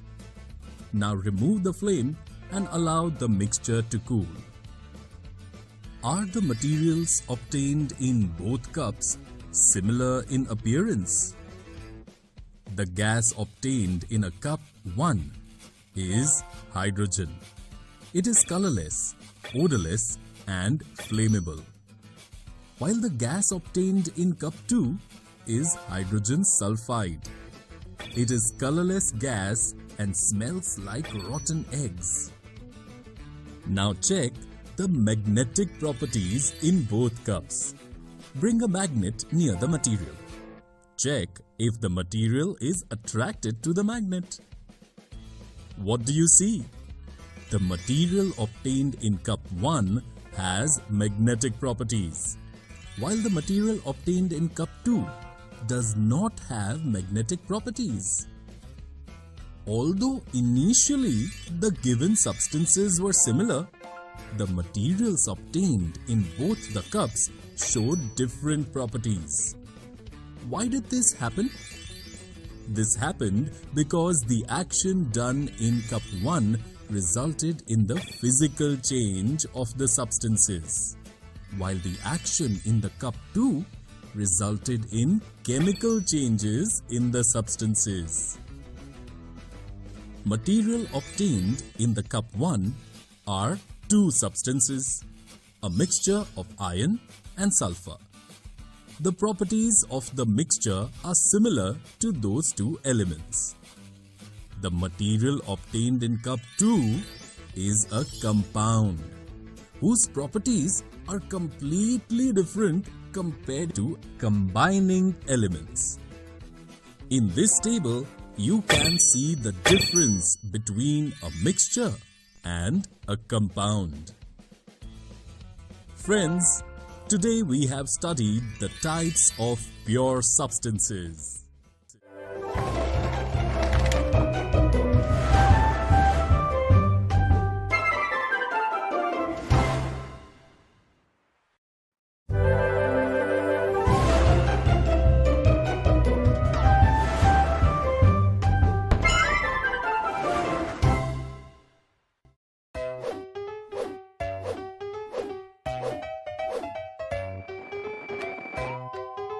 Motion, Part 2.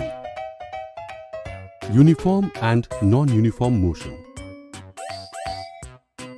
In the previous video, we learnt about the motion of an object along a straight line, about the concepts of distance and displacement.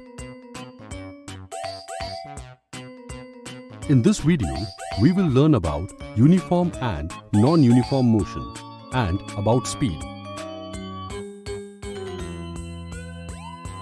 Let's first understand what we mean by rate of motion. It is a measure of how much the position of an object changes in unit time.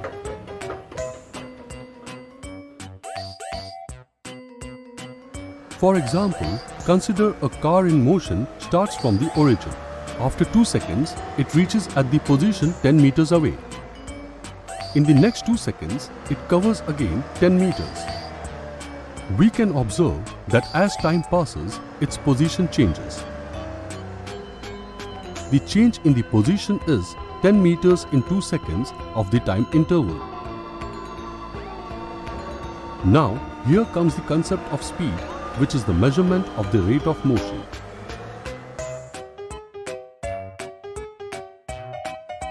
It is the total distance travelled by an object in unit time. Its SI unit is meter per second. The speed of an object can remain constant or it can vary with time. Suppose an object, let's say a red car, covers 20 meters in the first second. In the next second, it again covers 20 meters and so on. So, in these short intervals of time, the car covers equal distances. This type of motion is known as uniform motion. An object in uniform motion covers equal distances in equal intervals of time. It has to be noted that the speed of an object remains constant in uniform motion. But most of the time, speed is not constant. It sometimes increases, decreases, or remains constant for an equal amount of time intervals. This type of motion is known as non-uniform motion. For example, this blue car covers 10 meters in the first second. It covers 15 meters in the next second, and in the third second, it covers 8 meters.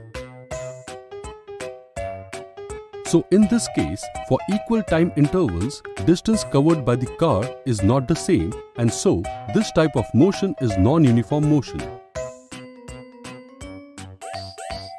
Let's look at another example.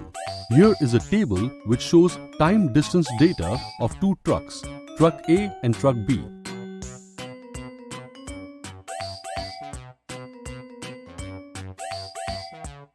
Can you tell which one is in uniform motion and which one is in non-uniform motion?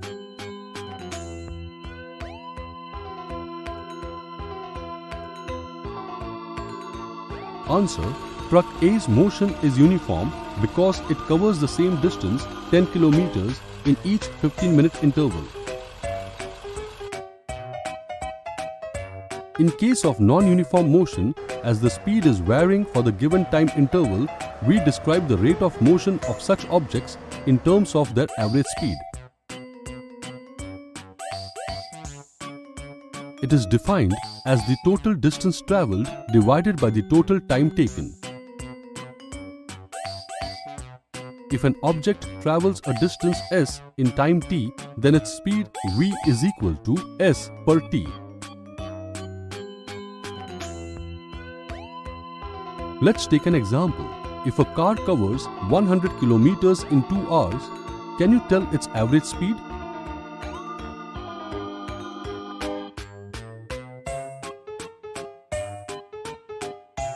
V is equal to 100 kilometers per 2 hour is equal to 50 kilometers per hour.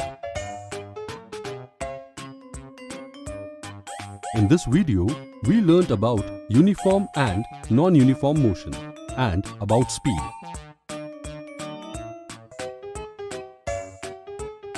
In the next video, we will learn about speed with direction.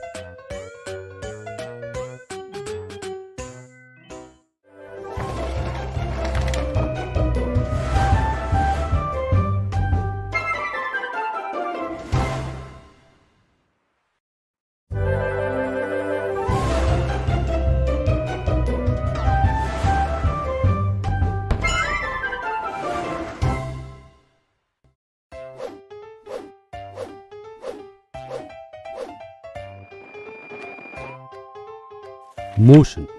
Part 6. Uniform circular motion.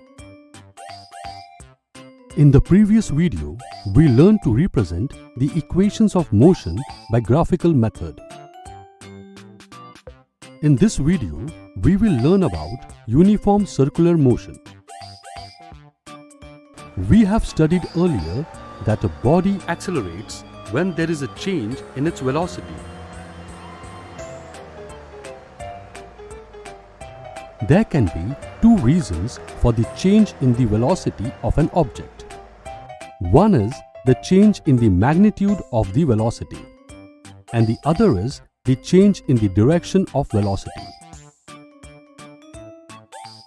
Can you give an example when an object is changing only its direction of motion but not its magnitude of velocity?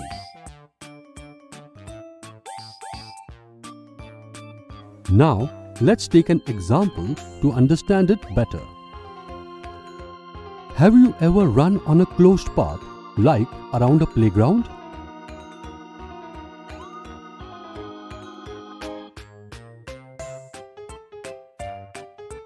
Let us consider the motion of an athlete on a closed path as our example.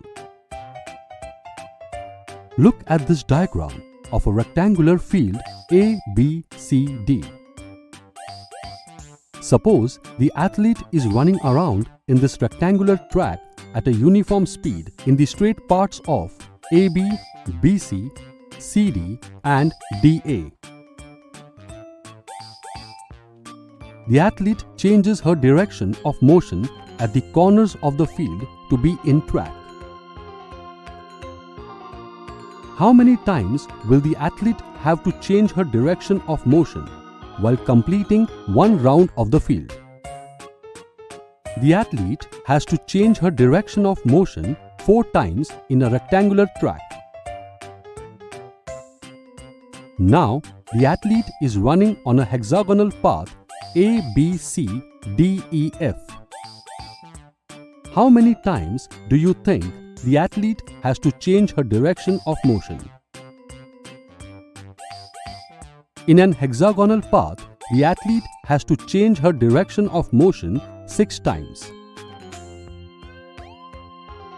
Therefore, we can say that with the increase in the number of sides of the track, the athlete has to make more turns. If we increase the number of sides of the track indefinitely, then what do you think would happen to the shape of the track? On increasing the number of sides of the track indefinitely, the shape of the track will be that of a circle and the length of each of the sides will decrease to a point. Now, if the athlete moves along the circular path at a velocity of constant magnitude, then the change in her velocity is only due to the change in direction of motion.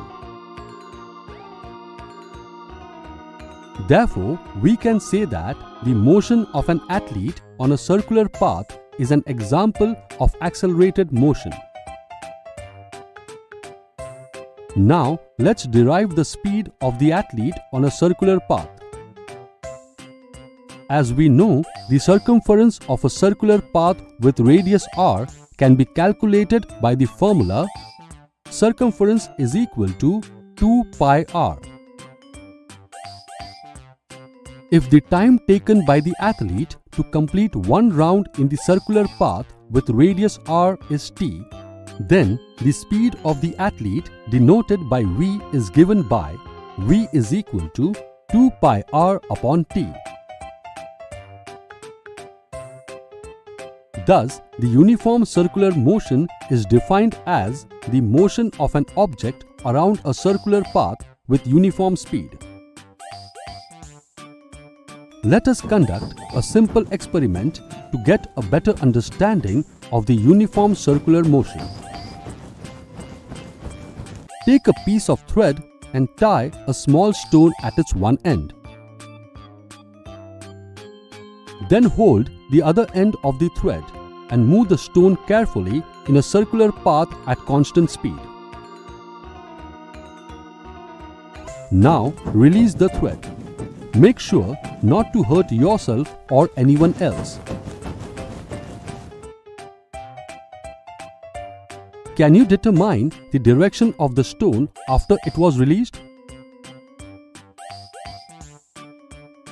Repeat the experiment a few times by releasing the stone at different positions during the circular path and observe the direction of the stone after it is released. Did the direction of stone remain the same in all the cases or not?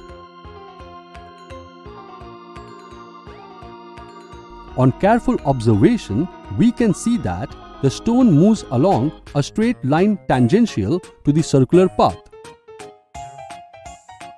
This tangential motion of the stone occurs because the stone continues to move in the direction in which it was moving at the instant when it was released.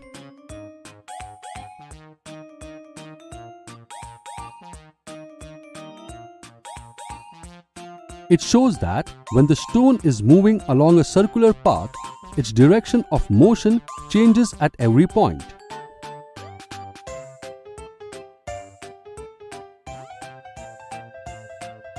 In this video, we learned about uniform circular motion.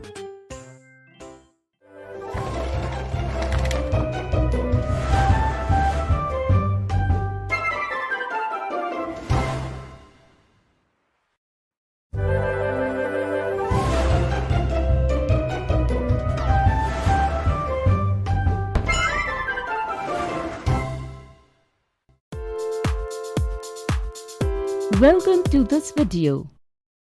In the previous video, we saw an interesting example based on the application of trigonometric ratios. Today we will see other interesting examples based on the application of trigonometric ratios. A bird sitting on the branch of a tree is looking at a rat on the ground. At this time, the angle of depression is 30 degrees. But when the rat moves 20 meters towards the tree, the angle becomes 45 degrees. Can you find that height from the ground where the bird is sitting? With the help of the given information, let us construct the figure. Let Mn be the height of the bird from the ground, denoted by h. And let's represent the first position where the rat is seated by point P. In that case, the angle of depression made by the line of sight and the horizontal line of the bird sitting on the branch is 30 degrees. Looking at the figure, we find that PM is a transversal line of parallel line of LM and PN. Therefore, in this case, we can say that angle LMP and angle MPN are alternate angles, so they will be equal. And in the second case, when the rat travels 20 meters towards the tree, the angle of depression becomes 45 degrees, assuming the distance from point O to N is x meters, where the angle of depression formed by the line of sight and horizontal line is 45 degrees. Therefore, in both the above situations, the following figure is obtained.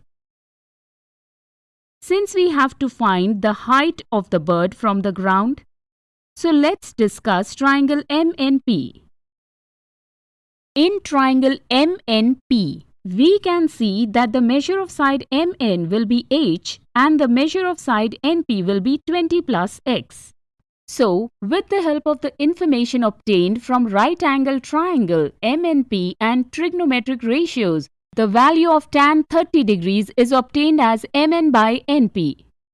On substituting the values of sides Mn and Np in tan 30 degrees and solving it, the value of h is obtained as 20 plus x by square root of 3, which is not a complete solution because here the value of x is unknown. Let us represent it by equation 1.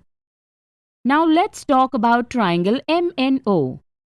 With the help of trigonometric ratios, we can see that the value of tan 45 degrees will be Mn by NO, where solving the equation with the help of the figure gives h equal to x. Let us represent it as equation 2. Solving the equation by comparing 1 and 2. The value of h is obtained as 20 divided by square root 3 minus 1, whose rationalization gives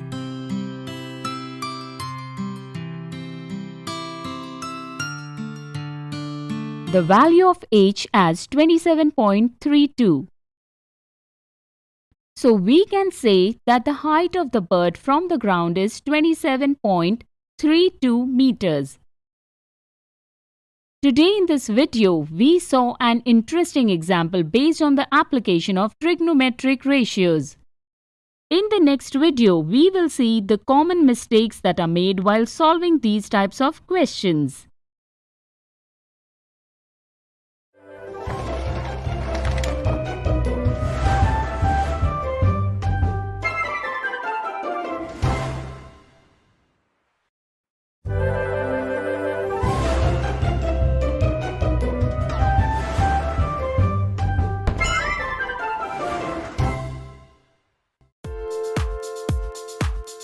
Welcome to this video.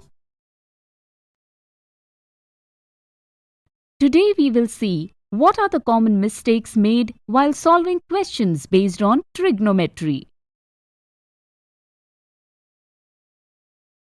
According to the security in the new hotel, a rope is tied to the top of the 3rd and 5th floors of the 5-floor building from a point O placed 30 meters away from the base of the building. The rope has elevation angles from point O at 45 degrees and 60 degrees respectively. But Naveen does not know what is the length of the rope used for this. So he asks the hotel staff Pratik and Tarun to find the length of the rope.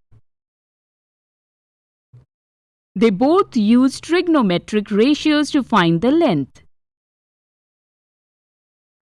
and both of them first create the figure in their notebook with the help of the given information. In these figures created by both, point L represents the base of the building and points M and N represent the top of the third and fifth floors of the building respectively. So, can you tell which of the following figures is correct? If you consider the first figure to be correct, then your answer is wrong. Because Prateek has correctly marked the elevation angle MOL equal to 45 degrees on the third floor. But he has incorrectly marked the elevation angle of the fifth floor. We know that the elevation angle is made up of line of sight and horizontal line. Therefore, the correct elevation angle of the fifth floor, angle NOL, would be equal to 60 degrees. So we can say that the figure created by Tarun is the correct figure. So let's discuss about this figure, where he has to find the length of OM and ON. First, by taking the right angle triangle OLM, he tries to find the length of OM, where using the trigonometric ratio he gets cos 45 degrees equal to OL upon OM. On substituting and solving these values, the value of OM is found to be 42.42 meters. So we can say that the length of the rope from point O to M will be 42.42 meters. Similarly, he also discusses about the right angle triangle OLN, and by getting the trigonometric ratio cos 60 degrees equals OL divided by ON. And on substituting and solving the values, the value of ON is 60 meters. Therefore, we can say that the length of the rope from the third and the fifth floor of the building from point O was found by Tarun to be approximately 42.42 meters and 60 meters respectively, which is absolutely correct. So today we saw the mistakes made while solving a question based on trigonometry.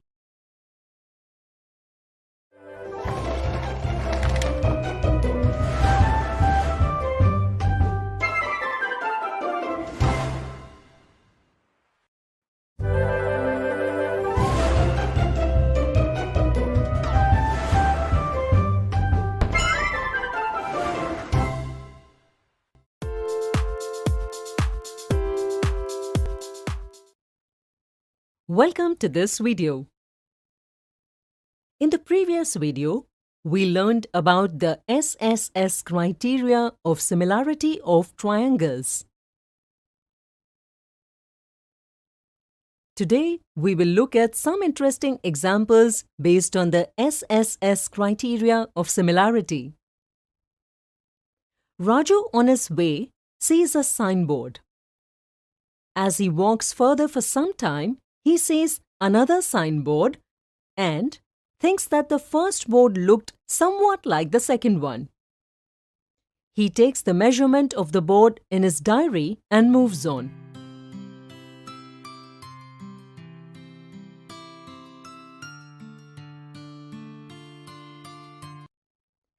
After some time, he sees the third signboard and takes its measurement also and notes them into his diary.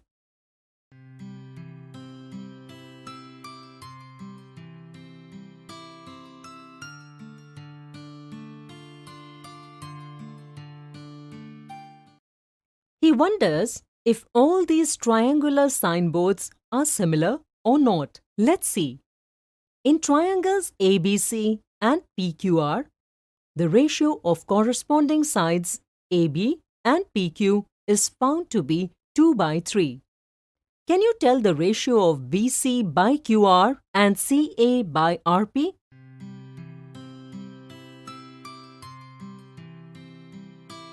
Correct.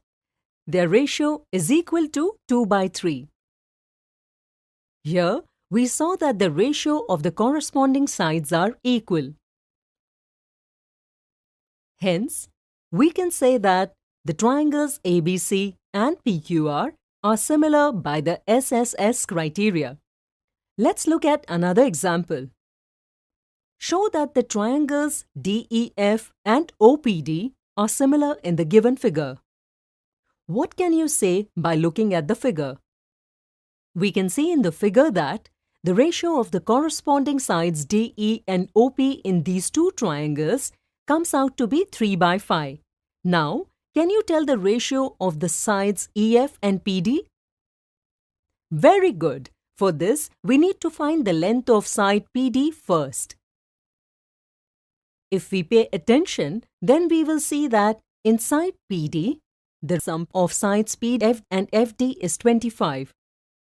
Therefore, the ratio of EF and PD is also 3/5. Like this, the ratio of FD and DO also comes out to be equal to this value.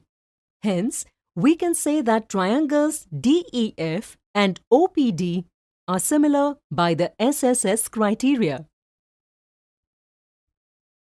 In this video, we looked at some examples based on the SSS criteria.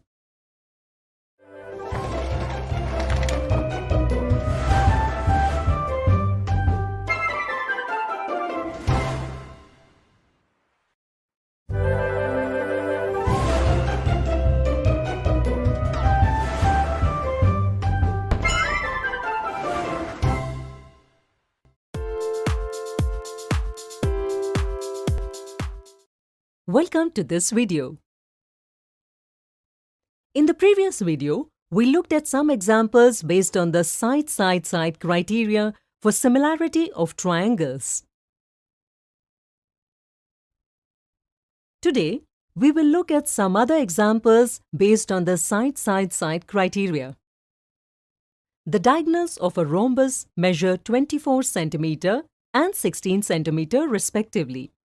Find the length of the sides of the rhombus and also prove that all the four triangles in it are similar. Because we know that there are two diagonals in a rhombus. Hence, let diagonal AC be of 24 cm and diagonal BD be 16 cm long. We know that the diagonals of a rhombus divides each other into equal parts perpendicularly. That is why angles AOB, BOC, COD and DOA are right angles. That is, they will be of 90 degrees. In this rhombus, which all triangles can you see? Correct. Here, we can see four triangles, namely triangles AOB, BOC, COD and triangle DOA. Since we need to find the sides of this rhombus, hence, if we take any one triangle, we can find the length of the sides of the rhombus. Come on, let's discuss triangle AOB. In triangle AOB, we see that angle O is 90 degrees. Hence, we can say that this triangle is a right-angled triangle. Therefore, using the Pythagorean theorem in this triangle,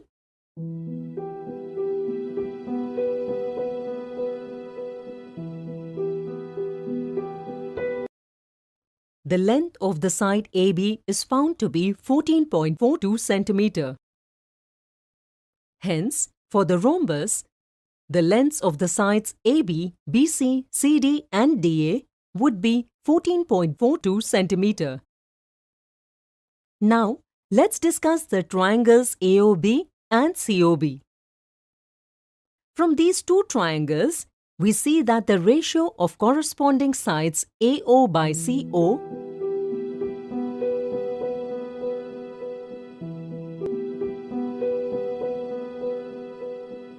AB by CB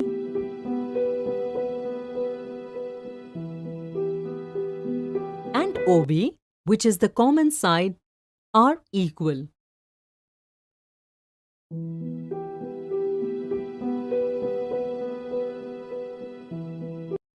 Can you tell which criteria of similarity is shown by this? Correct. This represents the SSS criteria.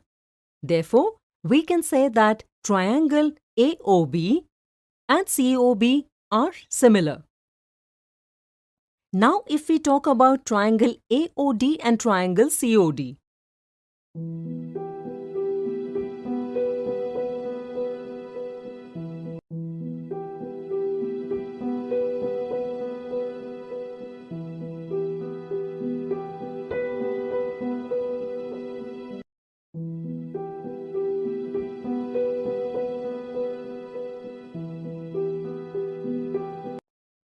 The ratio of their corresponding sides are also equal.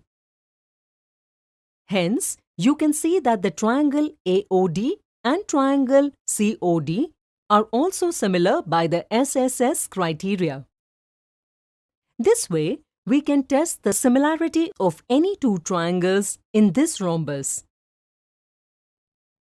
And we can say that all the four triangles, triangle AOB, triangle COB, triangle COD and triangle AOD are similar. In the given similar triangles LMN and PQR, NO and RS are their medians respectively, where LM by QP equals LN by QR equals MN by PR and NO by RS equals LM by QP. Then, prove that triangles NOM and RSP are similar to each other. Hence, from equations 1 and 2, we can say that NO by RS equals MN by PR, which is represented by equation 3. Because from the figure, we can say that points O and S are the midpoints of LM and QP respectively. Hence, 2OM by 2SP equals MN by PR, which we represent by equation 4. If we compare equations 3 and 4, then we get NO by RS equals MN by PR equals OM by SP. Therefore, by SSS criteria, we can say that triangles NOM and RSP are similar. Today, we saw some interesting examples based on the side-side-side criteria.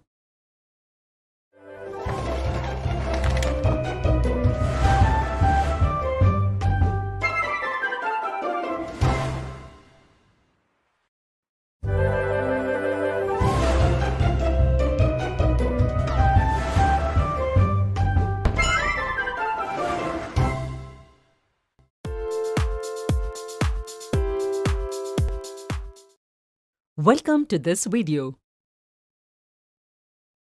In the previous video, we learned about the AAA criterion of similar triangles for similarity of the triangles. Today we will learn the side-side-side criteria, that is, SSS criteria for similarity of the triangles. As we all know, the figures with equal ratio of corresponding sides and the equal corresponding angles are similar to each other. You are given some triangles here. Are all the corresponding angles of these triangles equal? And what do you understand by the corresponding sides of these triangles? To understand this, we will take triangles ABC and LMN. What do you understand by these two triangles? If we look carefully, corresponding sides AB, LM, BC, MN and CA, NL, their ratios are equal to 1 by 2. Now, what can you say about the angles of these two triangles? Yes, if you measure, then you will see that the corresponding angles are equal.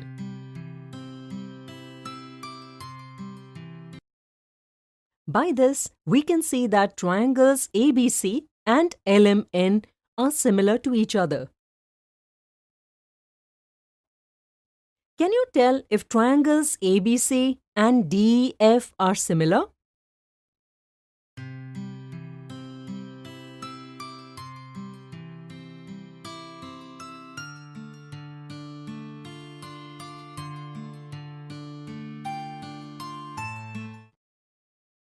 You are absolutely correct. The ratios of the corresponding sides of both the triangles are 1/8. And if we talk about the angles then, the corresponding angles of these triangles are also equal. This way, we can say that triangles ABC and DEF are also similar. Similarly, if we take any two triangles from these, then the ratios of their corresponding sides and the corresponding angles are equal. Hence, we can say that in any two triangles, if the corresponding sides are in the same ratios, then their corresponding angles will always be equal, by which we can say that they are similar triangles. In this video, we learned the side-side-side or SSS criteria for the similarity of triangles. Can you test the similarity of triangles around you in real life? In the next video, we will look at an interesting example based on this.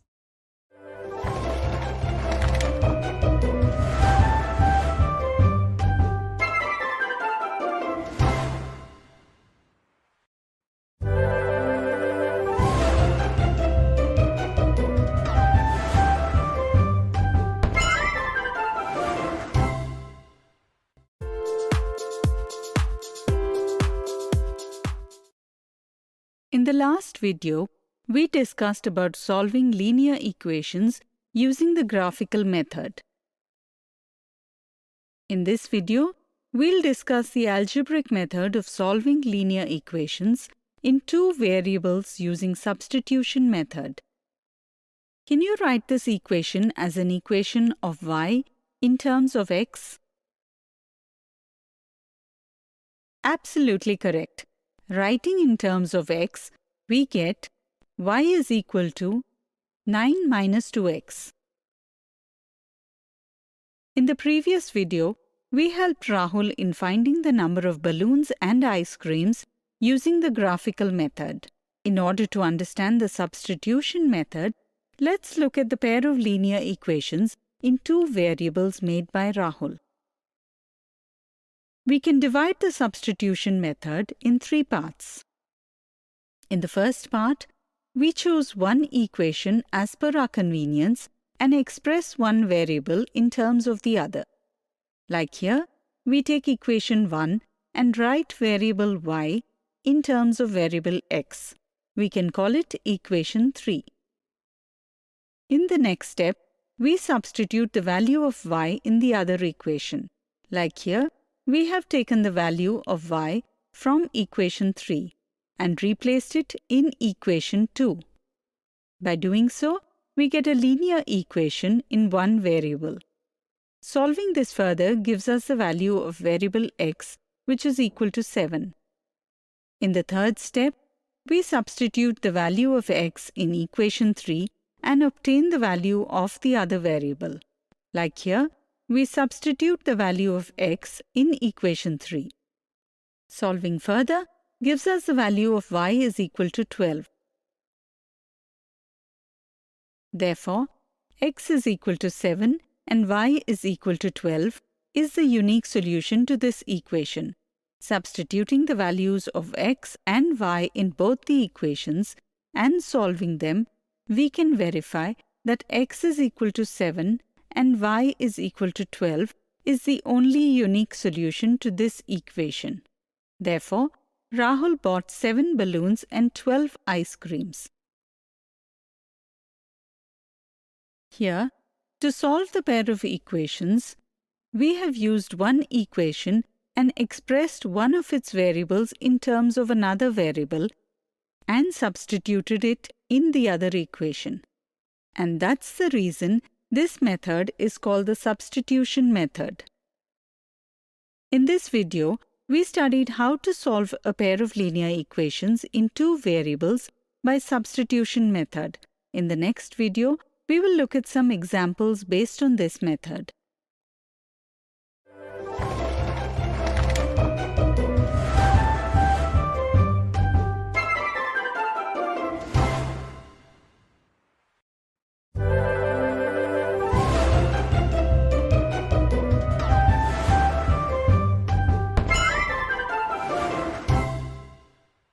Today we will learn sexual reproduction in plants. There are many organisms in the world such as flowering plants, humans, various animals, etc., which require male and females to produce offspring. Such a method of reproduction in which two parents participate is called sexual reproduction. Today we will discuss sexual reproduction in plants. Flowering plants, also called angiosperms, produce offspring through sexual reproduction. The reproductive organs of these plants are found in flowers. Can you tell me which are the main parts of the flower? Think. Let me tell you. The outer part of the flower, which looks like green leaves, is called sepal. Together, the sepals form calyx. The sepals protect the inner parts when the flower is in the form of a bud. The colorful part of the flower that looks like leaves are called petals. All the petals together are called corolla. Within the circle of petals in the flower, you will see some thin tubes, the top of which is inflated. Each of these is the male reproductive organ of the plant called stamen. The long thin tube-like part of the stamens is called the filament, and the inflated upper part is called the anther. The anther generates pollen grains and carries them within it. Pollen grains are generally yellow. If you touch the anther, you will have yellow powder on your hand, which are pollen grains. In pollen grains, male gametes of the plant can be found. The color of petals and their fragrance attract insects.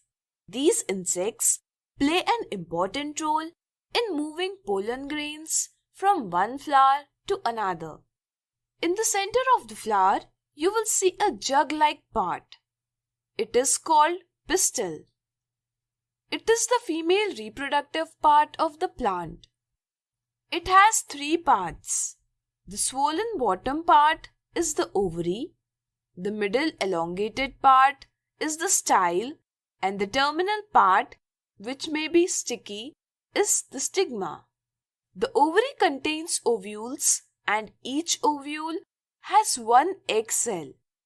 Egg cell is the female gamete of the plant.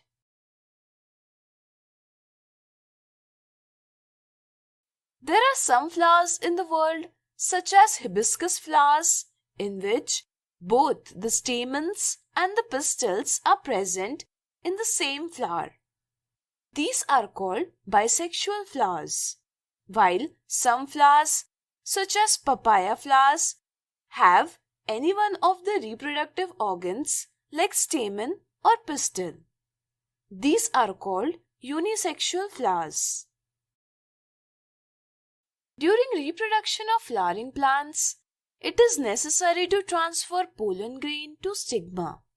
We call this as pollination. If the pollen grain is transferred from the anther of the flower to the stigma of the same flower, it is called self-pollination. When pollen grain is transferred from the anther of one flower to the stigma of another flower, it is called cross-pollination. Pollination is done with the help of inorganic components such as air, water, or biological components such as insects, animals, etc. When pollen grains are pollinated on the stigma of a flower, there is development of a tube from the pollen grain which passes through the style and reaches to the embryo sac of an ovule. Two male gametes enter the embryo sac from the pollen grain. The ovule consists of an embryo sac, that is, oval-shaped with 8 cells, and one of its cells is the egg cell or female gamete. A male gamete released from the pollen tube fuses with the female gamete to produce a zygote. The process of fusion of germ cells so as to form zygote is called fertilization. Similarly, the second male gametes fuses with 2 polar nuclei to form an endosperm. Since there are 2 types of fusion in the embryo sac, fusion of germ cells and fusion of male gametes with the bipolar nuclei, hence, such kind of fertilization is called double fertilization.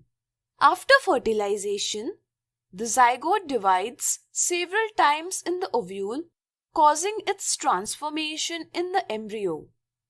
Endosperm provides nutrition to the embryo. At the same time, the ovary changes into fruit.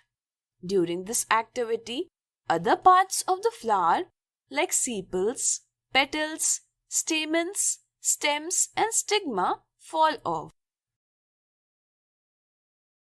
The transition of the ovule occurs in a hard covering called a seed. The seed protects the embryo. A seed usually consists of a seed coat, cotyledon, and an embryo axis. The plumule of the embryonic axis are future shoot and the radicle is the future root. Cotyledons are inflated structures in which the food of the embryo is preserved. In a favorable condition, the embryo develops into seedlings, which we call germination. The newborn develops and transforms into a new plant. So now you must have understood the sexual reproduction in plants very well.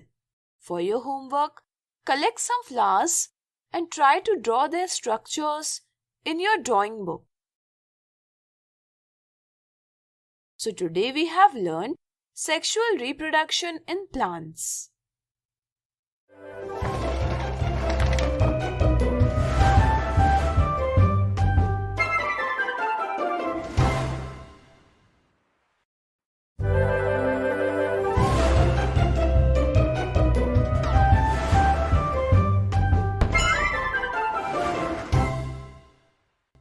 Today we will learn about sexual reproduction in animals. We know that 2 parents participate in sexual reproduction. During sexual reproduction, the male germ cells is fused with the female germ cell to produce a zygote and develops into a new organism. Let's understand sexual reproduction in humans. Sexual maturity of parents is necessary in sexual reproduction. As a person grows in age, many changes occur in the body, such as increase in length and weight. These are only physical changes. In the context of sexual maturity, boys and girls undergo various changes in the age group of 10 to 14 years. For example, appearance of body, development of reproductive organs, and the different tissues which are helpful in sexual reproduction, etc. Moreover, there are different signs of sexual maturity, such as thin hair appears on the legs and arms, thick hair grows in the armpits and in the genital area, between the thighs, the skin becomes oily, pimples may appear on the skin, and so on. Along with physical and mental changes, there is occurrence of some hormonal and emotional changes too. For example, the individual becomes more aware of himself and towards opposite sex. During this period, there are some changes which are different in boys and girls, such as in boys, there is appearance of a beard and mustache on the face, cracking of the voice, penis occasionally begins to become enlarged and erect either in the daydreams or at night, etc. Similarly, in girls, the breast size increases, the color of the nipples becomes darker, girls begin to menstruate, etc. Keep in mind that these changes occur slowly over time. All these changes may occur at different ages in different individuals. Also, it is not necessary that all changes occur in a person at the same time. These are slow changes with respect to time. From birth to adolescence, the body primarily focuses on physical growth. But as the rate of physical growth slows down in the early years of adolescence, the reproductive tissue begins to develop. This period of adolescence is called puberty. Males and females become ready for reproduction after sexual maturity. Let us now understand the male reproductive system in humans.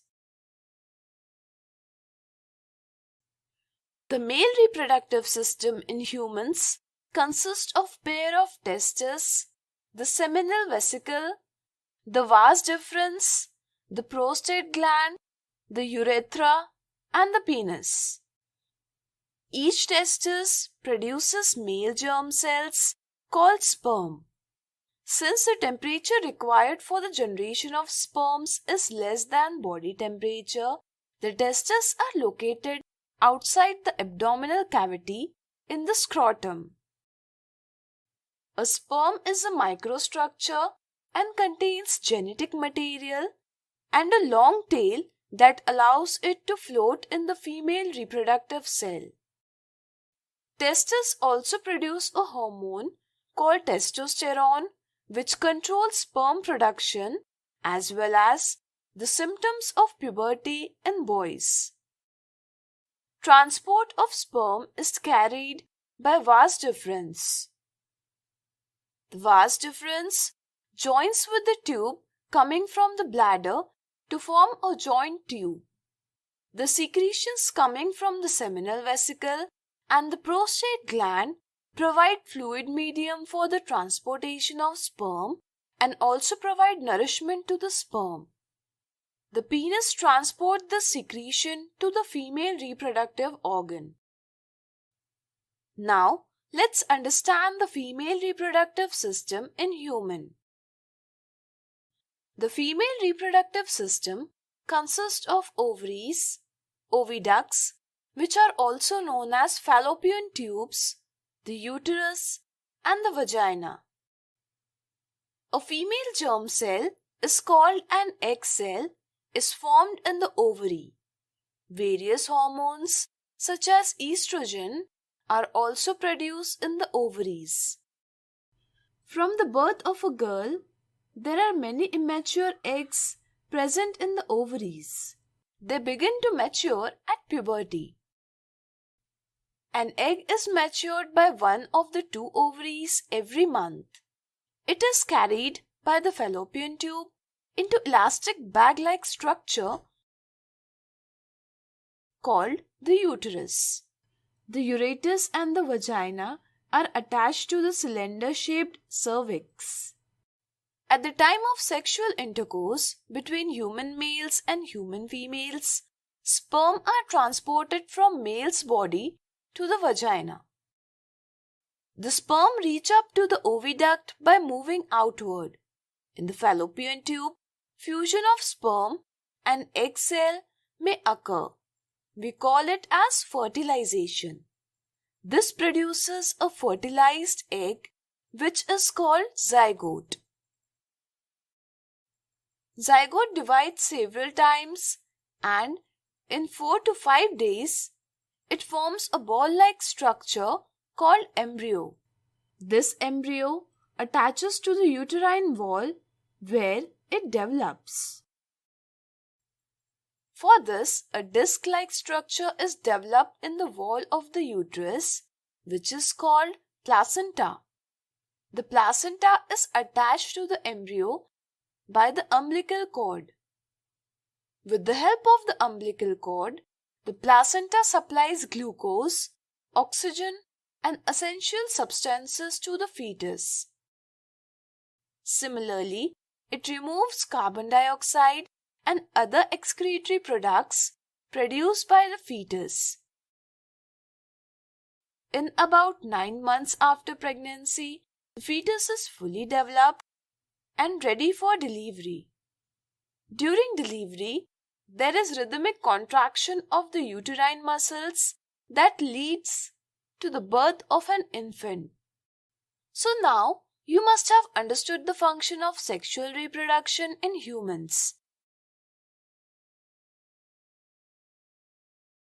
Today we have learnt about sexual reproduction in animals.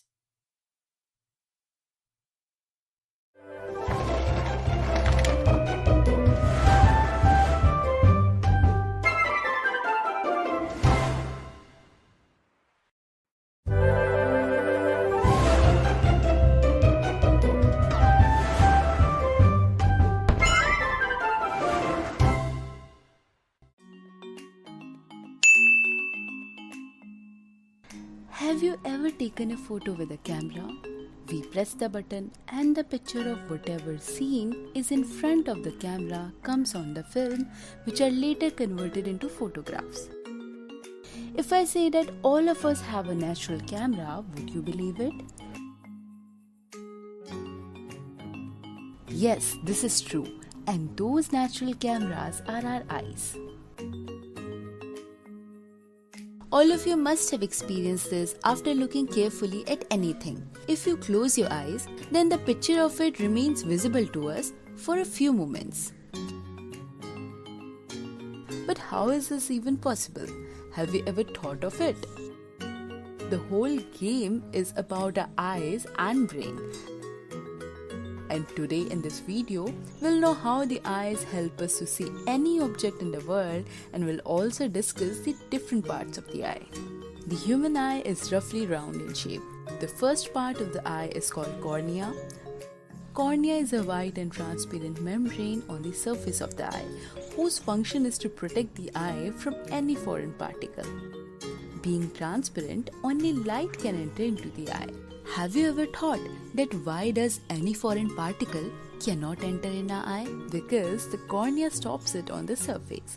After the cornea, the second part is known as iris. You must have seen that someone's eyes are black or someone's green or someone's blue. They are actually the color of the iris. In addition, the iris also controls the size of the pupil.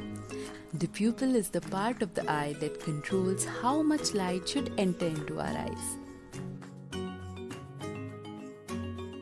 When we enter a dark room or a room with a low light, for some time we do not see anything. Then slowly everything starts to appear. Ability to see in low light areas is possible only due to pupil. It actually expands and allows more light to enter into the eyes.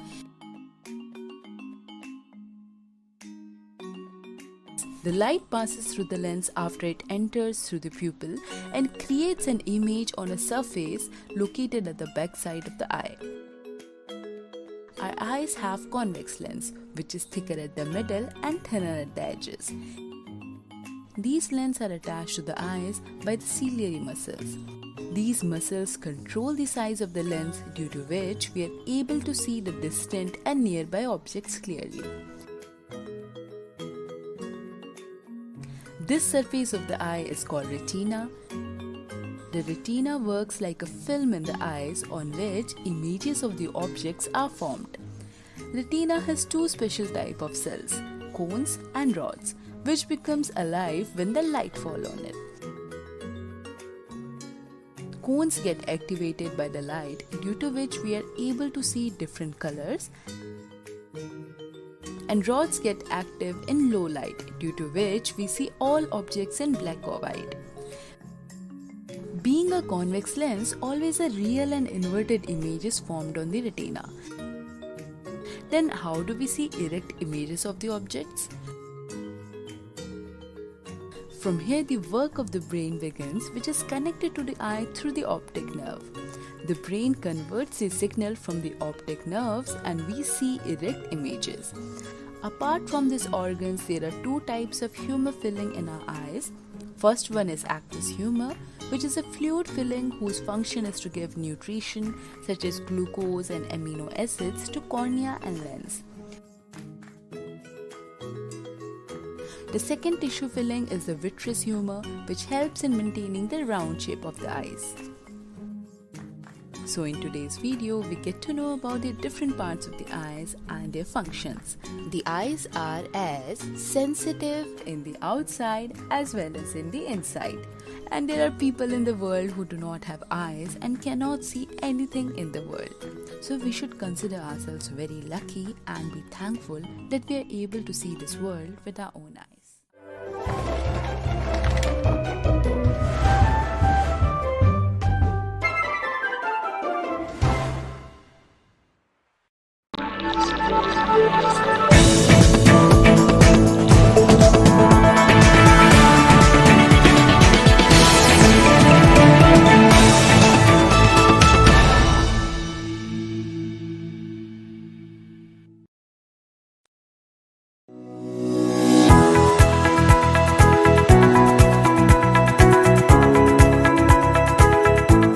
Ratios and proportions.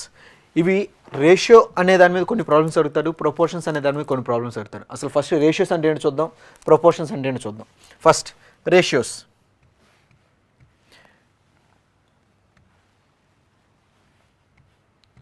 Ratio is nothing but ratio అంటే ఏంటంటే పూర్తి ఒక రేషియోని తీసుకొని పూర్తిగా simplify చేసి ఒక division ఫామ్లో కూడా రాసుకోవచ్చు, అదే రేషియో. అంటే ఫర్ ఎగ్జాంపుల్ నేను ఒక చిన్న రేషియోని తీసుకుంటున్నా, A:B అనే ఒక రేషియో తీసుకున్నా.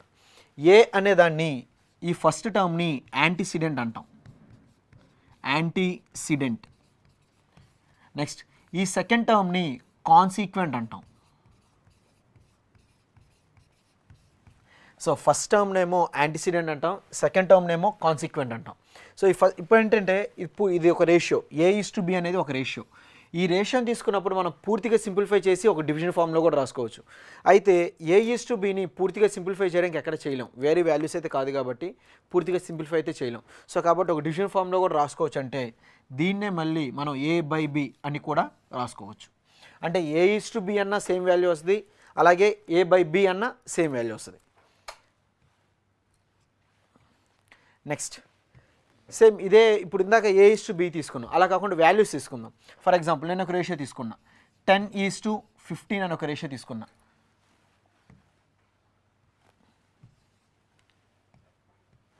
10:15 అనే ఒక రేషియో తీసుకున్నా. మరి రేషియో అంటే పూర్తిగా సింప్లిఫై చేసి చెప్పాలి. 10:15 అనే రేషియో రాంగ్. అంటే దీన్ని ఒక టేబుల్లో పూర్తిగా సింప్లిఫై అవుతుంది కాబట్టి ఈ నెంబర్స్ ఏ నెంబర్లో అయితే సింప్లిఫై అవుతాయో సింప్లిఫై చేసి పూర్తిగా సింప్లిఫై చేసి చెప్పేదాన్ని మనం రేషియో అంటాం. ఇప్పుడు 10:15 తీసుకుంటే 10 టేబుల్ 5లో క్యాన్సిల్ అవుతుంది, అలాగే 15 టేబుల్ 5లో క్యాన్సిల్ అవుతుంది. సో కాబట్టి నేను 5 టేబుల్లో 2 టైమ్స్ క్యాన్సిల్ చేస్తున్నా, 5 టేబుల్లో 3 టైమ్స్ క్యాన్సిల్ చేస్తున్నా. సో ఇప్పుడు రేషియో ఎంత అంటే 2:3 అని మాత్రమే చెప్పాలి. సో 10:15 అనే రేషియో అయితే రాంగ్. సో మనం చెప్పాల్సిన రేషియో ఎంత అంటే 2:3. సో దీన్నే మనం ఎలా రాయొచ్చు అంటే 2/3 అని కూడా రాసుకోవచ్చు. సో 2:3 అన్న ఒకటే, 2/3 అన్న ఒకటే. సో ఇలాగే ఇంకో ఎగ్జాంపుల్ తీసుకుందాం. ఇంకో రేషియో తీసుకుంటున్నా, 10:13 అని తీసుకుంటున్నా. మరి 10:13 అంటే 10 టేబుల్ ఏమో 2 టేబుల్లో 5 టేబుల్లో క్యాన్సిల్ అవుతుంది, 13 అనేది ఏ టేబుల్లో క్యాన్సిల్ అవుతుంది. సో క్యాన్సిల్ చేస్తే మీరు యాంటీసిడెంట్ని క్యాన్సిల్ చేయాలి, అలాగే కాన్సిక్వెంట్ రెండింటిని ఒకే టేబుల్లో క్యాన్సిల్ చేయాలి. ఒకవేళ ఒక టేబుల్ ఒక 10 యాంటీసిడెంట్ ఒక నెంబర్లో క్యాన్సిల్ అవుతుంది, కాన్సిక్వెంట్ అనేది ఇంకో నెంబర్లో క్యాన్సిల్ అవుతుంది, అలా చేయకూడదు. సో రెండు ఒకే టేబుల్లో ఒకే నెంబర్లో క్యాన్సిల్ అవ్వాలి, అప్పుడే మీరు క్యాన్సిల్ చేయాలి. సో ఇప్పుడు ఇక్కడ తీసుకుంటే 10:15 అనేది 5 టేబుల్లో క్యాన్సిల్ అవుతుంది. సో కాబట్టి 5 టేబుల్లో క్యాన్సిల్ చేసాం. ఇక్కడ 10:13 అనే నెంబర్ 5 టేబుల్ ఇది క్యాన్సిల్ అవుతుంది, కానీ 13 ఎక్కడ క్యాన్సిల్ అవుతుంది. సో కాబట్టి దీన్ని క్యాన్సిల్ చేయలేం. సో ఇప్పుడు రేషియో ఎంత అంటే 10:13 అని చెప్పడమే, వేరే ఆల్టర్నేటివ్ తెలియదు. ఇవి రేషియోస్.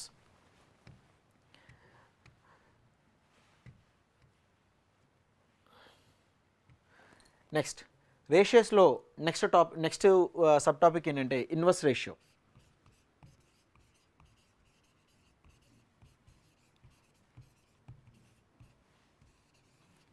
ఇన్వర్స్ రేషియో నేను ఒక ఎగ్జాంపుల్ తీసుకున్నా. Find the inverse ratio of 2:3. 2:3కి ఇన్వర్స్ రేషియో కావాలి. ఇన్వర్స్ రేషియో కావాలి అంటే ఒకసారి ఇన్వర్స్ అంటే తలకిందులుగా ఉండడం. తలకిందులు అంటే చూడండి ఒకసారి 1/2:1/3. మరి రేషియోని ఎప్పుడు ఈ ఫామ్లో చెప్పకూడదుగా, మనం ఈ ఫామ్లోని రేషియోని చెప్పాలి. సో ఈ ఫామ్లో చెప్పకూడదు. సో ఈ ఫామ్లో చెప్పకూడదు అంటే డినామినేట్లో ఏ నెంబర్స్ అయితే ఉన్నాయో ఆ నెంబర్స్ క్యాన్సిల్ చేయగలిగితే మనం ఈ ఫామ్లో రాసుకోవచ్చు. మరి డినామినేట్లో 2, 3 అనే 2 నెంబర్స్ ఉన్నాయి, ఆ 2 నెంబర్ క్యాన్సిల్ అవ్వాలి. మరి 2, 3 ఈ 2 నెంబర్స్ క్యాన్సిల్ అవ్వండి, రెండిట్లో ఒక నెంబర్ క్యాన్సిల్ అవ్వాలంటే దాని ఎల్సిఎం అవుతుంది. ఇప్పుడు 2కి 3కి ఎల్సిఎం ఎంత అంటే 6. సో చూడండి 1/2 × 6 = 1/3 × 6. 2 టేబుల్లో 3 టైమ్స్ క్యాన్సిల్ అవుతుంది, 3 టేబుల్లో 2 టైమ్స్ క్యాన్సిల్ అవుతుంది.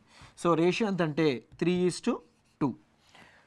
సో మన ఇన్వర్స్ రేషియో 2:3కి రేషియో ఎంత అంటే 3:2. ఒకసారి మీరు బాగా గమనిస్తే 2:3 రేషియో కాస్త జస్ట్ రివర్స్ అయింది చూడండి, అంటే 2:3 కాస్త 3:2 అయింది. For example find the inverse ratio of 4:5 అంటే సో రేషియో అవుతుందంటే 5:, so find the inverse ratio of 4. Find the inverse ratio of 4:5 అన్నాడు అనుకోండి, జస్ట్ రేషియో రివర్స్ అవడమే కాబట్టి దీనికి ఇన్వర్స్ రేషియో ఏమవుతుందంటే 5:4 అవుతుంది. Next find the inverse ratio of 2:3:4. మరి antecedent consequent 2 రెండే తీసుకున్నప్పుడు ఏమైందంటే రేషియో రివర్స్ అయింది. మరి ఇక్కడ 3 టర్మ్స్ తీసుకున్నాం, మరి ఇప్పుడు ఏంటి పరిస్థితి? సో ఒకసారి చూడండి, సేమ్ ఇన్వర్స్ రేషియో అంటే మనకు తెలిసిన పద్ధతి అయితే ఒకటి ఉందిగా, 1/2 1/3 1/4. మరి దీని ప్రీవియస్ ప్రొసీజర్లో 2, 3, 4 కామన్గా క్యాన్సిల్ అయ్యే నెంబర్ ఏంటంటే వీటి ఎల్సిఎం అవుతుంది. అంటే ఎల్సిఎం ఎంత అంటే 12. సో 12 అంటే 1/2 × 12 1/3 × 12 1/4 × 12 అనుకుంటే 2 టేబుల్లో 6 టైమ్స్ క్యాన్సిల్ అవుతుంది, 3 టేబుల్లో 4 టైమ్స్ క్యాన్సిల్ అవుతుంది, 4 టేబుల్లో 3 టైమ్స్ క్యాన్సిల్ అవుతుంది. సో రేషియో ఎంత అంటే 6:4:3. సో 2:3:4కి ఇన్వర్స్ రేషియో ఎంత అంటే 6:4:3. ఇది ఇన్వర్స్ రేషియో ఫైండ్ అవుట్ చేసుకుంటాం. Next compound ratio.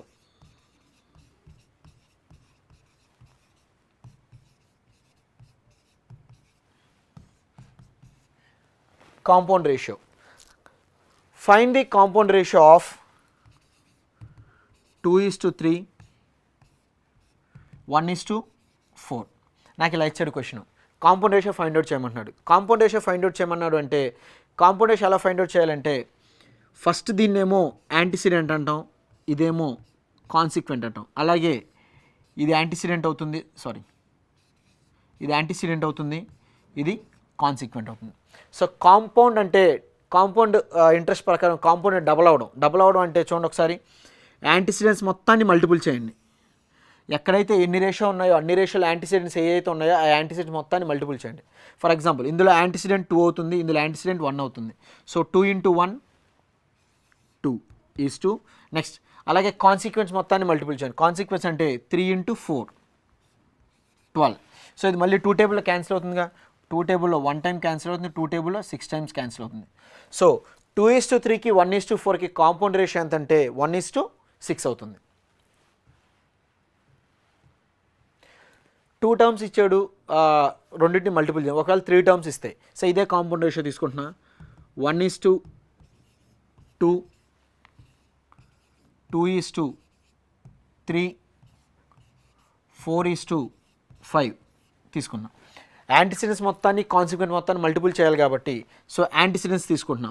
1 × 2, 2 × 4 అంటే 8:2, 2 × 3 6, 6 × 5 30. సో 8:30. మరి ఇప్పుడు 2 టేబుల్లో క్యాన్సిల్ అవుతుంది కాబట్టి 2 టేబుల్లో 4 టైమ్స్ క్యాన్సిల్ అవుతుంది, 2 టేబుల్లో 15 టైమ్స్ క్యాన్సిల్ అవుతుంది. ఇంకా వేరే నెంబర్లో ఏ టేబుల్లో క్యాన్సిల్ అవుతుంది. సో 4:15 అనేది కాంపౌండ్ రేషియో అవుతుంది. ఇలా మీరు ఎన్ని రేషియోస్ ఇచ్చినా యాంటిసిడెన్స్ మొత్తాన్ని మల్టిపుల్ చేయండి, కాన్సిక్వెన్స్ మొత్తాన్ని మల్టిపుల్ చేయండి, అదే కాంపౌండ్ రేషియో అవుతుంది. నెక్స్ట్ కాంపౌండ్ రేషియో అయిపోయింది, ఇన్వర్స్ రేషియో అయిపోయింది. ఇప్పుడు మామూలు రేషియోస్ చూద్దాం. If A:B is equal to 1:2 and B:C is equal to 2:3 అనే నెంబర్స్ ఇచ్చాడు. ఫైండ్ A:B:C ఫైండ్ అవుట్ చేయమన్నాడు. సో రేషియో చూడండి. If A:B is equal to 1:2 అన్నాడు, B:C is equal to 2:3 అన్నాడు. ఫైండ్ A:B:Cని ఫైండ్ అవుట్ చేయమన్నాడు. అంటే ఏ వాల్యూ కావాలి, బి వాల్యూ కావాలి, సి వాల్యూ కావాలి. ఇప్పుడు ఒకసారి చూడండి. A:B అంటే వాడు ఆల్రెడీ మనకి ఇచ్చాడు, ఎంతంటే 1:2. నెక్స్ట్ B:C ఇచ్చాడు, B:C ఎంతంటే 2:3. మరి B:C అంటే మనకి జాయినింగ్ పాయింట్ అనేది ఒకటి కావాలి. జాయినింగ్ పాయింట్ ఏంటంటే ఇక్కడ B కనిపిస్తుంది, అలాగే ఇక్కడ కూడా B కనిపిస్తుంది. సో జాయినింగ్ పాయింట్ B కింద Bని జాయిన్ చేసుకోవాలి. సో ఇక్కడ B కనిపిస్తుంది కాబట్టి దీని కిందే ఇక్కడ Bని జాయిన్ చేస్తున్నాం. మరి B:C ఎంత అంటే ఆల్రెడీ B వాల్యూ కింద Bని జాయిన్ చేసాం కాబట్టి ఈ వాల్యూ కింద దాన్నే రాయాలి, అంటే 2:3. సో ఇప్పుడు చూడండి, మల్టిప్లికేషన్స్ ఎలా చేయాలంటే ఈ 1తో ఈ 2ని మల్టిపుల్ చేయండి, ఈ 2తో ఈ 2ని మల్టిపుల్ చేయండి, ఈ 2తో ఈ 3ని మల్టిపుల్ చేయండి. So 2 × 1 2, 2 2s 4, 3 2s 6. సో మనకు వచ్చిన రేషియో ఎంత అంటే 2:4:6. మరి ఇప్పుడు 2:4:6 అనే రేషియో అలా చెప్పకూడదుగా. క్యాన్సిలేషన్ అయితే క్యాన్సిలేషన్ చేసి చెప్పాలి. సో ఇది 2 టేబుల్లో 1 టైం క్యాన్సిల్ అవుతుంది, 2 టేబుల్లో 2 టైమ్స్ క్యాన్సిల్, 2 టేబుల్లో 3 టైమ్స్ క్యాన్సిల్ అవుతుంది. సో రేషియో ఎంత అంటే 1:2:3. సో ఇలా ఫైండ్ అవుట్ చేసుకోవాలి.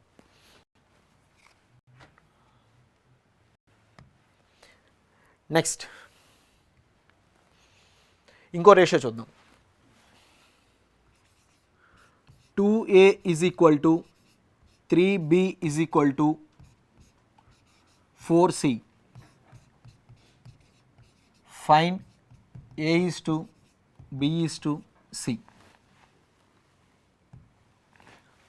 2A is equal to 3B is equal to 4C. Find A:B:C అన్నాడు. సో ఒక్కసారి ఈ రేషియో తీస్తే దీన్ని తీసుకుంటే 2A is equal to 3B అన్నాడు. 2A is equal to 3B అంటే ఒక్కసారి చూడండి, AD = BC ప్రకారం ఏ వాల్యూ A:B ఏమవుతుందంటే 3:2 అవుతుంది. సో ఇక్కడ AB వాల్యూ 3:2 అవుతుంది. లేదు అనుకుంటే A = తర్వాత ఏ వాల్యూ ఉందో ఆ వాల్యూని Aకి ఇవ్వండి, మిగిలిపోయింది Bకి ఇవ్వండి. సో ఇక్కడ A:B అంటే 3:2 అవుతుంది. నెక్స్ట్ నేను ఈ 2 తీసుకుంటున్నాను. ఇప్పుడు 3B = 4C అంటే మరి B:C ఎంత అంటే సో B = 4 ఉంది కాబట్టి B వాల్యూ 4 అవుతుంది, అలాగే C వాల్యూ 3 అవుతుంది. ఇప్పుడు చూడండి, A:B వచ్చింది, B:C వచ్చింది. సో A:B:C ఫైండ్ అవుట్ చేయొచ్చు. A:B ఎంత అంటే 3:2 అవుతుంది, అలాగే B:C ఎంత అంటే 4:3 అవుతుంది. సో చూడండి, 4 3s 12, 4 2s 8, 3 2s 6. సో మనకు వచ్చిన రేషియో ఎంత అంటే 12 is మనకు వచ్చిన రేషియో ఎంత అంటే 12:8:6. మరి రేషియో మనం ఎప్పుడు అలా చెప్పకూడదుగా, మళ్ళీ క్యాన్సిల్ చేయాలిగా. అంటే 2 టేబుల్లో 6 టైమ్స్, 2 టేబుల్లో 4 టైమ్స్, 2 టేబుల్లో 3 టైమ్స్ క్యాన్సిల్ అవుతుంది. సో ఆన్సర్ ఎంత అంటే 6:4:3 అవుతుంది.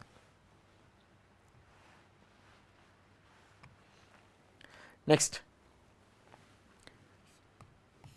if a/2 is equal to b/3 is equal to c/4, find a:b:c. So నాకు క్వశ్చన్ ఎలా ఇచ్చారంటే if a/2 is equal to b/3 is equal to c/4, a:b:cని ఫైండ్ అవుట్ చేయమన్నాడు. సో నేను ఫస్ట్ ఈ 2 టర్మ్స్ తీసుకుంటున్నా. a/2 is equal to b/3 అన్నాడు కాబట్టి మధ్యలో ఈజ్ ఈక్వల్ టు కనిపిస్తుంది కాబట్టి క్రాస్ మల్టిపుల్ చేస్తున్నా. అంటే 3a is equal to 2b. Next a:b ఎంత అంటే 2:3. అలాగే నెక్స్ట్ ఈ 2 టర్మ్స్ తీసుకుంటున్నా. b/3 is equal to c/4 అంటే వీటిని క్రాస్ మల్టిపుల్ చేస్తున్నా. 4b is equal to 3c అంటే మరి b:c ఎంత అంటే 3:4. సో ఒకసారి చూడండి, మరి ఆల్రెడీ మనకు తెలుసుగా a:b:c ఫైండ్ అవుట్ చేయడం. a:b వచ్చి 2:3 అండ్ b:c వచ్చి 3:4. ఒకసారి చూడండి, 2 3s are 6, 3 3s are 9, 4 3s 12. మనకు వచ్చిన రేషియో ఎంత అంటే 6:9:12 వచ్చింది. మరి అప్పుడు 6 3 12 6 9 12 అంటే 3 టేబుల్లో క్యాన్సిల్ అవుతుంది కాబట్టి 3 2s are 6, 3 3s are 9, 3 4s are 12. అంటే మనకు వచ్చిన రేషియో ఎంత అంటే 2:3:4. ఇవి బేసిక్స్ అండి. ఈ బేసిక్స్ అన్నీ ఇప్పుడు చెప్పిన బేసిక్స్ అన్నీ మనం నెక్స్ట్ క్వశ్చన్స్లో వస్తాయి. ఆ క్వశ్చన్స్ ఎలా ఉంటాయో చూద్దాం ఒకసారి.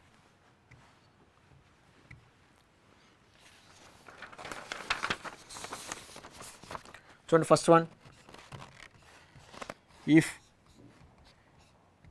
a:b is equal to 5:7 and b:c is equal to 6:11, then a:b:c ఎంత అని అడిగాడు. చూడండి, ఆల్రెడీ దీని ప్రీవియస్ మనం చెప్పుకున్న బేసిక్స్లో.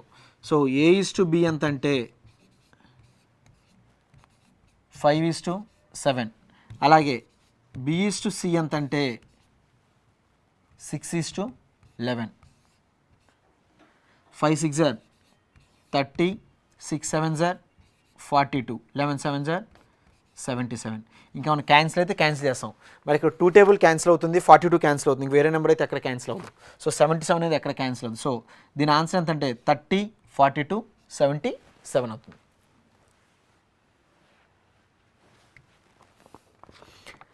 Next, second question, if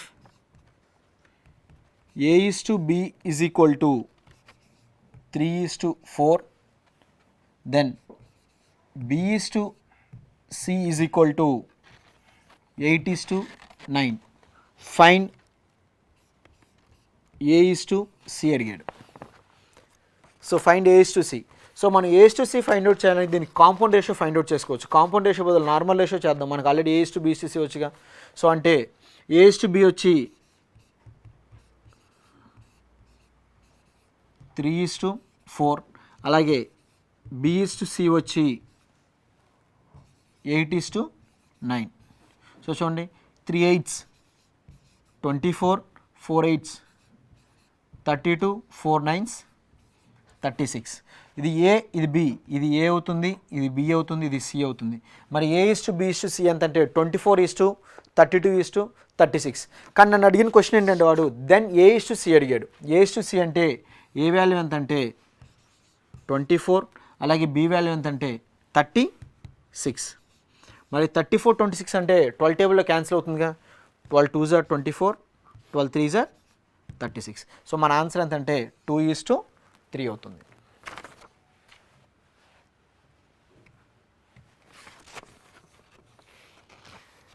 next, if 2a is equal to 3b is equal to 4c, then find a is to b is to c. ఇది already మనం బేసిక్స్లో find out చేసామండి. 2a is equal to 3b అంటే first ఈ part తీసుకుంటున్నా, a is to b ఎంత అంటే 3 is to 2. Next b is to c తీసుకుంటున్నా, next ఈ పార్ట్ తీసుకుంటున్నా, నెక్స్ట్ నేను ఈ పార్ట్ తీసుకుంటున్నా. సారీ సార్, మళ్ళీ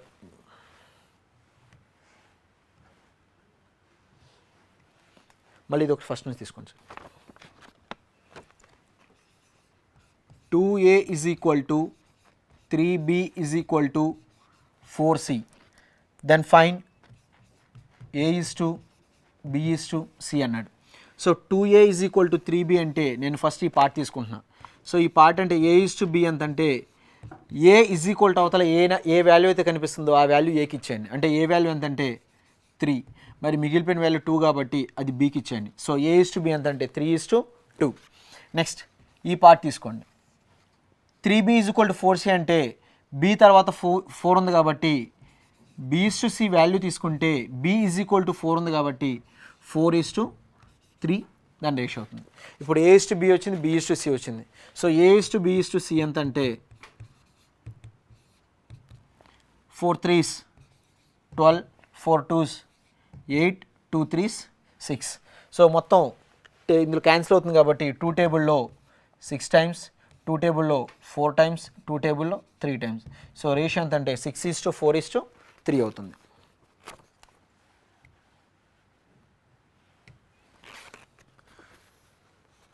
నెక్స్ట్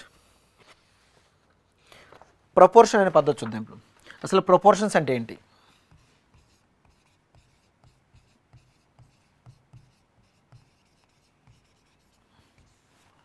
ప్రపోర్షన్స్ అసలు ప్రపోర్షన్ అంటే దానికి ఉన్న ఫార్ములా ఏంటంటే ఏడి ఈక్వల్ టు బీసీ అనేది రావాలి. అంటే ఇందులో ప్రపోర్షన్స్లో 4 వాల్యూస్ ఉంటాయి. ఆ 4 వాల్యూస్ ఏంటంటే ఏ బి సి డి అనే 4 వాల్యూస్ ఉంటాయి. ఈ 4 వాల్యూస్ చూడండి ఈక్వల్ అవ్వాలి. అంటే ఈక్వల్ అంటే ఏని డిని మల్టిపుల్ చేస్తే ఎంత వాల్యూ అయితే వస్తుందో బీని సిని కూడా మల్టిపుల్ చేస్తే అదే వాల్యూ రావాలి. So AD equal to BC, దాన్నే మనం ప్రపోర్షన్ ఫార్ములా ఏమనుకుంటామంటే ఏడి ఈక్వల్ టు బీసీ అంటాం. అంటే దీన్ని బేస్ చేసుకొని ఒక రేషియో తీసుకుంటున్నా. For example 2:3 is equal to 3:2 అన్నాను. మరి ఇప్పుడు ప్రపోర్షన్స్లో ఉన్నాయా అంటే ఏడి ఈక్వల్ టు బీసీ కాబట్టి ఇది ఏ, ఇది బి, ఇది సి, ఇది డి అవుతే AD equal to BC. So AD అంటే 2 × 2 4 ఈజ్ ఈక్వల్ టు 3 × 3 9. మరి ఇవి ప్రపోర్షన్స్లో ఉన్నాయా? 4 ఈక్వల్ టు 9 కాదుగా. సో కాబట్టి ఇది ప్రపోర్షన్స్లో లేదు. అయితే ఇంకో రేషియో తీసుకుంటున్నా, అదే రేషియో తీసుకుందాం. 2:3 ఈజ్ ఈక్వల్ టు 2:3 అనుకుంటున్నా. సో 2:3 ఈజ్ ఈక్వల్ టు 2:3 అంటే ఏడి ఈక్వల్ టు బీసీ కాబట్టి ఏడి ఈక్వల్ టు బీసీ అంటే 2 × 3 6 ఈజ్ టు 3 × 2 6. సో ఇప్పుడు చూడండి 6 ఈక్వల్ టు 6 అంటే ఈ రెండు ప్రపోర్షన్లో ఉన్నాయిగా. సో 2:3 ఈజ్ ఈక్వల్ టు 2:3 అనేది ప్రపోర్షన్లో ఉన్నాయి. So AD equal to BC అంటాం దీన్ని మనం. సో దీంట్లో ఫస్ట్ మోడల్ ఏంటంటే 4th ప్రపోర్షన్ అని అడుగుతాడు.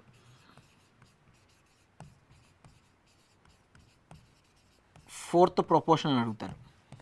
దీంట్లో అడిగే క్వశ్చన్ 4th ప్రపోర్షన్ అంటే 4th ప్రపోర్షన్ గురించి అడిగారంటే ఖచ్చితంగా మన దగ్గర 4 ప్రపోర్షన్స్ ఉంటాయి. A B C D. ఇది ఫస్ట్ ప్రపోర్షన్ అవుతుంది, ఇది సెకండ్ ప్రపోర్షన్, ఇది థర్డ్ ప్రపోర్షన్, ఇది 4th ప్రపోర్షన్. సో 4 ప్రపోర్షన్స్ అడిగాడు అంటే ఖచ్చితంగా దీని వాల్యూ ఇవ్వకపోతేనే మనం 4th ప్రపోర్షన్ అడుగుతాడు. అంటే ఖచ్చితంగా ఈ 3 వాల్యూస్ అయితే కన్ఫామ్గా ఇవ్వాలి. అంటే 4th వాల్యూ అయితే మనకు తెలియదు, అదే మనం ఫైండ్ అవుట్ చేయాలి. సో దీన్ని బేస్ చేసుకుంటే ఏడి ఈక్వల్ టు బీసీ కాబట్టి మనకి డి వాల్యూ తెలియదు కాబట్టి ఏ బి సి డి ప్లేస్లో ఎక్స్ అనుకుంటున్నాం. అంటే మనం కనుక్కోవాల్సింది 4th ప్రపోర్షనేగా. సో కాబట్టి ఎక్సేగా మనం కనుక్కోవాలి. సో ఏబిసి డిని నేను ఎక్స్ అనుకుంటున్నా. So AD equal to BC. So చూడండి ఏఎక్స్ ఈక్వల్ టు బీసీ అంటే A into X equal to BC. So మనం ఎక్స్ ఫైండ్ అవుట్ చేయాలి కాబట్టి ఏని తీసుకొచ్చేస్తున్నాం. అంటే X equal to BC by A అవుతుంది. సో అంటే 4th ప్రపోర్షన్ ఫార్ములా ఏంటంటే X equal to BC by A. మీరు ఎప్పుడైనా ఫోర్త్ ప్రపోర్షన్ అడిగాడు అంటే డైరెక్ట్గా ఫార్ములా గుర్తుపెట్టేసుకోండి. ఫార్ములా ఏంటంటే X equal to BC by A. ఈ యొక్క ఫార్ములా గుర్తుపెట్టుకుంటే డైరెక్ట్ ఫోర్త్ ప్రపోర్షన్ చేసేయచ్చు.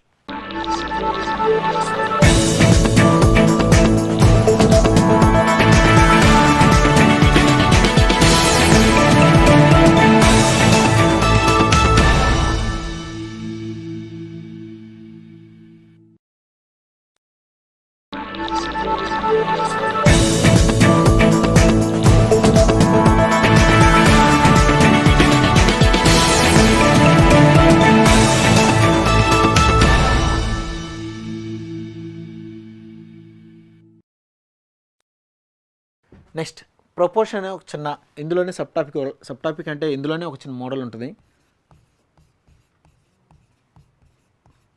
ప్రపోర్షన్స్ అంటాం. అంటే ప్రపోర్షన్స్ అంటే మీనింగ్ ఏంటంటే ప్రపోర్షన్స్లో 4 ప్రపోర్షన్స్ ఉంటాయి. అదేంటంటే ఏ, బి, సి, డి. ఏని ఫస్ట్ ప్రపోర్షన్ అంటాం, బిని సెకండ్ ప్రపోర్షన్ అంటాం, సిని థర్డ్ ప్రపోర్షన్ అంటాం, డిని ఫోర్త్ ప్రపోర్షన్ అంటాం. So first, second, third, fourth proportions. So ఇదేంటంటే ఈ first proportion fourth proportion multiple చేస్తే ఎంత వాల్యూ అయితే వచ్చిందో సెకండ్ని థర్డ్ని మల్టిపుల్ చేస్తే కూడా అదే రావాలి. అంటే చూడండి ఒకసారి, ఏడి ఈక్వల్ టు బీసీ అవ్వాలి. అంటే A into D equal to B into C అవ్వాలి. దీన్నే మనం ఏడి ఈక్వల్ టు బీసీ అనే ఫార్ములాతో రాస్తాం. దీన్నే ప్రపోర్షన్ ఫార్ములా ఏంటంటే AD equal to BC. So ఇప్పుడు కొన్ని వాల్యూస్ తీసుకుందాం సరదాగా. ఇప్పుడు for example 2:3 is equal to 3:2 అనే ఒక వాల్యూ తీసుకున్నాం.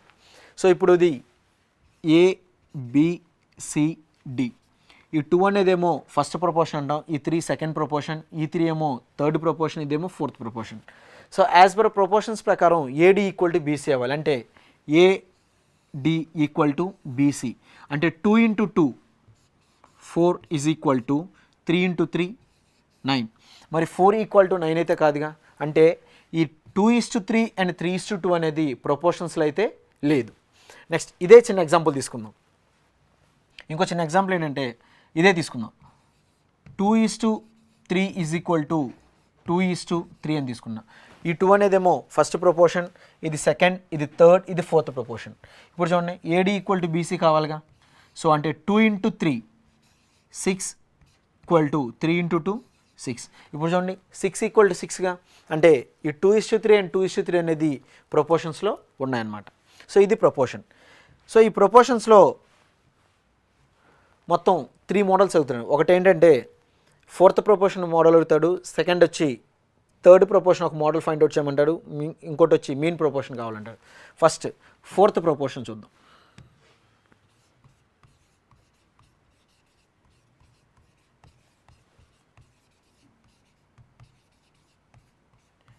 So fourth proportion. సో కొన్ని వాల్యూస్ తీసుకుంటాను నేను. సో కొన్ని వాల్యూస్ అంటే చూడండి, A is to B is equal to C is to D అనే వాల్యూస్ తీసుకున్నాం. సో ఫోర్త్ ప్రపోర్షన్ అంటే ఇది ఫస్ట్ ప్రపోర్షన్, ఇది second, first, second proportion, third proportion, fourth proportion. So ఇప్పుడు అడు మన ఫోర్త్ ప్రపోర్షన్ ఫైండ్ అవుట్ చేయమన్నాడు అంటే నాకు డి వాల్యూ అయితే ఇవ్వలేదనేగా మీనింగ్. సో డి వాల్యూ ఇవ్వలేదు కాబట్టి డి ప్లస్లో నేను ఏం చేస్తానంటే ఎక్స్ అనుకుంటున్నాను. సో డీని ఎక్స్ అనుకుంటే ఏడి ఈక్వల్ టు బీసీ ప్రకారం A into X equal to B into C. So AX equal to BC కాబట్టి మనం ఎక్స్ ఫైండ్ అవుట్ చేయాలి కాబట్టి ఈ ఏని ఈజ్ ఈక్వల్ టు అవతల తీసుకెళ్తున్నాం. అంటే X equal to BC by A. So మీకు ఎప్పుడైనా ఫోర్త్ ప్రపోర్షన్ ఫైండ్ అవుట్ చేయమన్నా అంటే మనకు ఫోర్త్ ప్రపోర్షన్ వచ్చే ఫార్ములా ఏంటంటే X equal to BC by A. Next third proportion.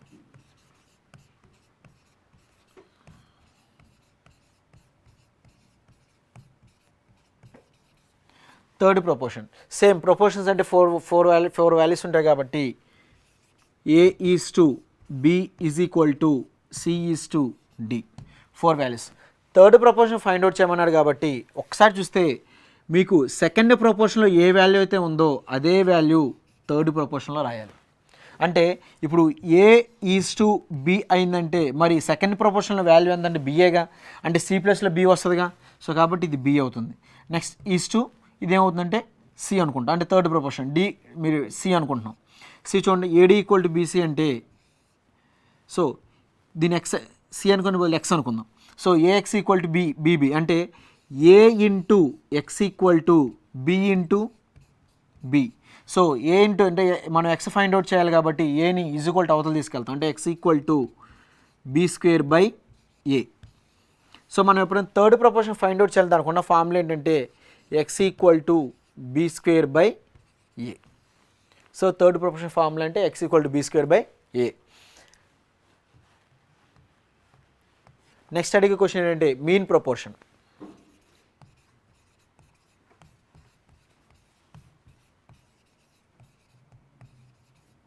Mean proportion formula ఏంటంటే root of A into B. So ఆ 2 values ఇస్తాడు, ఆ 2 వాల్యూస్లో ఏ వాల్యూ ఎంత ఫైండ్ అవుట్ చేస్తాం, బి వాల్యూ ఎంత ఫైండ్ అవుట్ చేస్తాం, స్క్వేర్ రూట్ దాని స్క్వేర్ అంతా ఫైండ్ అవుట్ చేస్తాం. సో మీన్ ప్రపోర్షన్ ఫార్ములా అంటే root of A into B. So ఇప్పుడు దీని మీద క్వశ్చన్ చూద్దాం సార్.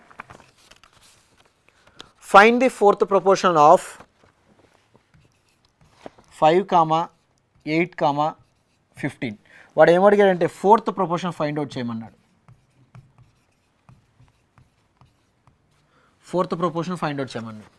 సో ఫోర్త్ ప్రపోర్షన్ అంటే A is to B is equal to C is to D. అంటే ఫోర్త్ ప్రపోర్షన్ ఫార్ములా మనకేం తెలుసు, X equal to BC by A.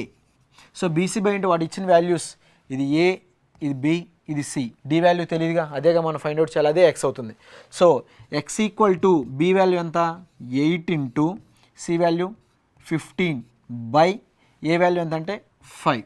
So 5 table ఇక్కడ 3 times cancel అవుతుంది, 8 3s 24. అంటే మనం ఎక్స్ ప్లస్లో రాయాల్సిన నెంబర్ అంటే డి ప్లస్లో రాయాల్సిన నెంబర్ ఎంత అంటే 24 అవుతుంది. ఇది ఫోర్త్ ప్రపోర్షన్ అవుతుంది.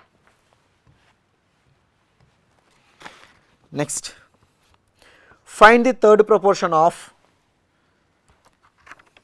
0.36 అండ్ 0.48. మనం ఇందులో థర్డ్ ప్రపోర్షన్ కనుక్కోమన్నాడు. థర్డ్ ప్రపోర్షన్ ఫార్ములా ఏంటంటే X equal to B square by A అవుతుంది.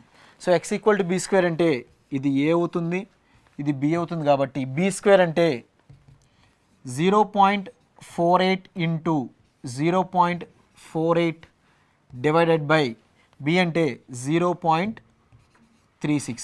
మరి పాయింట్స్ ఉన్నాయి కాబట్టి పాయింట్స్ ఇస్ పక్కన పడేస్తే 48 ఇంటూ 48 డివైడెడ్ బై 36.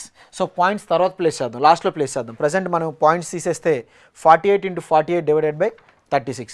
మరి 48 36 12 టేబుల్లో క్యాన్సిల్ అవుతుంది కాబట్టి 12 టేబుల్లో 12 4s 48, 12 3s 36. ఈ 348లో క్యాన్సిల్ అవుతుంది. ఎంత అంటే 3 1s are 3, ఇంకా 1 మిగులుతుంది, 3 6s are 18. సో 16 ఇంటూ 4 అంటే 64. అంటే మనకి ఇక్కడ వచ్చే వాల్యూ ఎంతంటే 64. ఏది పాయింట్స్ లేకుండా మనకు వచ్చిన వాల్యూ 64. మరి ఇప్పుడు పాయింట్స్ ప్లేస్ చేయాలి. పాయింట్స్ తీసుకుంటే న్యూమరేటర్లో 4 పాయింట్స్ ఉన్నాయి, డినామినేటర్లో 2 పాయింట్స్ ఉన్నాయి. సో 2 పాయింట్స్ న్యూమరేటర్లో ఎక్స్ట్రా ఉన్నాయి కాబట్టి 2 నెంబర్స్ ఆఫ్ పాయింట్స్ పెడదాం. సో 1 2, సో 2 నెంబర్స్ పాయింట్ పెట్టాను. సో ఆన్సర్ ఎంత అంటే 0.64 అవుతుంది.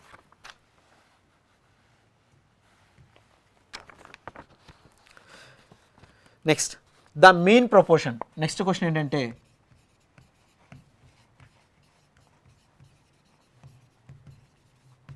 mean proportion. Find the mean proportion of between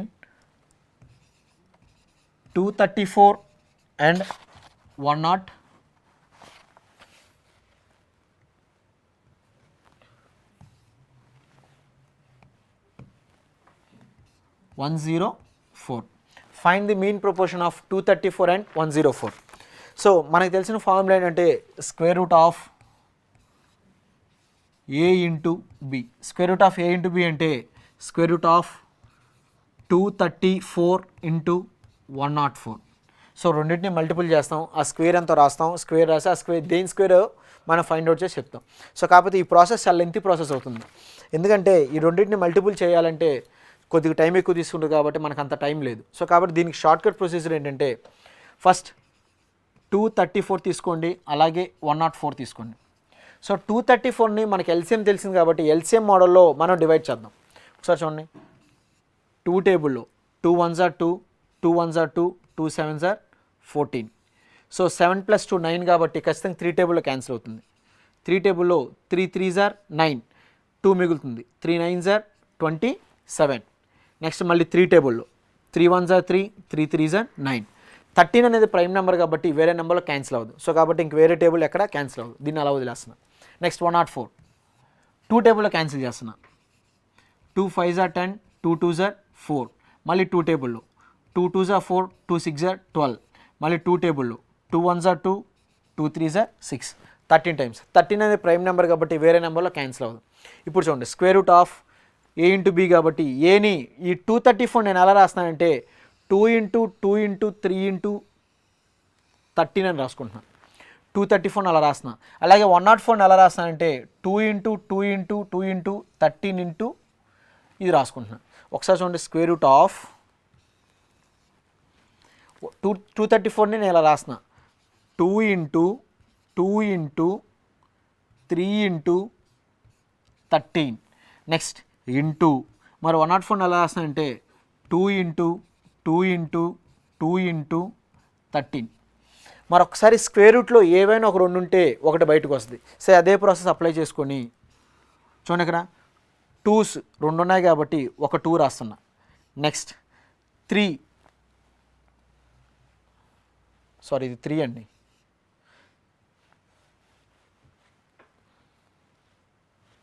so ఇది ఒకసారి మళ్ళీ తీసుకోండి.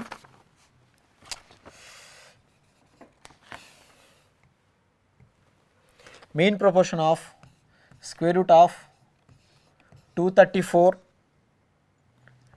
అండ్ 104 ఇదేంటంటే మీన్ ప్రపోర్షన్.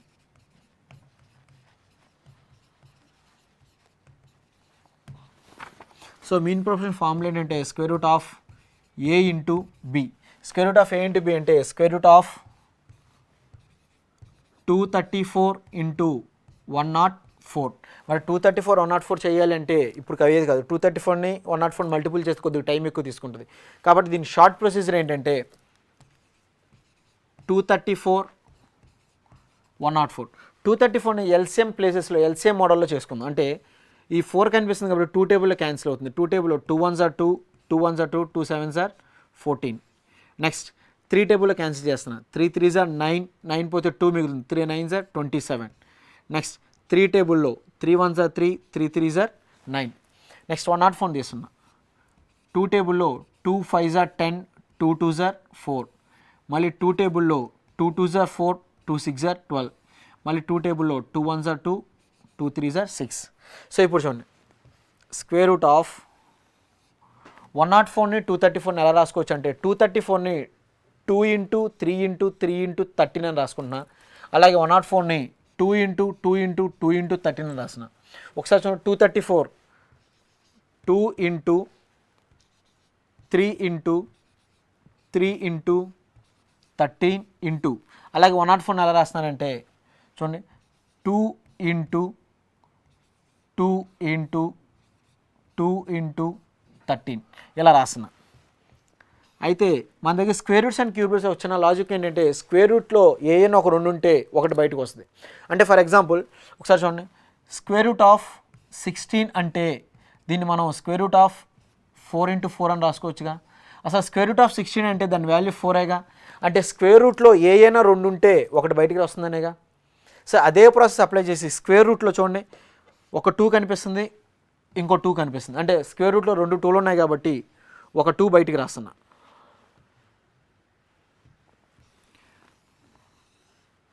సో స్క్వేర్ రూట్లో 2 ఉన్నాయి కాబట్టి ఒక 2 బయటికి రాస్తున్నా.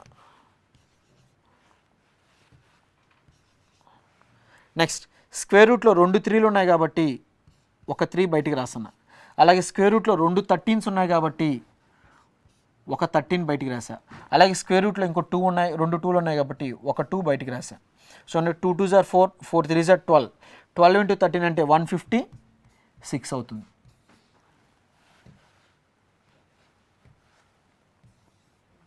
సో ఆన్సర్ ఎంత అంటే 156 అవుతుంది.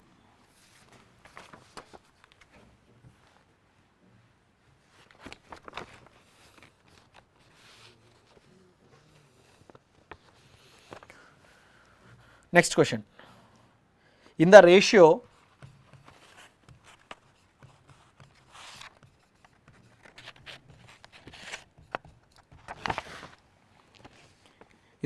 which is equal to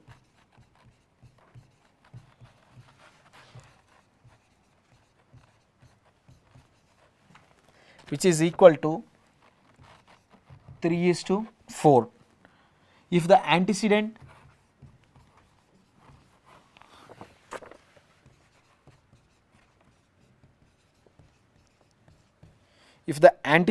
is 12, find consequent.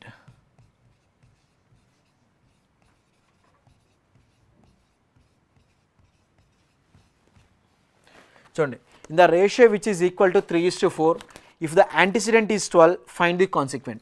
ఇక్కడ ఒక రేషియో ఉందండి, ఆ రేషియో ఏంటంటే 3:4 అంటున్నాడు. So find the if antecedent is 12. So already మనం ప్రీవియస్గా బేసిక్స్ చెప్పుకున్నాం, దీన్నేమో యాంటిసిడెంట్ అంటాం, దీన్నేమో కాన్సిక్వెంట్ అంటాం. సో ఆడేమన్నాడంటే యాంటిసిడెంట్ 12 అయిందంట, అంటే ఈ యాంటిసిడెంట్ కాస్త 12 అయిందంట, మరి కాన్సిక్వెంట్ ఎంత అని అడిగాడు. కాన్సిక్వెంట్ అంటే యాంటిసిడెంట్ 12 అయిందంటే ఫస్ట్ యాంటిసిడెంట్ ఏ నెంబర్తో అయితే మల్టిపుల్ చేసామో కాన్సిక్వెంట్ కూడా అదే నెంబర్తో మల్టిపుల్ చేయాలి. సో 3 కాస్త 12 అయిందంటే ఇది ఏ నెంబర్తో మల్టిపుల్ చేశారంటే ఇంటూ 4 చేశాడు. సో అలాగే మరి కాన్సిక్వెంట్ని కూడా ఇంటూ 4తో మల్టిపుల్ చేయాలి కాబట్టి ఇంటూ 4, 4 ఇంటూ 4 అంటే 16. సో కాన్సిక్వెంట్ ఎంత అంటే 16 అవుతుంది.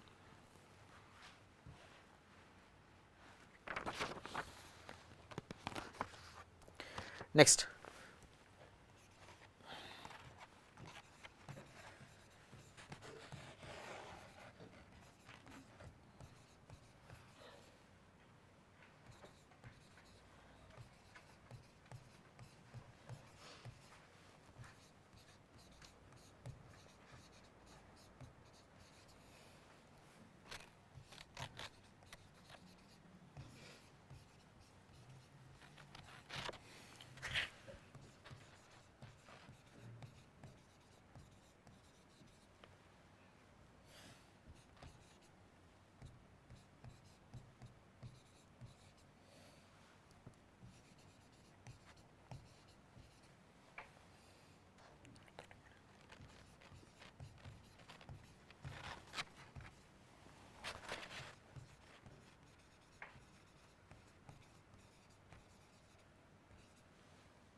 so what least number must be subtracted from each of the numbers 14, 17, 34 and 42 so the remainders may be proportional.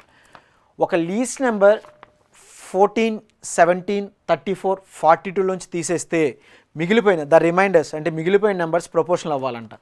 So ఇది నార్మల్గా చేసేదానికన్నా మనం ఆప్షన్స్ వెళ్ళిపోదాం. ఫస్ట్ ఆప్షన్ చూడండి, ఫస్ట్ ఆప్షన్ ఏంటంటే first option 0, option 2 1, option 3 2, option 4 7.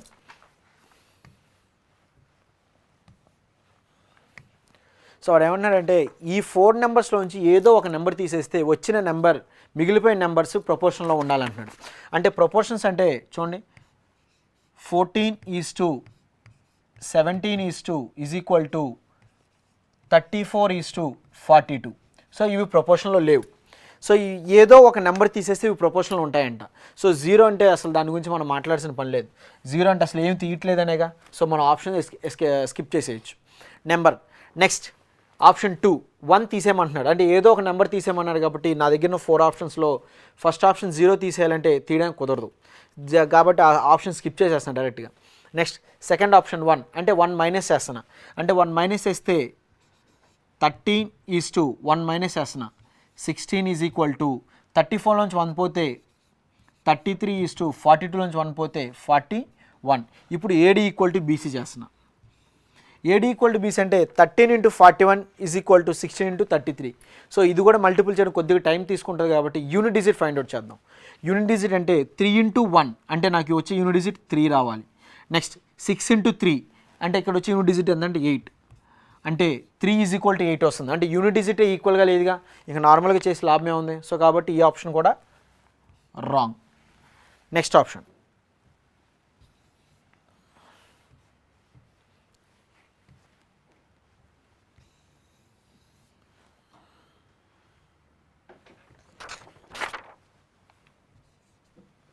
So next option 2 minus చేద్దాం. అంటే 14లోంచి 2 తీసేస్తే 12 is to 17లోంచి 2 పోతే 15 ఈజ్ ఈక్వల్ టు 34లోంచి 2 మైనస్ చేస్తే 32 ఈక్వల్ టు 42లోంచి 2 తీసేస్తే 40.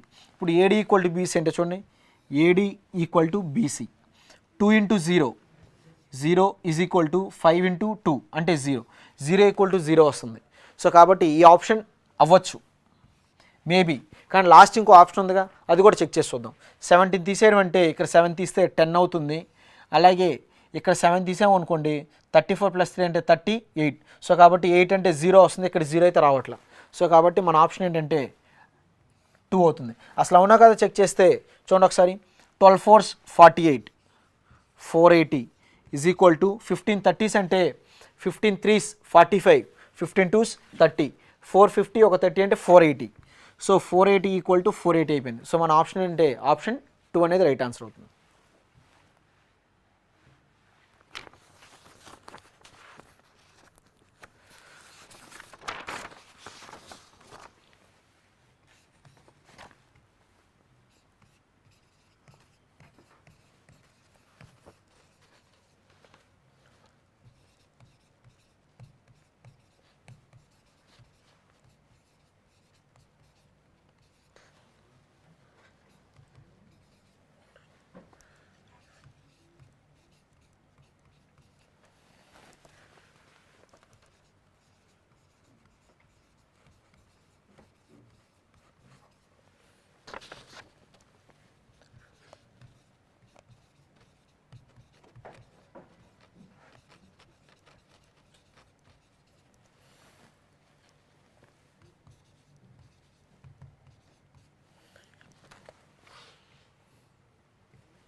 Two numbers are in the ratio 1:2. If 7 is added to both, the ratio changes 3:5. Find the greatest number. మన దగ్గర ఒక 2 numbers ఉన్నాయంటండి. ఆ 2 నెంబర్స్ ఏంటంటే 3:5, సారీ 2 నెంబర్స్ ఏంటంటే 1:2 అనమాట. అయితే ఈ 2 నెంబర్స్కి 7 యాడ్ చేసిన తర్వాత రేషియో 3:5 అవుతుందంట. అయితే గ్రేటెస్ట్ నెంబర్ ఎంత అన్నాడు. సో గ్రేటెస్ట్ నెంబర్ అంటే ఇప్పుడు మన దగ్గర రేషియో తీసి వాడు ఇచ్చిన రేషియో ఎంత అంటే 1:2. 1:2. మరి ఇప్పుడు రేషియో అనేది అది ఒక పార్ట్స్, ఎగ్జాక్ట్ నెంబర్ అయితే కాదు. సో ఎగ్జాక్ట్ నెంబర్ కాదు కాబట్టి ఇది 1 పార్ట్, ఇది 2 పార్ట్స్ అవుతుంది. సో ఎగ్జాక్ట్ నెంబర్ కావాలి కాబట్టి అంటే 7 యాడ్ చేయమన్నాడు కాబట్టి ఎగ్జాక్ట్ నెంబర్కి అయితే యాడ్ చేయగలం. సో ఎగ్జాక్ట్ నెంబర్ కోసం నేను ఏమనుకుంటున్నా అంటే దీన్ని ఎక్స్ అనుకుంటున్నా, అలాగే దీన్ని ఎక్స్ అనుకుంటున్నా. ఇప్పుడు ఒకసారి చూడండి,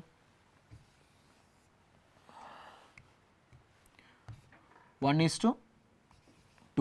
సో నేను ఇప్పుడు ఎక్స్ అనుకుంటున్నా, 1x 2x. మరి అదేమన్నాడంటే if 2 numbers are in the ratio 1:2, if 7 is added to both, ప్రతి ఒక్కదానికి 7 యాడ్ చేస్తానంట. అంటే +7 +7 ప్రతి ఒక్కదానికి 7 యాడ్ చేస్తున్నానంట. యాడ్ చేసిన తర్వాత అలా యాడ్ చేసిన తర్వాత రేషియో ఏమైందంట, the ratio changes to 3:5. Ratio 3:5కి చేంజ్ అయిందంట. దెన్ ద గ్రేటెస్ట్ నెంబర్, అయితే గ్రేటెస్ట్ నెంబర్ ఎంత అన్నాడు. సో ఒకసారి చూడండి, సో నాకు మధ్యలో ఈక్వాలిటీ అవతల 2 ఈక్వాలిటీ అవతల 2 రేషియోస్ ఒక రేషియో కనిపిస్తుంది కాబట్టి AD equal to BC plan చేసుకుంటున్నాను. చూడండి, 5 ఇంటూ 1x అంటే 5x, 2 into 3x 6x, 5xలోంచి 6x, 6xలోంచి 5x పోయిందంటే 1x. Next 5 into 7 35, 3 into 7 21. So 35లోంచి 21 క్యాన్సిల్ అయిపోయింది. 35 మైనస్ 21. సో 35లోంచి 21 క్యాన్సిల్ చేస్తాను అంటే 5లోంచి 1 పోతే 4, 3లోంచి 2 పోతే 1 అంటే 14. సో ఎక్స్ వాల్యూ ఎంత వచ్చిందంటే 14 వచ్చింది. మరి ఆడేమన్నా అంటే ఫైండ్ ది గ్రేటెస్ట్ నెంబర్ అన్నాడు. గ్రేటెస్ట్ నెంబర్ అంటే 1x 2x, ఈ రెండు నెంబర్స్ మనకు తీసుకుంది. అందులో గ్రేటెస్ట్ నెంబర్ ఎంత అంటే 2x. So greatest number 2x కాబట్టి మనకు వచ్చిన x వాల్యూ ఎంత 14. అంటే 14 × 2 అంటే 28. సో ఆ గ్రేటెస్ట్ నెంబర్ ఎంత అంటే 28 అనేది మన ఆన్సర్ అవుతుంది.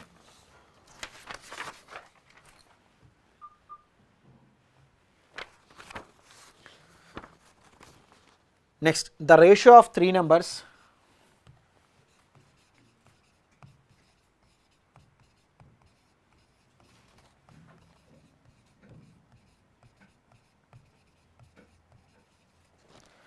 the ratio of 3 numbers 3:4:5. The sum of their squares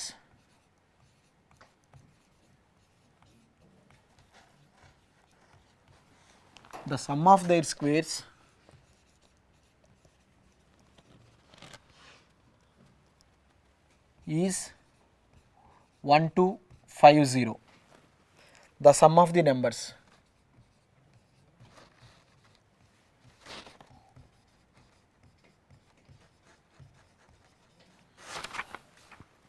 So the ratio of 3 numbers 3:4:5. The sum of their squares is 1250.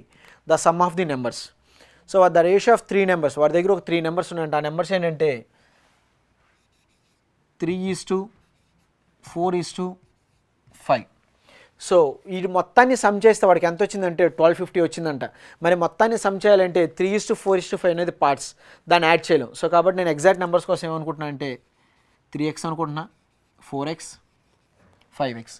So వాడేమన్నా అంటే some of their squares, some of their squares అన్నాడు. Some of their squares అంటే వీటి squares ఎంత అవుతుంది అంటున్నాడు, is 1250 అన్నాడు. Is 1250. So ఒకసారి అంటే 3x స్క్వేర్ అంటే 9x square plus 4x square అంటే 16x square plus 5x square అంటే 25x square is equal to 1250.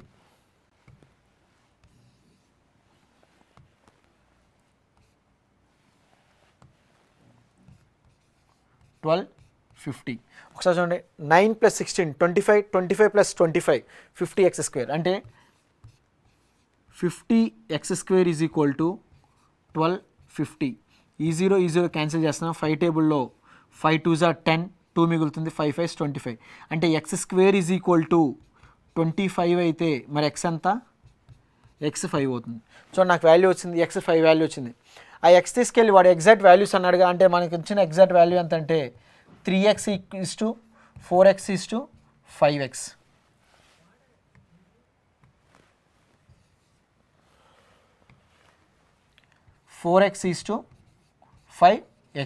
మరి x వాల్యూ తీసుకెళ్ళి ఇక్కడ రాసుకోవచ్చుగా, అంటే 3 × 5 15 = 4 × 5 20 = 5 × 5 25.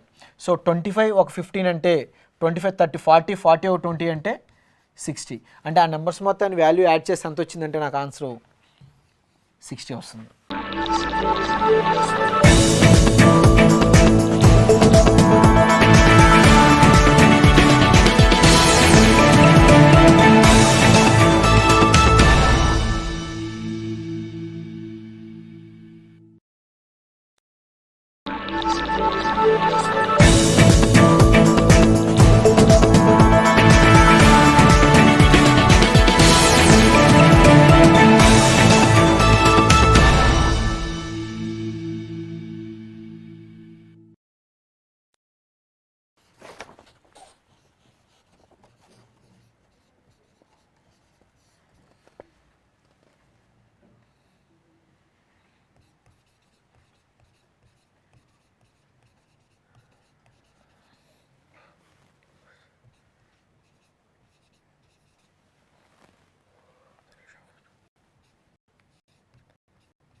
the sum of 3 numbers is 98. If the ratio of first to the second is 2:3 and second to the third is 5:8, find the second number is. ఒకటి చూడండి, ఒక 3 numbers ఉన్నాయంట, ఆ numbers ఏంటో మనకు తెలియదు, కానీ ఆ 3 నెంబర్స్ మొత్తాన్ని యాడ్ చేస్తే 98 ఆన్సర్ వస్తుందంట. అయితే వాడు ఒక రేషియో ఇచ్చాడు, first to the second. So నేను ఫస్ట్ ఏమనుకుంటున్నా అంటే ఏ అనుకుంటున్నా, సెకండ్ని బి అనుకుంటున్నా. అంటే ఫస్ట్ టు ది సెకండ్ అన్నారు కాబట్టి A:B ఎంత అంటే 2:3. And second to the third అంటున్నాడు, అంటే సెకండ్ ఆల్రెడీ మనం బి అనుకున్నాంగా, థర్డ్ని సి అనుకుందాం. మరి సెకండ్ టు ద థర్డ్ అంటే B:C ఎంత అంటే 5:8. సో ద సెకండ్ నెంబర్ అన్నాడు. సెకండ్ నెంబర్ అంటే A:B B:C వచ్చింది, మనం A:B:C ఫైండ్ అవుట్ చేయొచ్చుగా. సో అంటే A:B:C ఎంత అంటే 5 2s 10 5 3s 15 3 8s 24. మరి వేరే నెంబర్ ఏమైనా క్యాన్సిల్ అవుతుందంటే 10 24 2 టేబుల్ క్యాన్సిల్ అవుతుంది, కానీ 2 టేబుల్ 15 క్యాన్సిల్ అవుతుంది. సో కాబట్టి వేరే నెంబర్స్ అయితే ఏం లేదు. సో వాడు ఏమన్నా సమ్ ఆఫ్ 3 నెంబర్స్ 98 అన్నాడు. సమ్ ఆఫ్ 3 నెంబర్స్ అంటే ఇవేగా, అంటే ఈ నెంబర్స్ ఎంత అంటే 10 + 15 + 24, ఈ మొత్తాన్ని సమ్ చేస్తే వాడు 98 అన్నాడు. మరి మన లెక్క ప్రకారం ఎంత వచ్చిందంటే 5 + 4 9, 2 + 2 4, అంటే మన లెక్క ప్రకారం 49 వచ్చింది. అంటే 49 పార్ట్స్ మనకు వచ్చిందంటే వాడు ఎంత అన్నాడంటే 98 అన్నాడు. సో వాడు ఏమంటున్నాడు next, find the second number. Second number అంటే 15ఏగా. సో 15 పార్ట్స్ అయితే ఎంత అంటే 49 టేబుల్లో 2 టైమ్స్ క్యాన్సిల్ అవుతుంది, 15 2s 30. అంటే సెకండ్ నెంబర్ ఎంత వస్తుందంటే 30 వస్తుందండి.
If 510 rupees is divided among A, B, C in such a way that A gets 2/3 of what B gets and B gets 1/4 what of C gets, then they share respectively. So ఇప్పుడు ఎలా ఉందంటే 510 రూపీస్ని ముగ్గురు పంచుకుంటున్నారంట. వాళ్ళు ఎవరంటే ABC అంటున్నాడు. అది ఎలా తీసుకుంటున్నారంటే A gets 2/3 of what B gets. A కొంత అమౌంట్ తీసుకుంటున్నాడంట. ఎలా తీసుకుంటున్నాడంటే 2/3 of what B gets. B ఎంతైతే తీసుకున్నాడో B తీసుకున్న అమౌంట్లో 2/3 పార్ట్ A తీసుకుంటున్నాడు. అంటే A ఎంత పార్ట్ తీసుకుంటాడంటే B వాల్యూ తెలిస్తే B వాల్యూలో 2/3 Aకి ఇస్తా. సో ఇప్పుడు రేషియో మనం ఫైండ్ అవుట్ చేస్తే Aకి 2 పార్ట్స్ ఇవ్వాలి, Bకి 3 పార్ట్స్ ఇవ్వాలి. సో ఇలాగే ఎందుకు ఇవ్వాలంటే చూడండి ఒకసారి, A = 2/3 ఆఫ్ B అంటే ఈ 3ని తీసుకొస్తున్నా, అంటే 3A = 2B కాబట్టి మరి A:B ఎంత అంటే 2:3.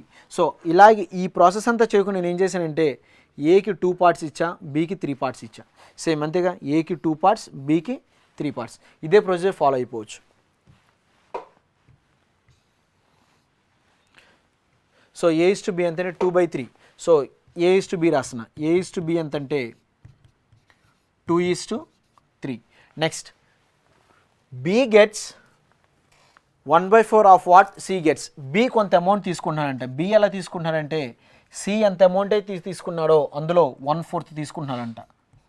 అంటే మరి B:C ఎంత అంటే 1:4 అవుతుంది. సో ఇప్పుడు చూడండి A:B:C ఫైండ్ అవుట్ చేయొచ్చు. 1 × 2, 2:1 × 3, 3:3 4 12. చూడండి A:B:C వచ్చేసి నాకు. సో A:B:C ఎంత అంటే 2:3:12. సో ఈ రేషియోలో పంచుకుంటున్నారు దేన్ని, 510 రూపీస్ని. ఈ రేషియో అంటే 12 + 3 5, 15, 15 + 2 అంటే 17. అంటే మొత్తం నా లెక్క ప్రకారం 17 పార్ట్స్ అంటే వాడేమన్నారంటే 510 రూపీస్ అన్నాడు. మరి ఎవరి గురించి అడిగాడు, వాళ్ళ షేర్స్ అడిగాడు. సో మొత్తం షేర్స్ అడిగాడు కాబట్టి నేను ఫస్ట్ 1 పార్ట్ కనుక్కుంటా. 1 పార్ట్ అంటే 17 టేబుల్లో 3, 17 3 51 అంటే 30 అవుతుంది.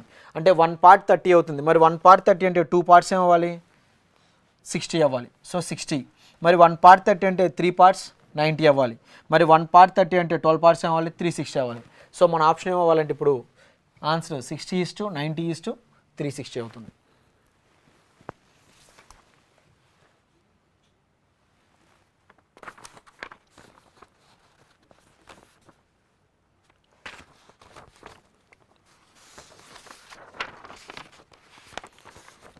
నెక్స్ట్